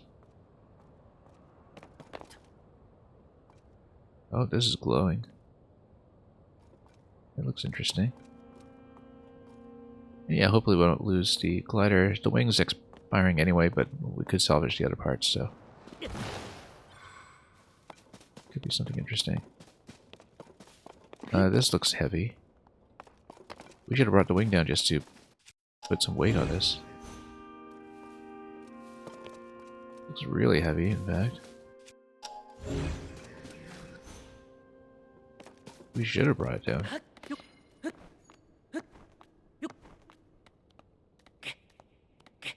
We can drop it through here, but just put a vehicle on this and see what that gets me.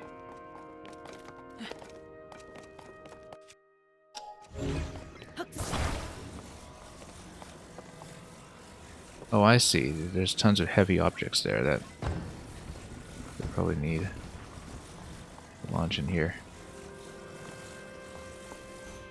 Wings are pretty heavy, though. Maybe not heavy enough. But, you know, this is a decent amount of weight. You never know. As we'll go. Not nearly enough. It's like a gigantic weight plate.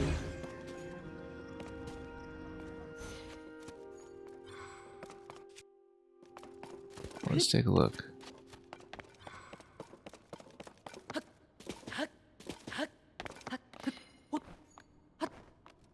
I need to send that back up then.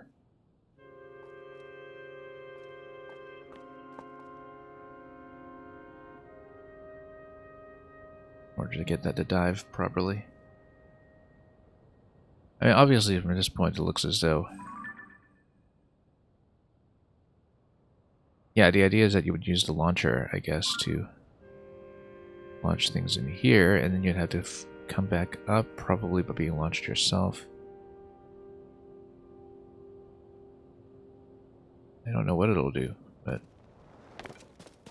What if we just recall this? Take it back upstairs. If we can. And it looks like it's not going to get that far, but...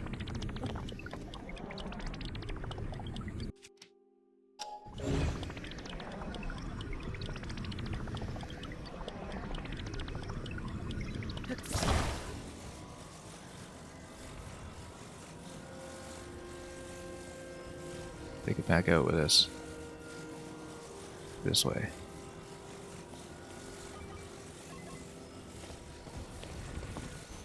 Yeah. We need a better design than the quad rotor for forward propulsion.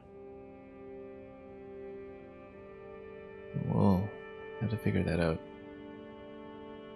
Basically, I need to attach all this stuff to a platform that will not just expire on me, but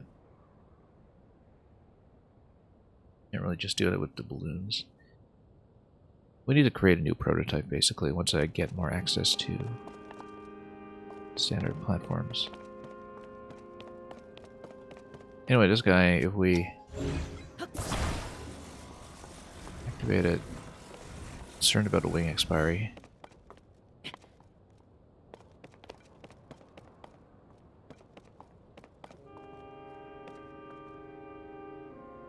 Perhaps if we...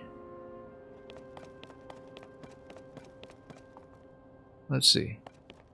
Obviously you're kind of expected to have the glider here, which is why placements are not quite ideal.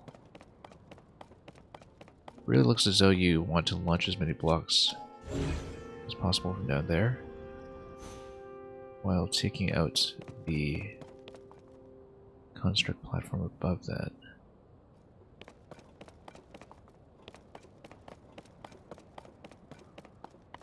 See if I can get any thrust off of this thing. Depending on fall damage, which we should try to mitigate.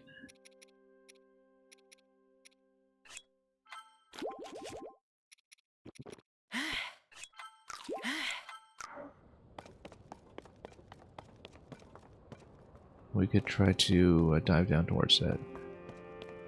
It's a bit of a steep dive. Don't like it.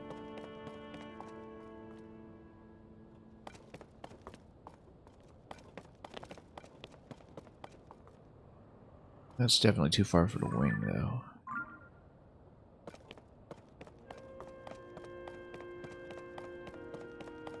We'll see. I mean, this thing looks like it's about to break.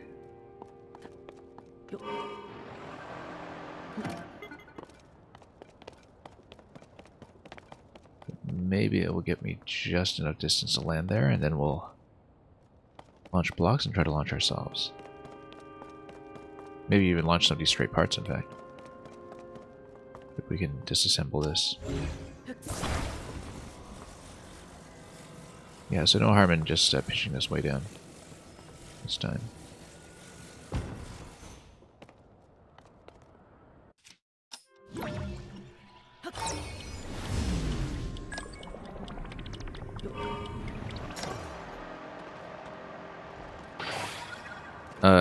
Yeah, that was too soon. Oh, missed. Oh, that was actually an orb point. We should have taken it.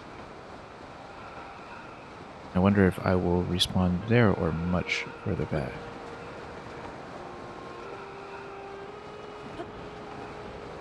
Well, let's try to hit the target. This is actually one of the shrines that I skipped because it was glider dependent. Just skipped way back on my first week with the game. Okay, let's see how far back we've been kicked.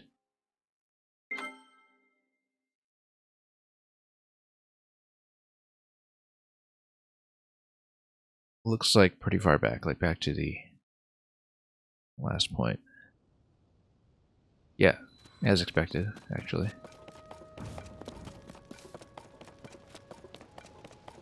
Yeah, so we found another orb point, and that's good.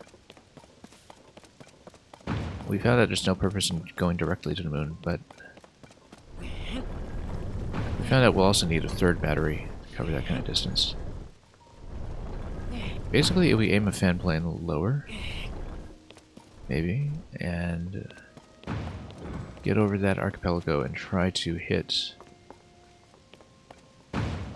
the next item dispenser.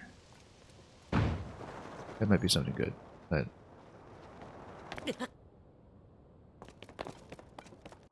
we'll see. I think in that case we'll change the way we're doing things just slightly. We'll actually go low and try to aim high.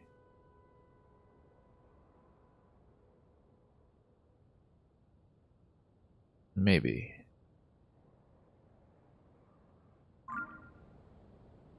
We'll see, because we know we kind of eat through one battery and can change the wing this way. It's still useful to cover that distance. Let's just try it again.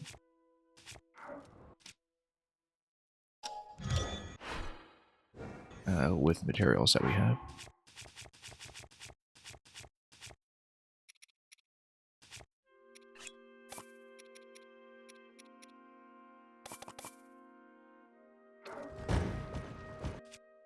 Okay, fan plane. And at some point we'll see the blood moon animation again.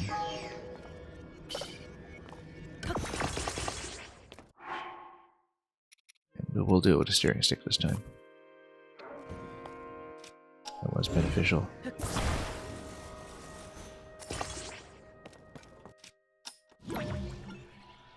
Oops.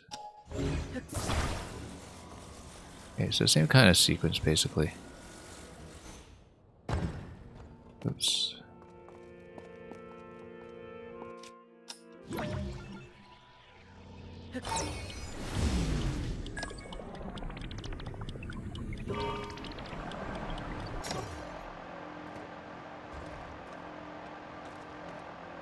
Yeah, when you launch it like that, you have to be prepared for a bit of an initial dip when you release recall. If you know it's coming, then it's easy to plan around. Look at that, a water landing for once.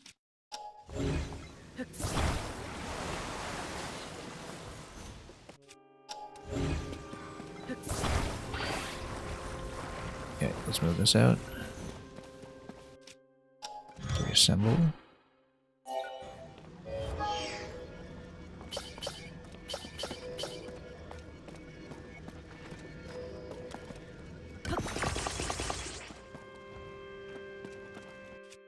We go triple battery this time, perhaps. Although, I mean, last time we were starting to get bottlenecked by the wing durability anyway, so.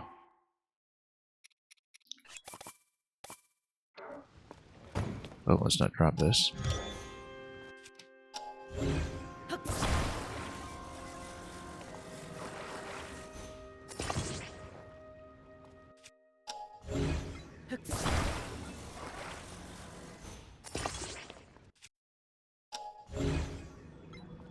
And let's place a battery pack right in front of this. There's extra load to bear, but we'll try to find a better takeoff point too, just to cover a tiny bit more distance. Because that could make all the difference, just what we saw previously. So yeah, no point in heading directly up to the planetoid. I think it makes sense to go to this point here and see about that instead.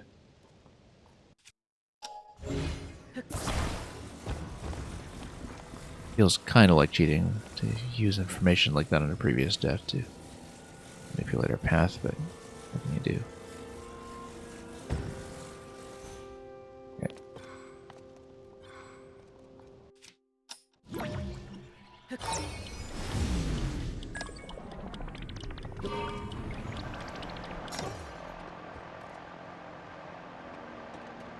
Alright, we'll just aim for that. Complete wing expiry is not a problem. Given that the moon was already giving me some concerns with distance. That's not a good time. Arakuda. It's not nice. At this elevation? I'm not fighting you here. Can't even loot the eyeballs at this rate. Okay, we'll just fly around it. Hopefully battery and wing durability are not going to be an issue here as we try to make the next landing. That's fine, that's fine. Waiting on the wing here at this point.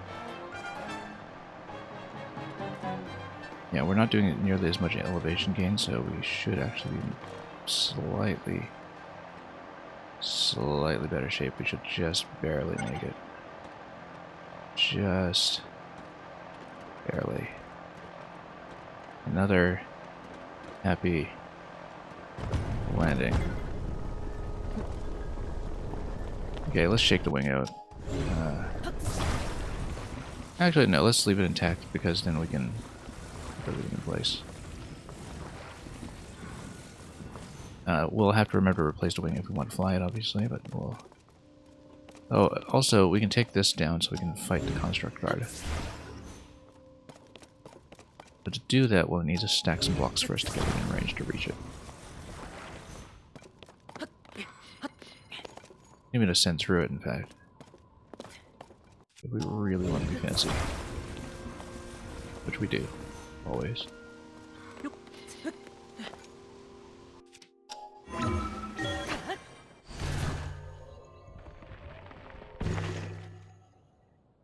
We're right here. It's got a rocket beside it. That's okay, we'll use... Oh, this is no longer wet. That's too bad. We'll use a different weapon. How about... Looks 3-pounder. That's just a bit heavy.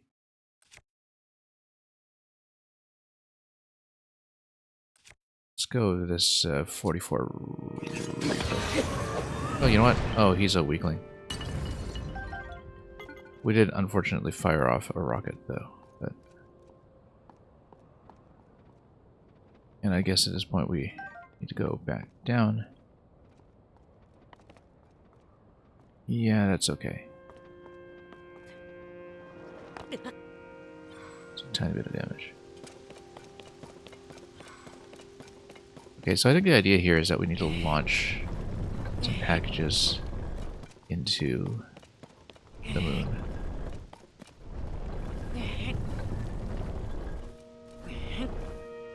gotta put an angry face on it, like a Majora's Mask.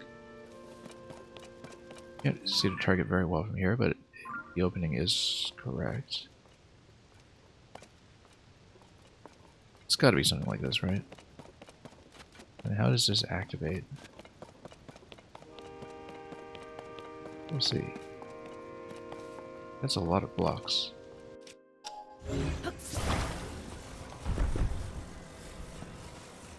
Almost like you can build something really elaborate with them. A whole staircase or something. Depending on how you pin things down.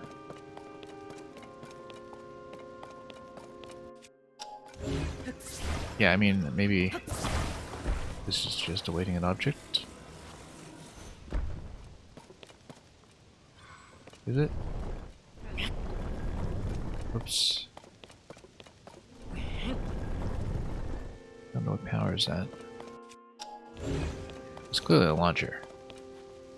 Or maybe the launcher's in the wrong direction here. No, this should be right.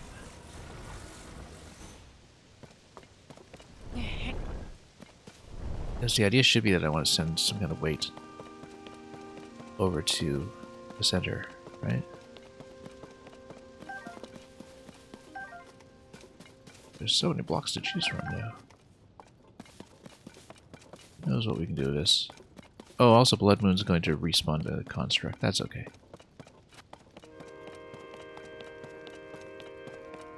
We'll figure this out slowly.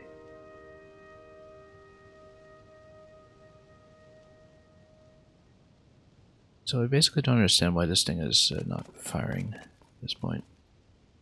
Maybe I need to tap it.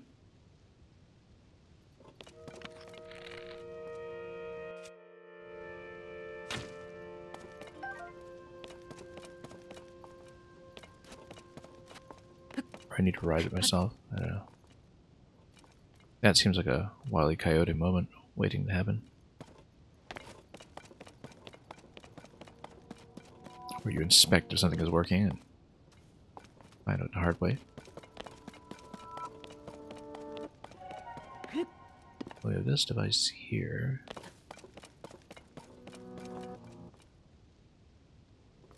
Platform up above. Seems like you probably could just build some kind of massive staircase or something. Then just deposit an object. When the glow of the blood-stained moon shines upon I mean, the land, you're limited to 20 objects long, right? the aimless spirits of slain.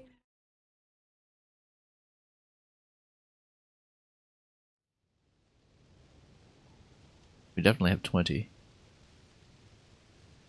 But this also looks like a launcher, and I'm surprised it isn't launching. It has also turned on this. Yeah, there's no way you're going to reach that with a stack of 20 objects. So what is going on here?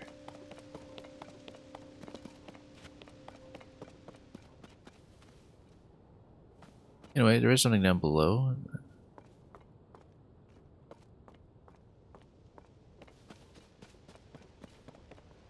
The wing is about to blow because otherwise we took some kind of platform we could just ride it down. We could even take a balloon. Just not activate the balloon. It's a construct down there too. Could try to steadily make it down so we can loot whatever's down there. Oh, that's totally a shrine ring. I see it now. I see it.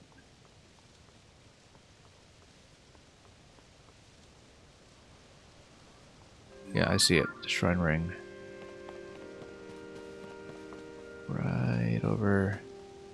See if I can get a vantage point on it.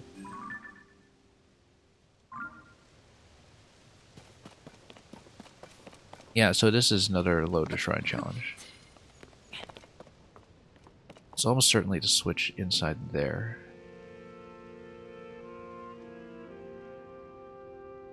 That will get things moving.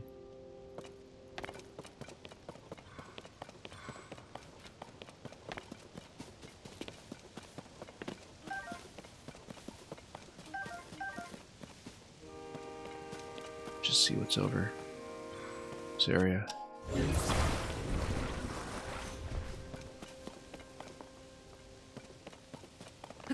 Lots and lots of crates. This might be one that's difficult to do without ability to parachute, but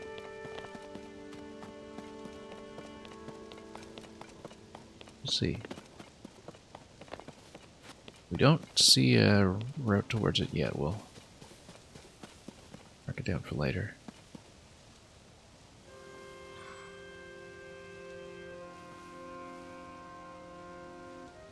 Also, it is possible to maybe stagger our way down with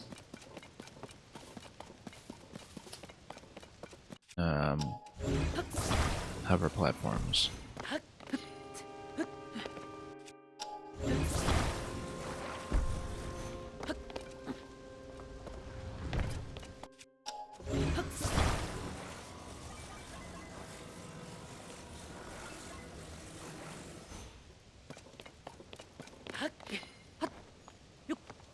Grab that.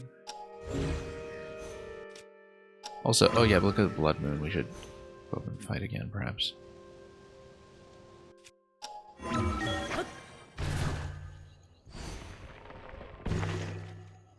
No, it's still dead. That's good.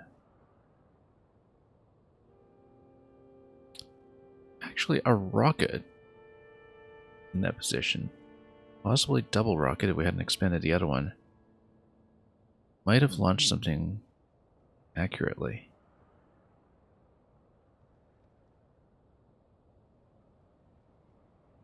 Yeah, because the platform is down. Maybe that's what we need. Yeah, I certainly hope I don't need 2 rockets.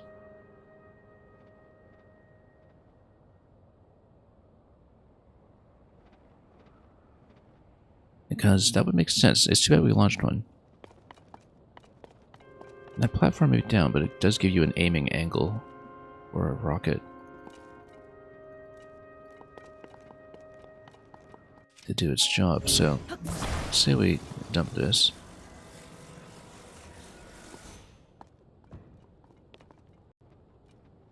And then,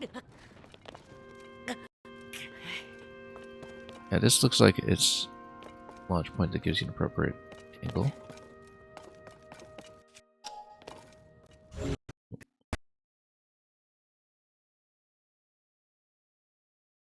I guess we can try it with, whoops.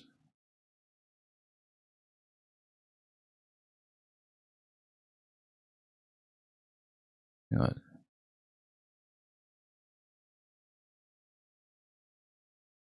I only got 1 rocket part left, so the question is, do I want to risk it?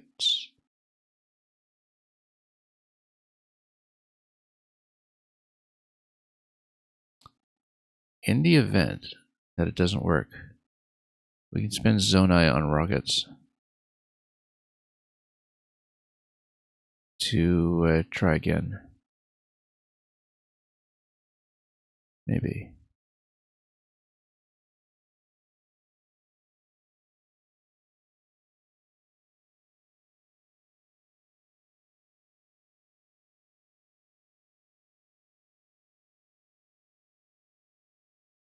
Because I think if we had attached this properly.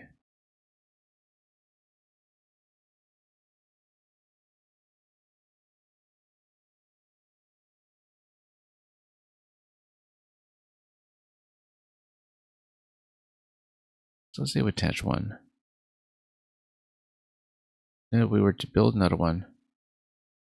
Whoops. Hang on.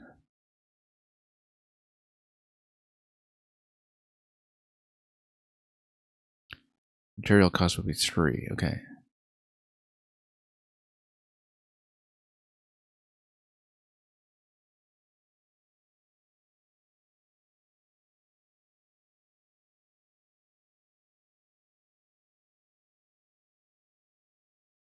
So let's try with 1, because it'll cost 3 to do it with 2 if this doesn't work. Does Coco count as glider? Well, I haven't actually written one yet, so Let's assume no, because again, it's not a rule necessarily. It's more that I just don't have the glider, right? So if I have alternatives for flight, I don't mind taking them. Okay, let's see if we can pot shot this in the hole.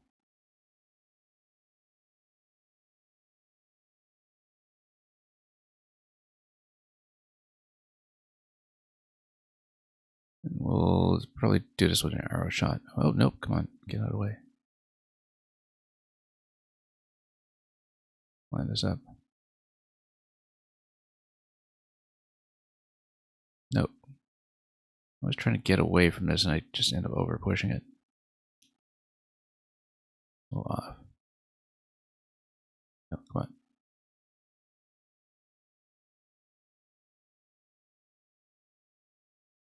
It doesn't look unreasonable. Let's try it. Not nearly enough rust. We can try with 2 since we were originally given 2.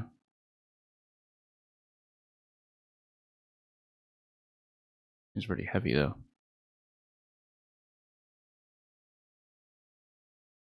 We would need a lot more than that actually.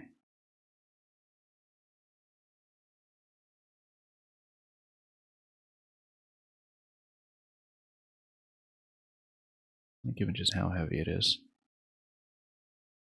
But I think this is probably the right idea, right? That you give something enough thrust to dunk it in there. Then that will activate a switch. It'll then give me a crystal to dump down below. Yeah, we might just not have the cash and the tools to do this one right now, fortunately. Because I'd love to just dump a whole pile of rockets on it and do that instead.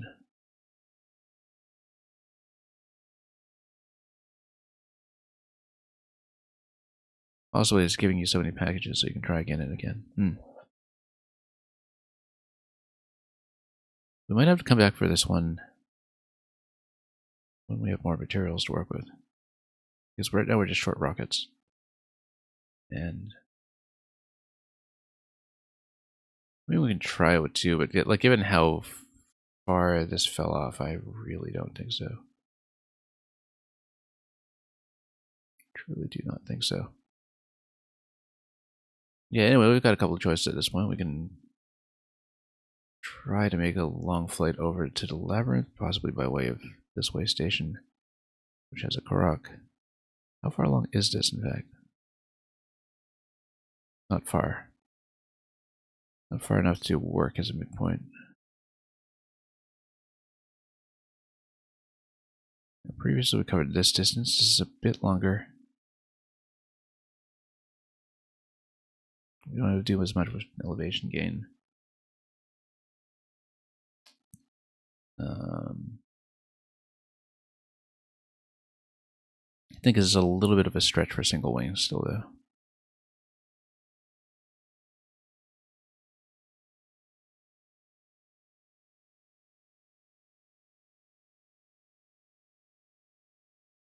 If we had an alternate platform, that would be great, obviously, but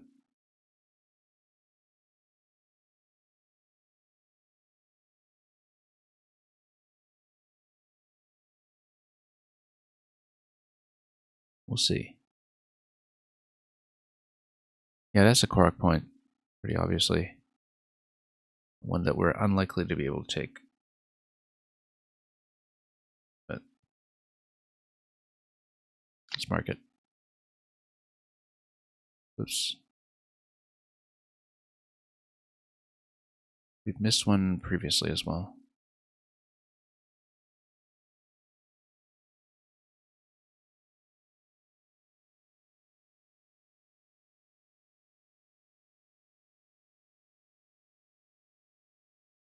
A single rocket clearly won't do the job.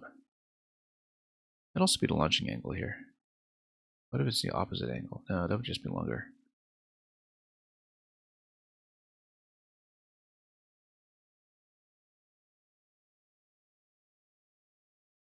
I feel like fundamentally something was supposed to activate this as a launching mechanism, and it has not been powered on. The only thing I can think of is, like, I mean, I don't know if that switch is supposed to come second or first, but I would assume it has to come first. The launcher might not get you very far anyway. Maybe just up to the over there. Something like a pilotable balloon. Or no, or just use floating platforms. Actually, yeah, why don't we just... It's a bit of a distance, but... If we just use hover platforms, maybe we can cover some ground and get up to the luminous location. Game audio? Yeah, let me check it. So we've been fine up to this point, but I guess it did fail finally. In one moment, I'll fix it.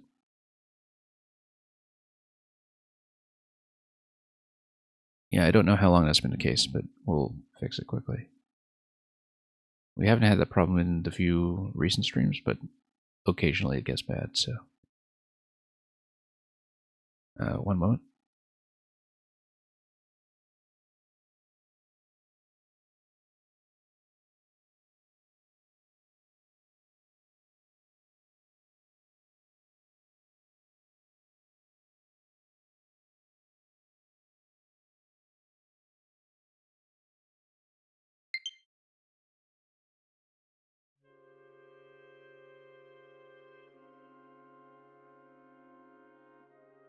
It should be good now. Let me know if there's any cutting out or latency or itch issues or anything like that.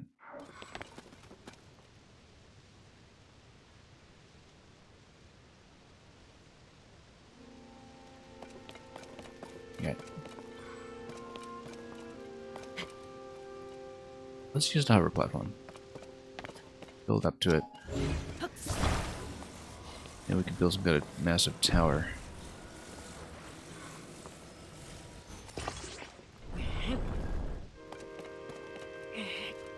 Yeah, because it seems like this launcher isn't going to be useful for a hole up there anyway. I'm guessing at this point we're going to be out of range of this vehicle too. I think we might have to ditch it. We're trying the strategy that I'm thinking of trying. Which is going to be a little bit crazy, but... The thing to keep in mind is that the floating platforms do have durability. In some form, I think. Oh. Make it work. Okay,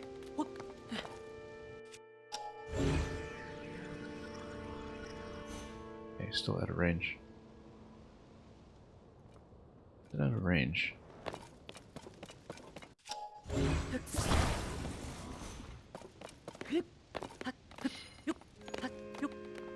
Maybe it's just the angle. Oh, we need to stack higher.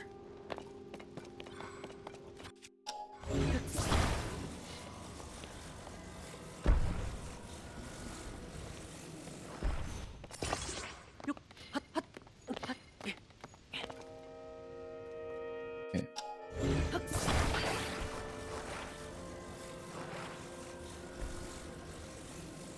Let's not topple this over. Sad. Alright, let's fix this a bit.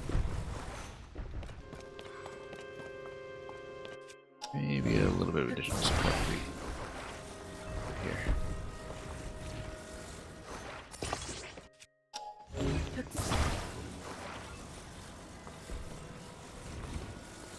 Oops.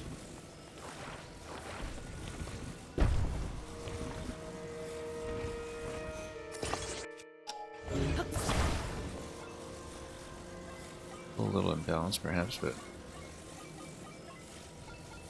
trying to make it work. Right now I'm just trying to reach the hover platform.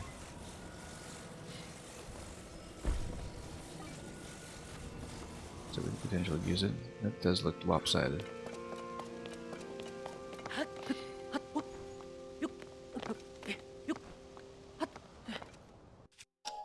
pull it. Yes.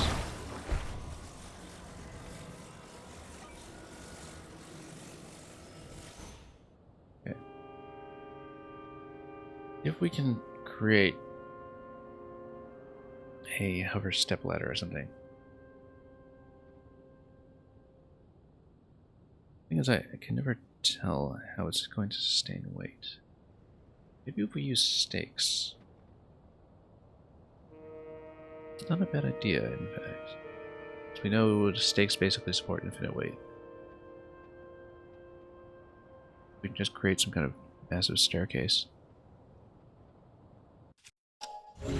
I actually kind of like this idea. We don't even need to use the floating platform. Potentially, given... maybe we do, because we need enough blocks to make this happen. We need to do some experimentation with it, though. We're on this. Let's say we put something like this on the edge. Then, what happens? Yeah, it totally creates problems.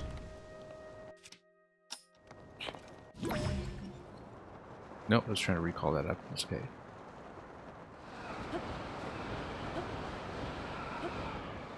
At this point, shall we go for water and just go at it for the time being?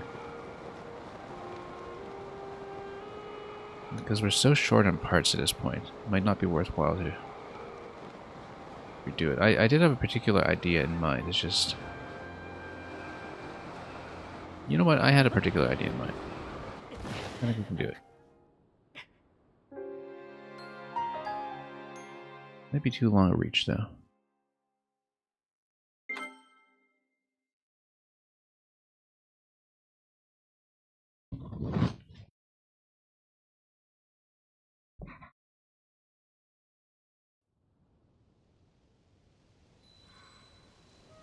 Okay. Try it again. Just one moment.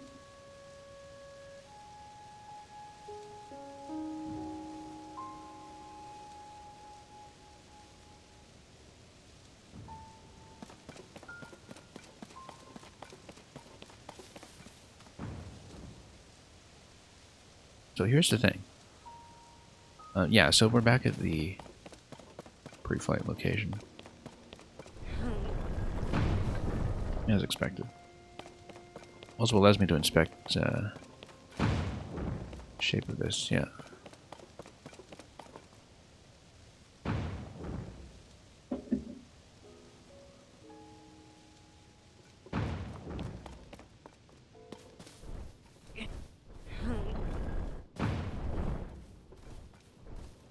So we know a 3 battery flight is going to get me up to that island.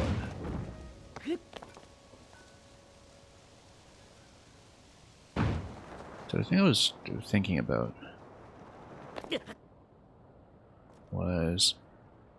You know, I wonder if it's actually possible to just cheese it by just pulling a whole bunch of wings and such out of the inventory and just stacking them on the weight plate instead of using the boxes. Or if the weight plate is just going to bear that perfectly fine. I mean, the physics system, you know, it should be based on weight. It should be irrespective of the objects that you place on it. It's just that it would be a big cut to my supplies. Or even place like hoverstones, since we have so many. I had another plan originally, which was to use stakes to weigh things down. But in the end, we would still need to escort something down. We'll try it.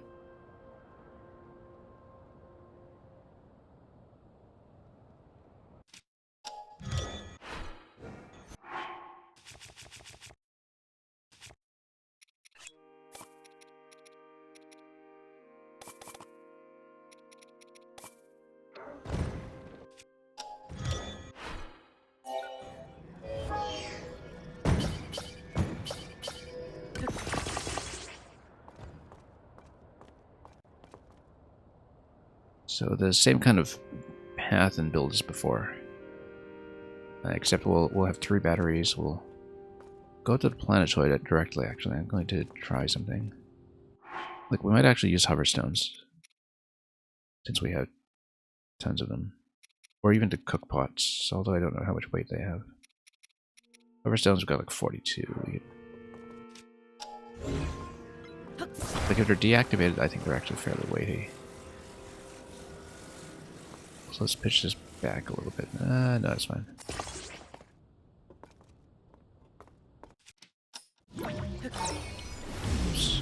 Oops. Oops.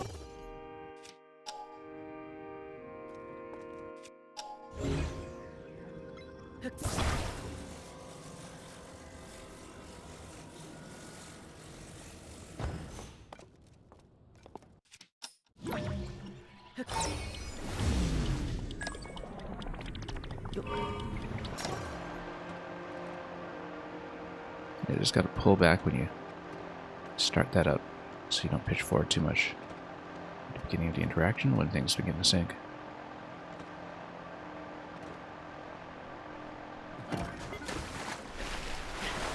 Change it to wing. Add some batteries.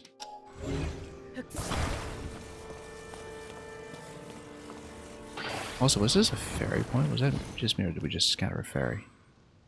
I think we did. Huh. Not that we want one, because we want to be able to take fall damage in case of failure.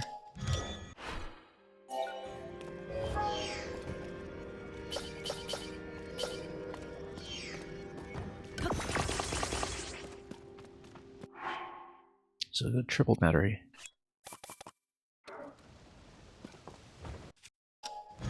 Let's see what that does. I actually am going to try to go directly up to the planetoid this time. The way we did the first time. Quite successfully. If with very little wing durability remaining.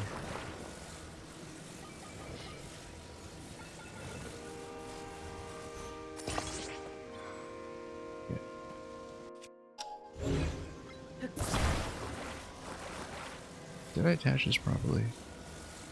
Okay.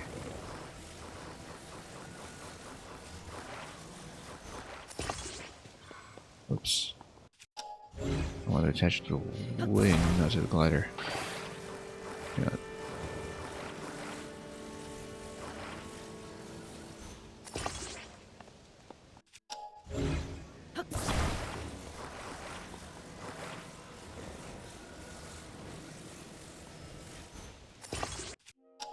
Still not totally fluent in this, but we'll make sure it's attached to the glider. Or the wing, rather. It's off center. That is deeply annoying. Hang on. Let's fix this.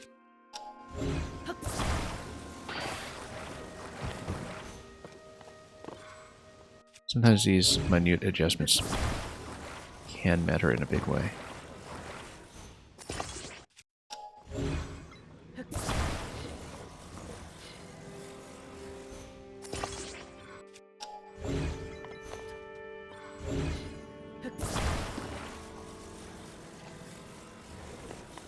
Anyway, whoops. Come on.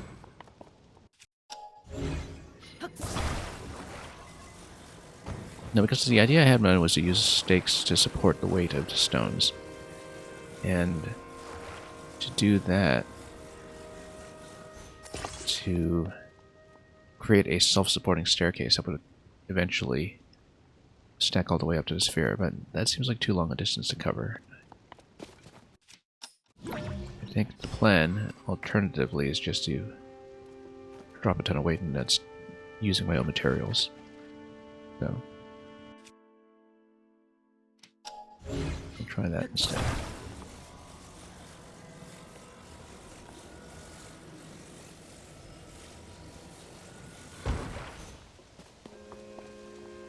Okay.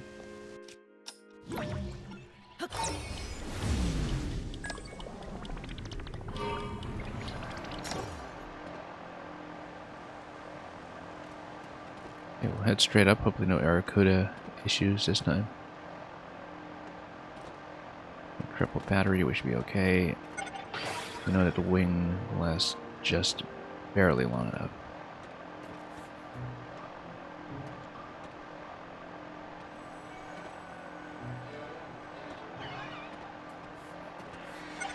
Just barely.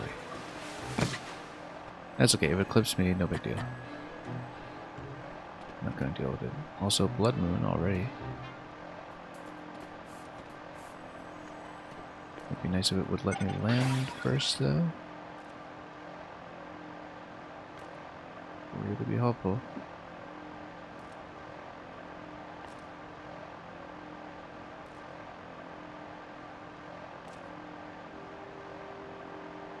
Well, let's see. Alright, we should just barely make it. No, come on. You gotta be kidding. Oh? How come it was off that time? You actually just need a further launch point. We need a tiny, tiny adjustment.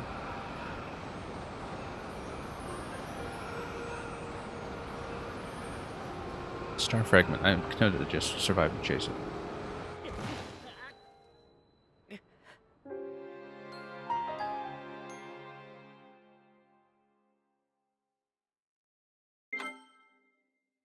Okay, let's try it again. Yeah, we just need a tiny bit more distance there. And 3 batteries would have been perfect too. Yeah, we'll try it a few times. I'm trying it as much as I am because I think it is doable. But of course we'd need to solve the problem of how to escort the orb afterwards.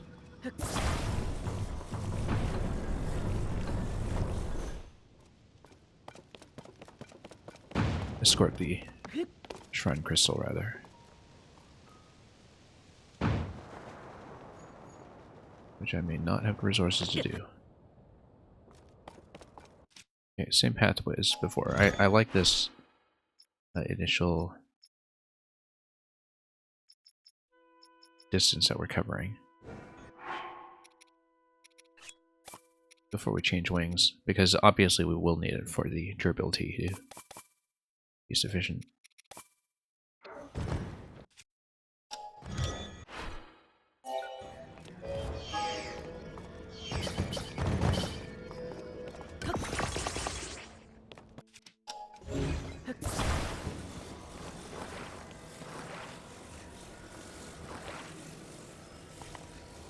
And that was... let's change it out slightly.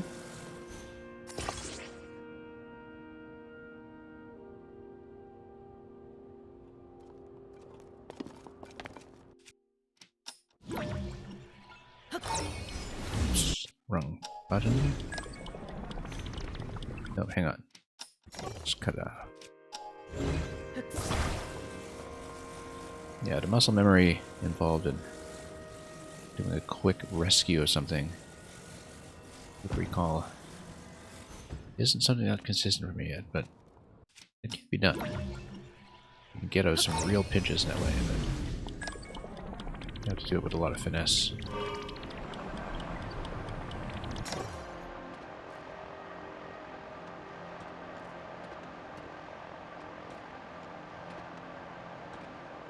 Okay, again, we'll crash this.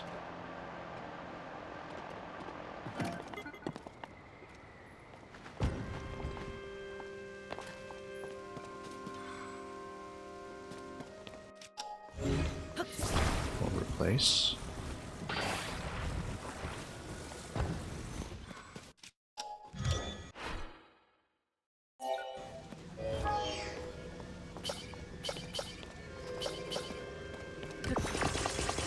We'll extend our takeoff point slightly, because that actually will make a difference.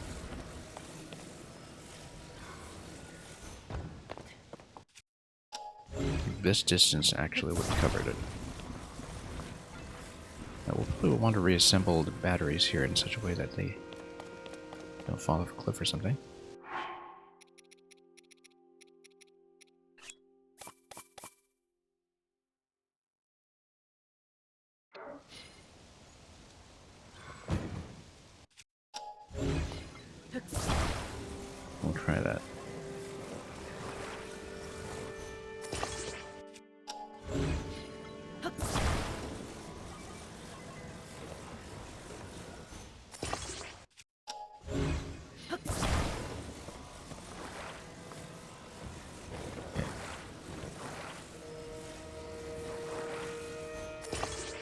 There's a tiny added weight with installing 3 batteries too. That might have made all the difference.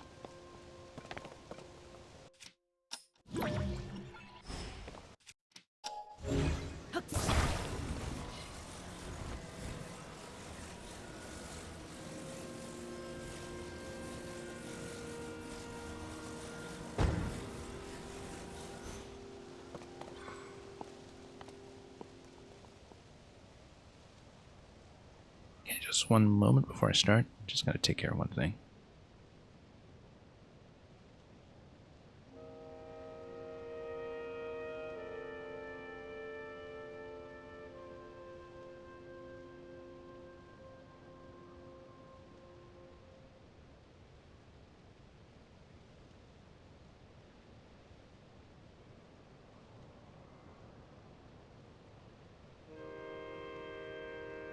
Okay, we're good. Let's try it again. No, just need to fix something up with my mic. Anyway. Let's aim high.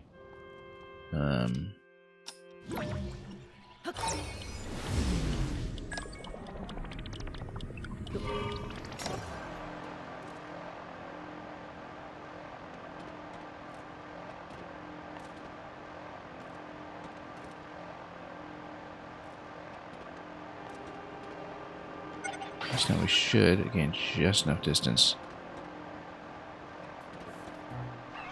We actually came in a bit low last time. Well, we should have been able to make it over. It's okay, I don't mind being clipped, but...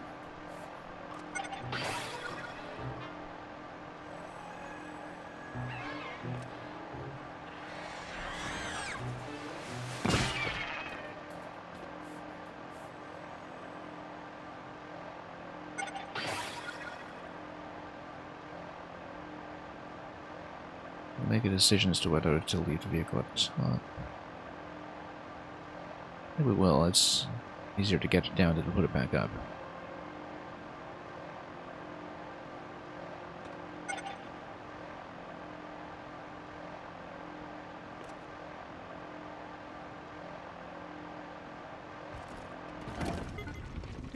Oh, come on. Okay, I guess we'll just lose it. That's fine. That's fine. It just cost us the parts of the control stick and the fans, and we might not be able to keep them anyway for our progression through this, but I want to see if the hoverstone strategy will work. If it doesn't, we're so broken zonite that we might have to forego this segment and just take a dive down below.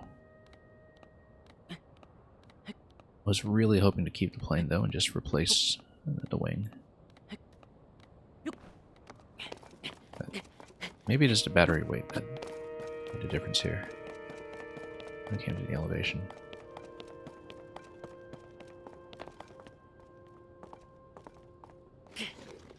But anyway, we're going to try a little something here. A massive weight plate.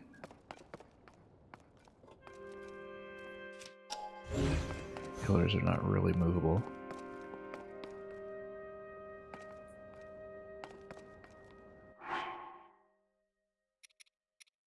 Let's just add a few at a time.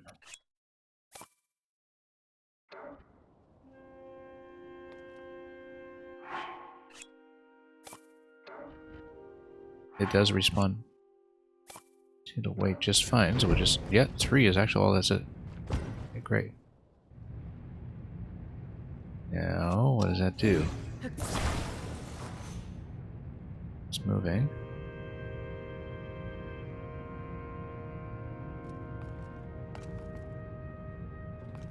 It just keeps on spinning.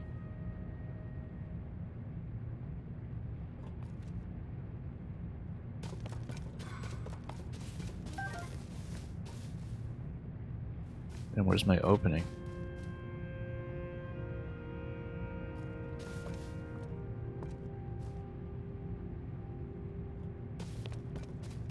If it's spinning like this, maybe it gives me a particular opening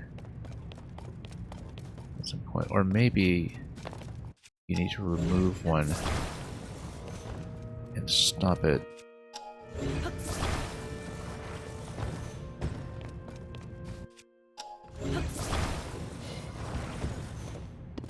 Oh, I think I know what happened here. I think I need to ascend out of this. Because... Or will it stop? No, it won't stop. But yeah, no, because the idea is that you were supposed to launch something inside here. Right? Top half is spinning relative to the bottom. I have no idea what this does. But whatever it is, it's interesting. And we can't stop it either. Because you were clearly supposed to launch an object inside here, and then it would cause a spin by itself. Let's take a look.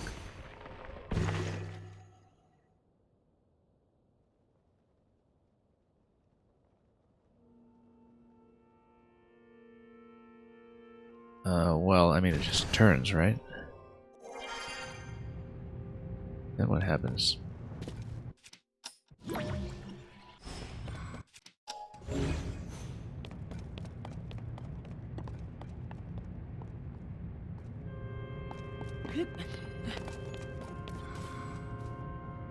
Well, we see some light here.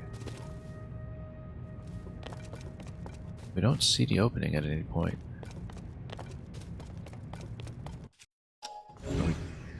Or do we know how to stop this, which is interesting. That Blood Moon.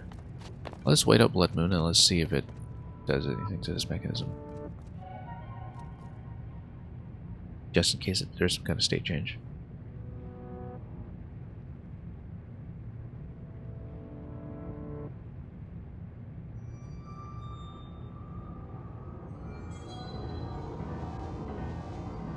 Well, it would be interesting if we actually just When the glow got the spinning of the indefinitely. blood-stained moon shines upon the land. The aimless spirits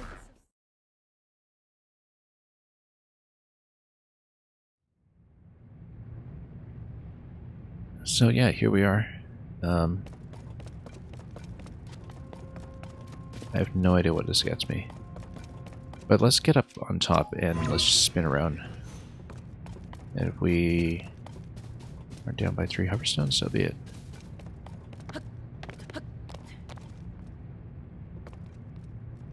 Because I see no way to raise this again.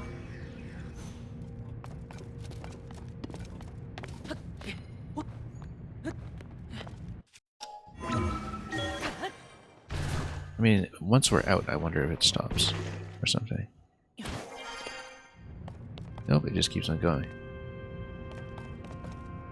And it just orbits now, like there's no way back in. So what was the purpose of that?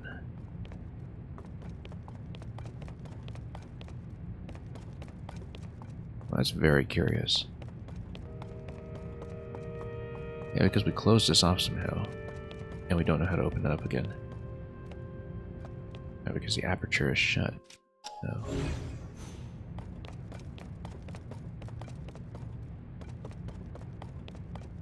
I feel like this might not be the intended behavior. Anyway, we have spent too many resources.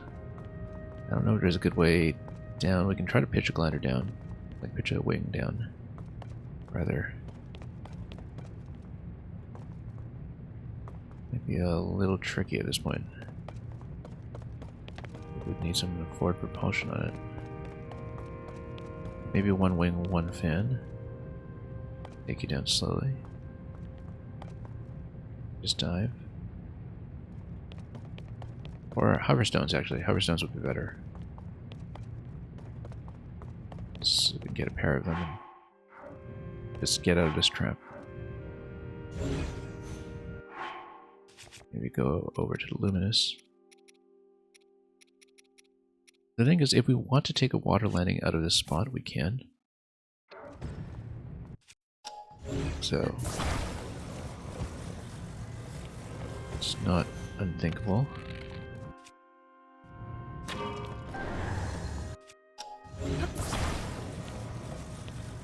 So we can always maybe do this and then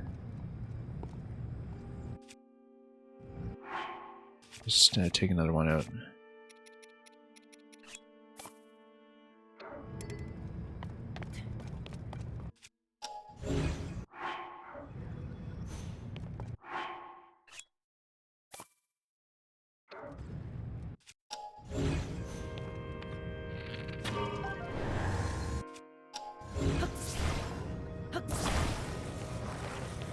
Okay.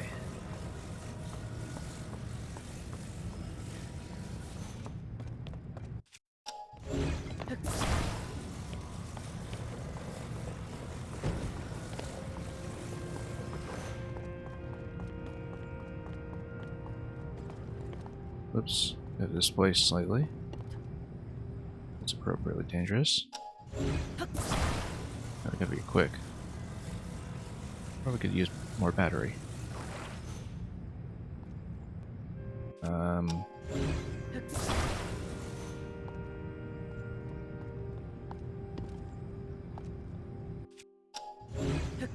So yeah, we need to use large charges to stand ourselves here. That's fine.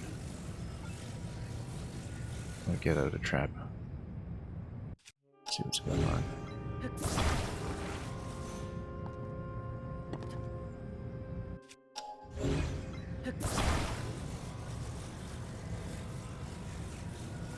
We need to drop a little bit, that's fine too. But aiming jumps is always a bit of a tricky thing, so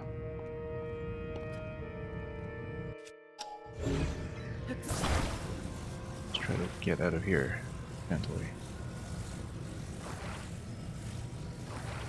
This is a definitely easier with the paraglider mode, but it'll sort it out. And if we miss at some point, we'll miss. Not a big deal. It'd be nice if it were a water landing down below, but you know. Failing that. Like a water landing in flying platforms down below. Oh, to run into some issues here.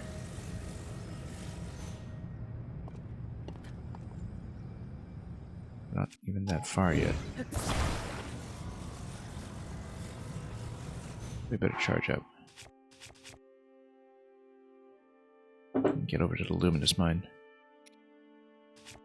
Yeah, we'd better use a full charge. So we don't just lose all progress here before we've had our fill of it. Of course, if we accidentally fall off or something, that isn't going to be useful, but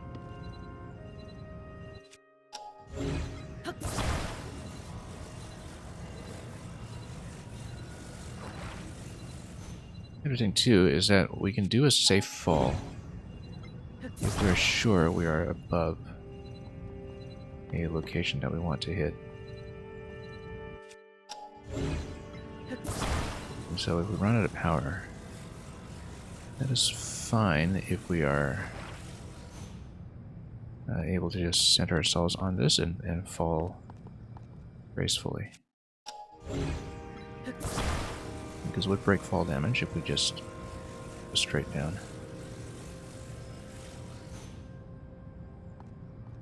So it would be nicer if we got over to the luminous point over here.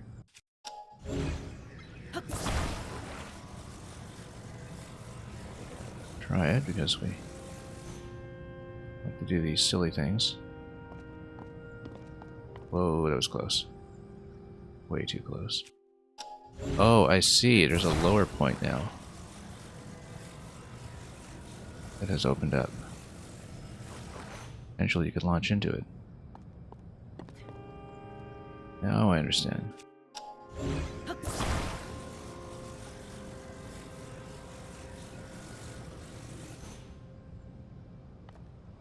So basically now you have some target practice.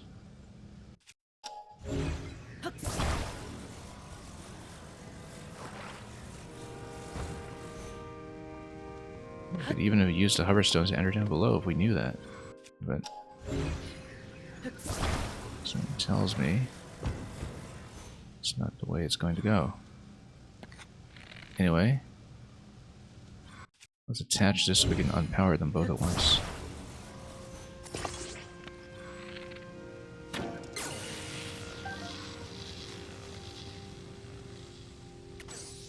Okay, let's go with a mining weapon of some sort. Oh, here it is. Follow the beam to its end. Okay.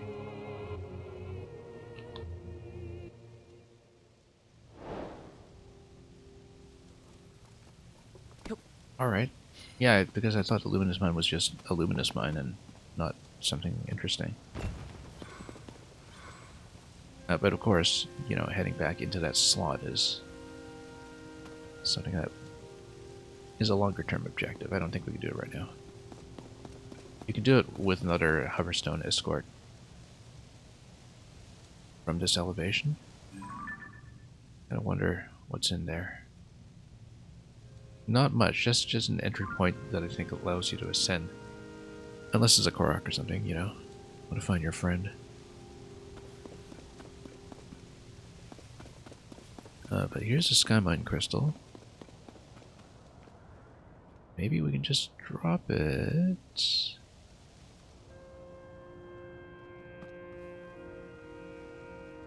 Depending on the destination. We saw the destination way down below.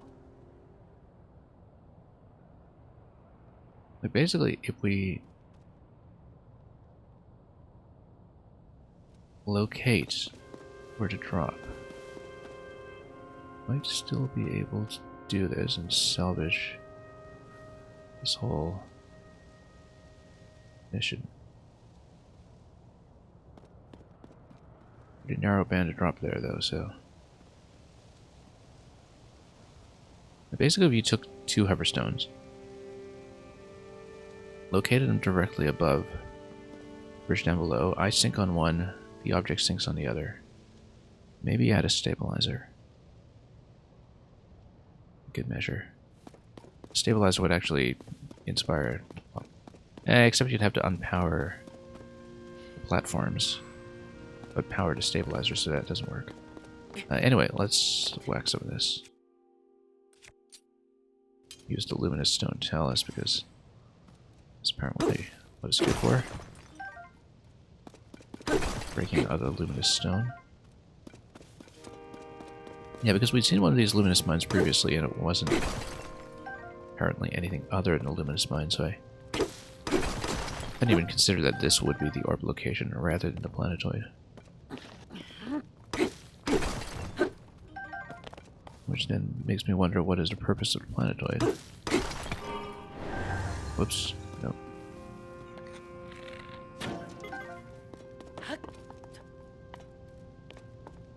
But anyway, let's find this place. This stuff is all luminous. This looks like a gem though. Amber, of course. Ruby.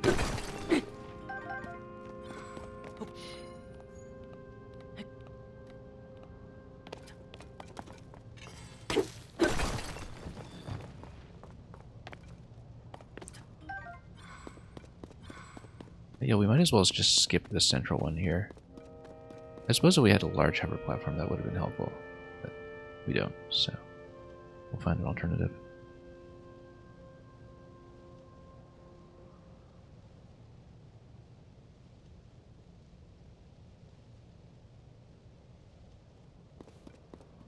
Yeah. That is what we'll do. We'll do some kind of drop. We can see down below how that's positioned. It's just that we need to be really, really precise.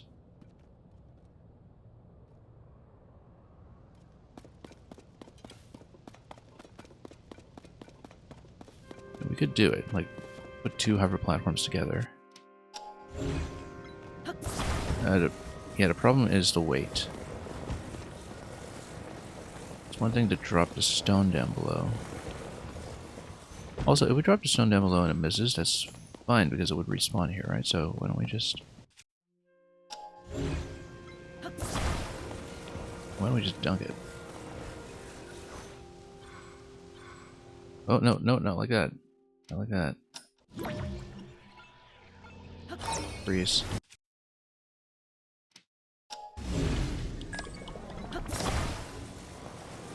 Okay, wasn't quite ready yet. Stand this thing up for a moment.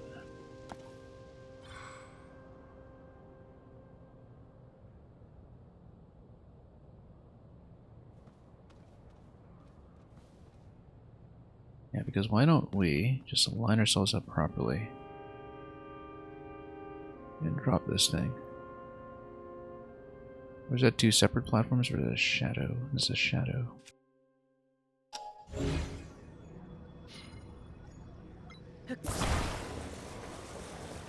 Unfortunately, Ultra Hand totally messes with the camera in a way that makes it very difficult to see from pointing. And that goes for the upper stones as well. You know what? Let's just pick it up and chuck it. I hope we don't miss. Drop it off the cliff. Without slipping, ideally.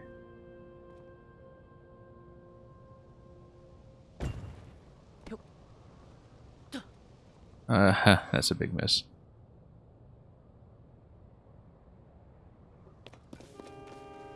I don't even know if it hit because of all the cloud cover. Can't tell. No, it respawns, so yeah, that clearly missed. Well, we can just try it this way until it lands, right? Technically. I like to not toss it quite like that. A drop like this might be better. You can kind of see what his landing location was supposed to be. I think it was off, though. But if it's not respawning, then it should be fine. But it might take a while because if it's falling all the way to the surface.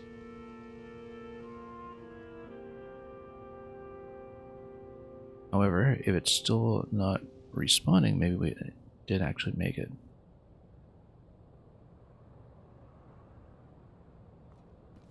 Now I think what we'll do is we'll actually just ride a hover platform down. It looks like it did make it, so... Also, let's unpower one.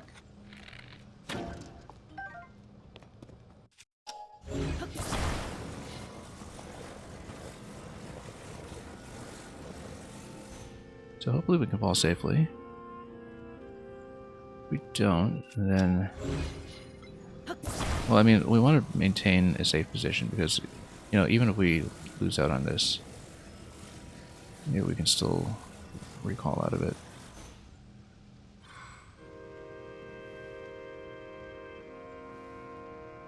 Our goal is to not fall in this gap. Can't tell if there's a water landing down below or something. I think we should be able to land safely here, though. We just need to stand dead center so we don't manipulate this. Oh. I did not expect that to fall faster than me. But look at the location there. We actually did drop that accurately. I did not expect it to fall like that. I thought it would fall with it, the way that I usually do. I think what we actually needed to do was to cling onto a wall. We can still do it with hover platforms. We can still do it the same way, in fact, but we need to balance ourselves in such a way that we can fall with the object.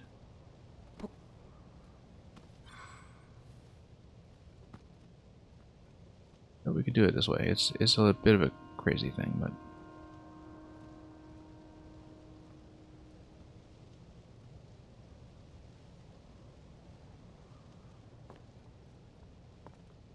what we'll build some kind of minor device to gently float our way down. Okay, so let's see if it hits. I think it did. Can't see it from this range, obviously, but we'll see if it respawns. Oh, also, we respawned without whacking any of this stuff, so let's mine it.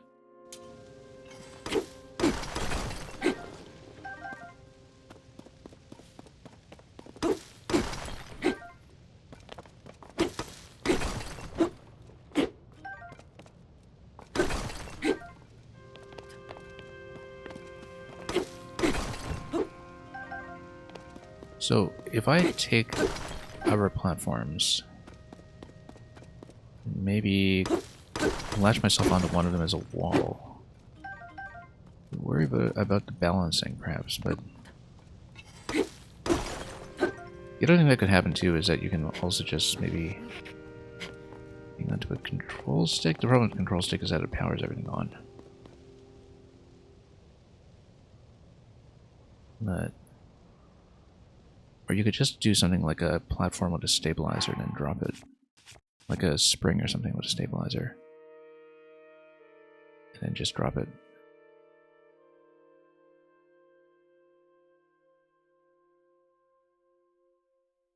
Like... Problem is I still need a safe falling platform. Balloon might do the trick, but that costs zonite.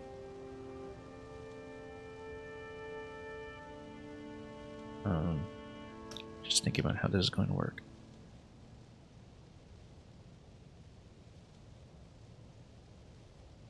Because I need something to stand on that I won't fall off. Balloon with a basket actually would do it.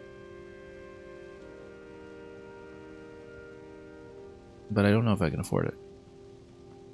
I would just need to pay for the basket. But if you place it on a hover platform, then you can disable the hover platform and drop. You don't even need a hover platform, actually. You just need the basket.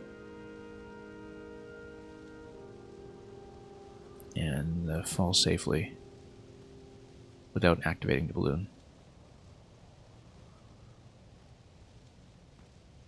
Okay, let's try it. We're going to be completely broke here because I don't have a platform to use this with. Other than maybe a cart or something. I wanted to roll all over the place though. We could use the balloon with the hoverstone. Because then I would still be sitting in the basket, right? Or, hang on, let's face in.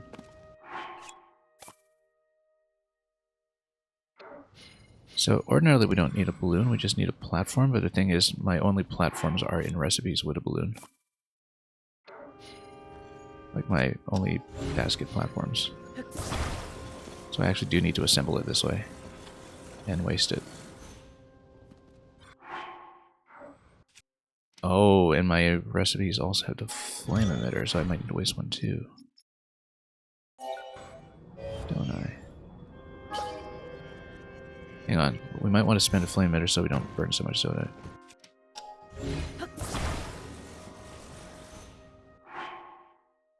Okay. Yeah, I'm just trying to get a safe drop through the basket because the idea here is that if we fall with it, perhaps it might run into the same problem as before, where the object is falling faster than I am, and I have nothing to latch on to.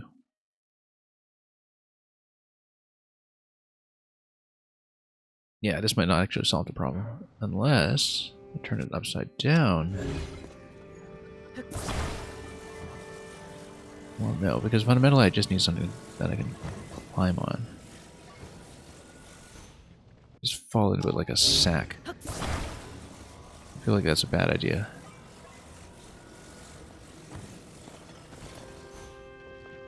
That's okay, at least this is a respawn point, though we've got plenty of time to experiment. Find the right solution.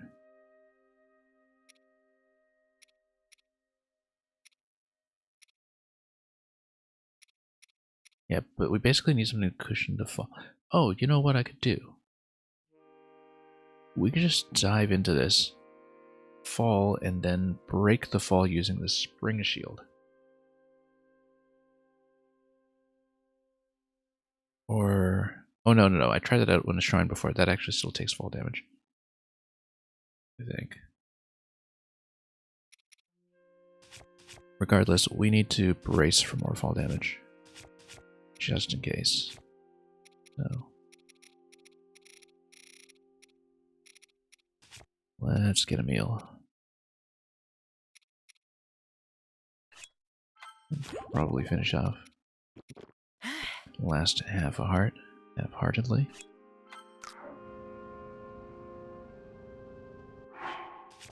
No, we're going to waste a flame emitter. We're going to try to ride down to Balloon Basket, and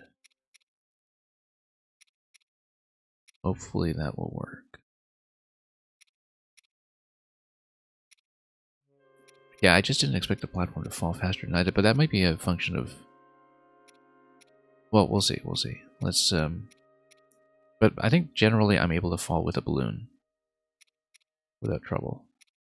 It's a bit of a difference in weight. But let's waste a flame emitter then. Where is it? Where are my flamethrowers? Do I not have any? Oh, I've got some. Okay. Alright, let's build a balloon with basket.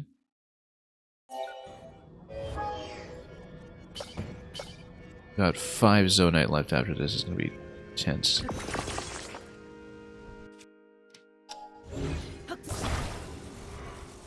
And we need to get on the basket, probably somewhat central.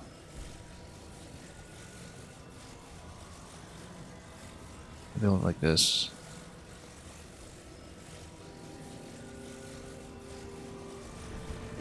Problem with detaching things at this point is that it's going to kill the Zonite part, I think.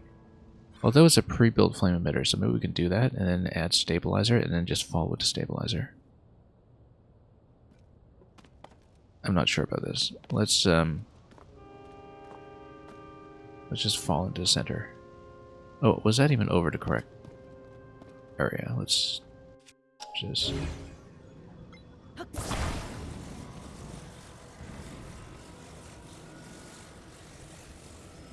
we'll just fall with it.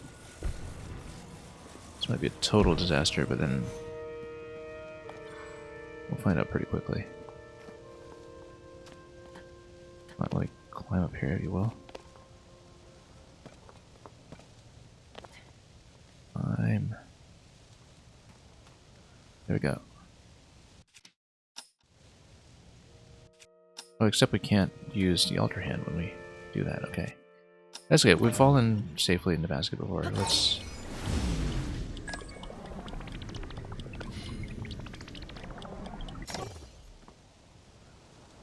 write it down. Oh my goodness, it's going to work. It's going to work. Because the balloon suspends the platform.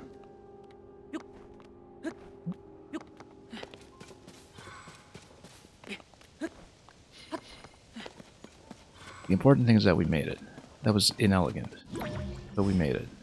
How goes the island jumping? We spent a lot of time figuring this one out, but as you can see, we're just about to plug this in. Speaking of which, since we're about to get a save point, and I am going to log off after this one because we spent way too long on this one. I nearly just missed by inches with the balloon, but we cut off the balloon, and here we are. Unfortunately, it means we can't keep it, and we're also down to 5 Zonite. But the important thing is that we made it. We're going to plug some things in to see what spawns from here. So yeah, basically, if I want a safe fall, then I use a balloon. And unfortunately, I do need to burn the flame emitter to do it, but...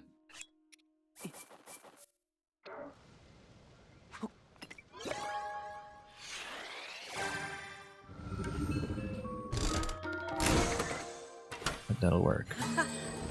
Let's see what this gives me. No bombs, homing cards. Anything else? Coverstone. Okay, this one's not that great, but at least we've seen everything. It gives you a hydrant, I suppose. It might be the only one that I've seen. Give me a hydrant.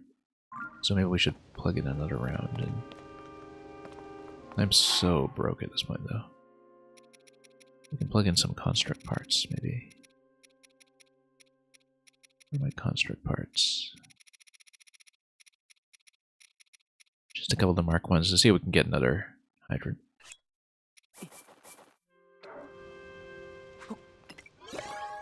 These don't roll nearly as well in terms of amount as the charges, but just want to see if we can get more hydrants. Nope, seems not. Well, one. Okay. So we have a few spares. Anyway, look at that. This device we haven't even activated yet.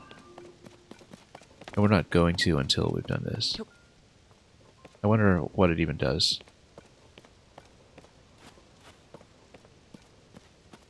Because we might have just done this whole thing without activating that point, but we'll do this.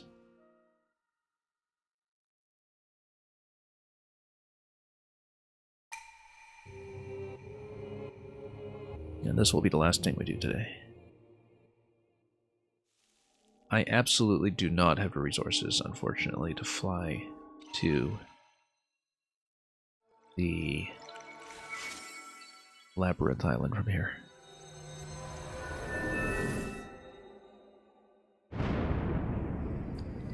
Which is too bad because we're so close.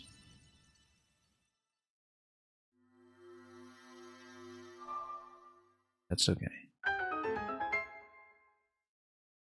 Let's grab this first.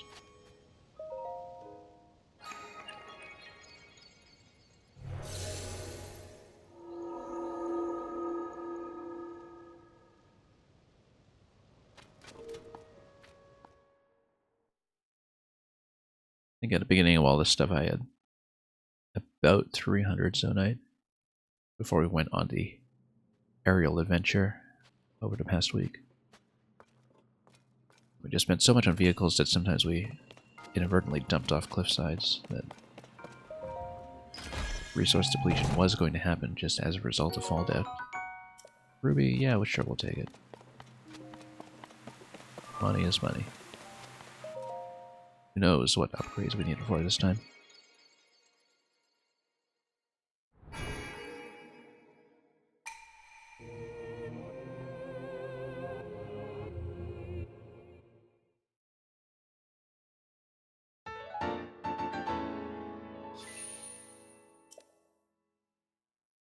Anyway, there's a light of blessing. We're up to 63 now. So one more shrine will give me another upgrade that we haven't cashed in yet. We're at 2 Sage's Wills. I really do want to get up to 4 so we can see what exactly the nature of that upgrade is. I'm guessing that because we haven't activated this thing here, that's why none of the platforms actually spring you anywhere. Perhaps you needed them in order to cross from platform to platform, and we just didn't realize that yet because we never activated it. Anyway, let's tag it now just to see what happens. I bet it does, in fact, activate all the platforms that we needed to use in the first place, which then opens up the possibility of maybe getting back into the bottom of the spherical orb at the top level.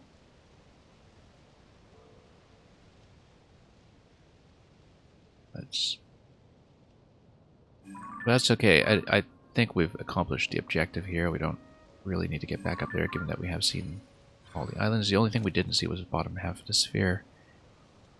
Possibly that's something like a Korok at most. But I saw nothing else there, so nothing else of interest inside. But who knows? Let's activate this and then we'll call it a day. Also, what is this? Oh, that's just where we came, actually. Roughly. We came from one of the other ones on that side. We came from a sphere on this side. This looks like it's probably a construct boss platform. And we are so close to Labyrinth, but fortunately, no cigar.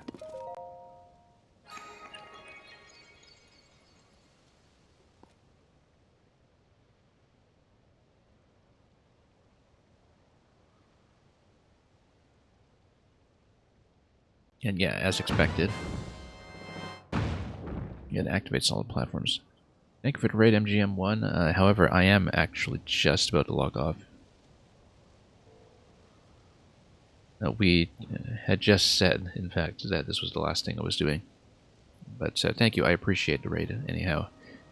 We just spent far too long doing this shrine in backwards order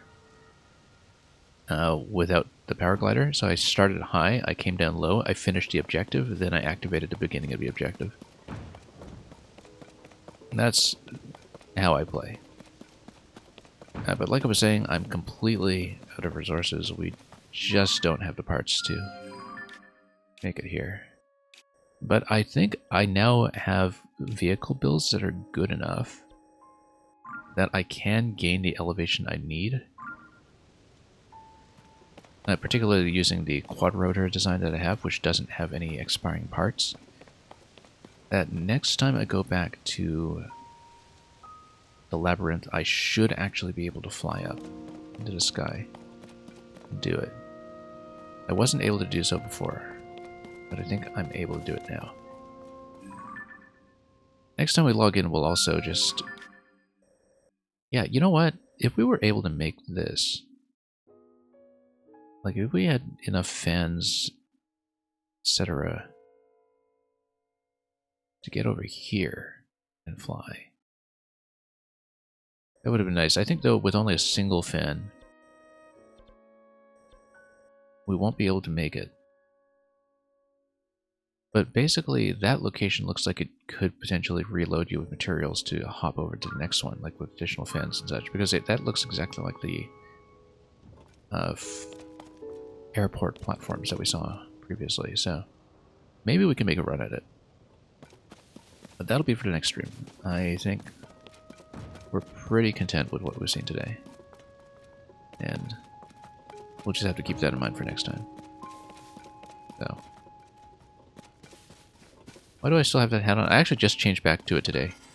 I forgot to put it on when I completed the water temple earlier, and I kind of wish I had it on for the cutscenes. But that was a reminder to, you know, put the hat back on. And it is called fashion. Yeah, I also completed my second dungeon today, so congratulations on your progress. I guess we're kind of in line with that. I completed my second dungeon at the beginning of this stream.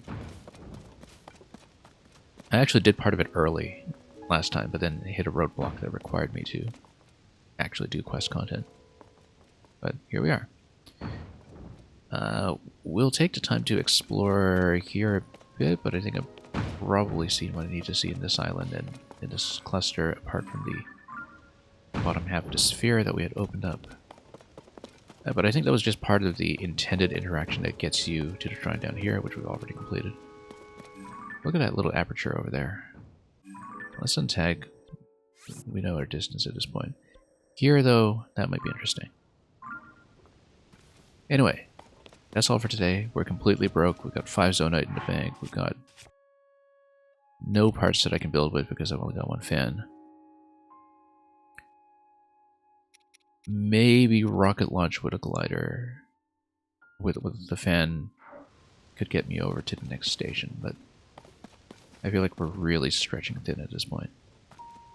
Thank you for the raid, MGM1. We're going to take the audience that we have here and just forward it into another raid. And thank you so much for the GGs as well. I guess we'll... You know what? This is a really lovely view. Let's just go over to this ring here and enjoy the view.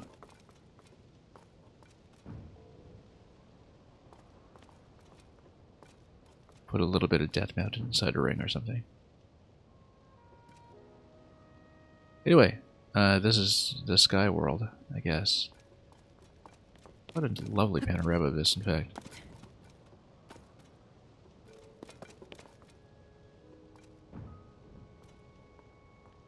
Okay, we'll look out upon it and enjoy.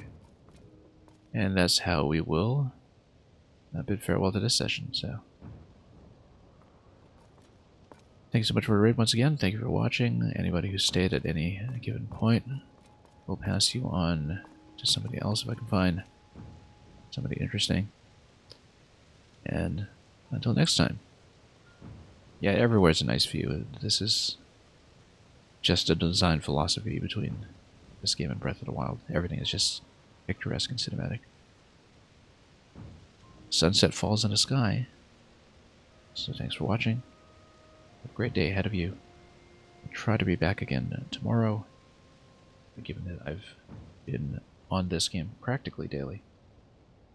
And until we meet again at our next destination, or indeed back here, as usual, fare thee well.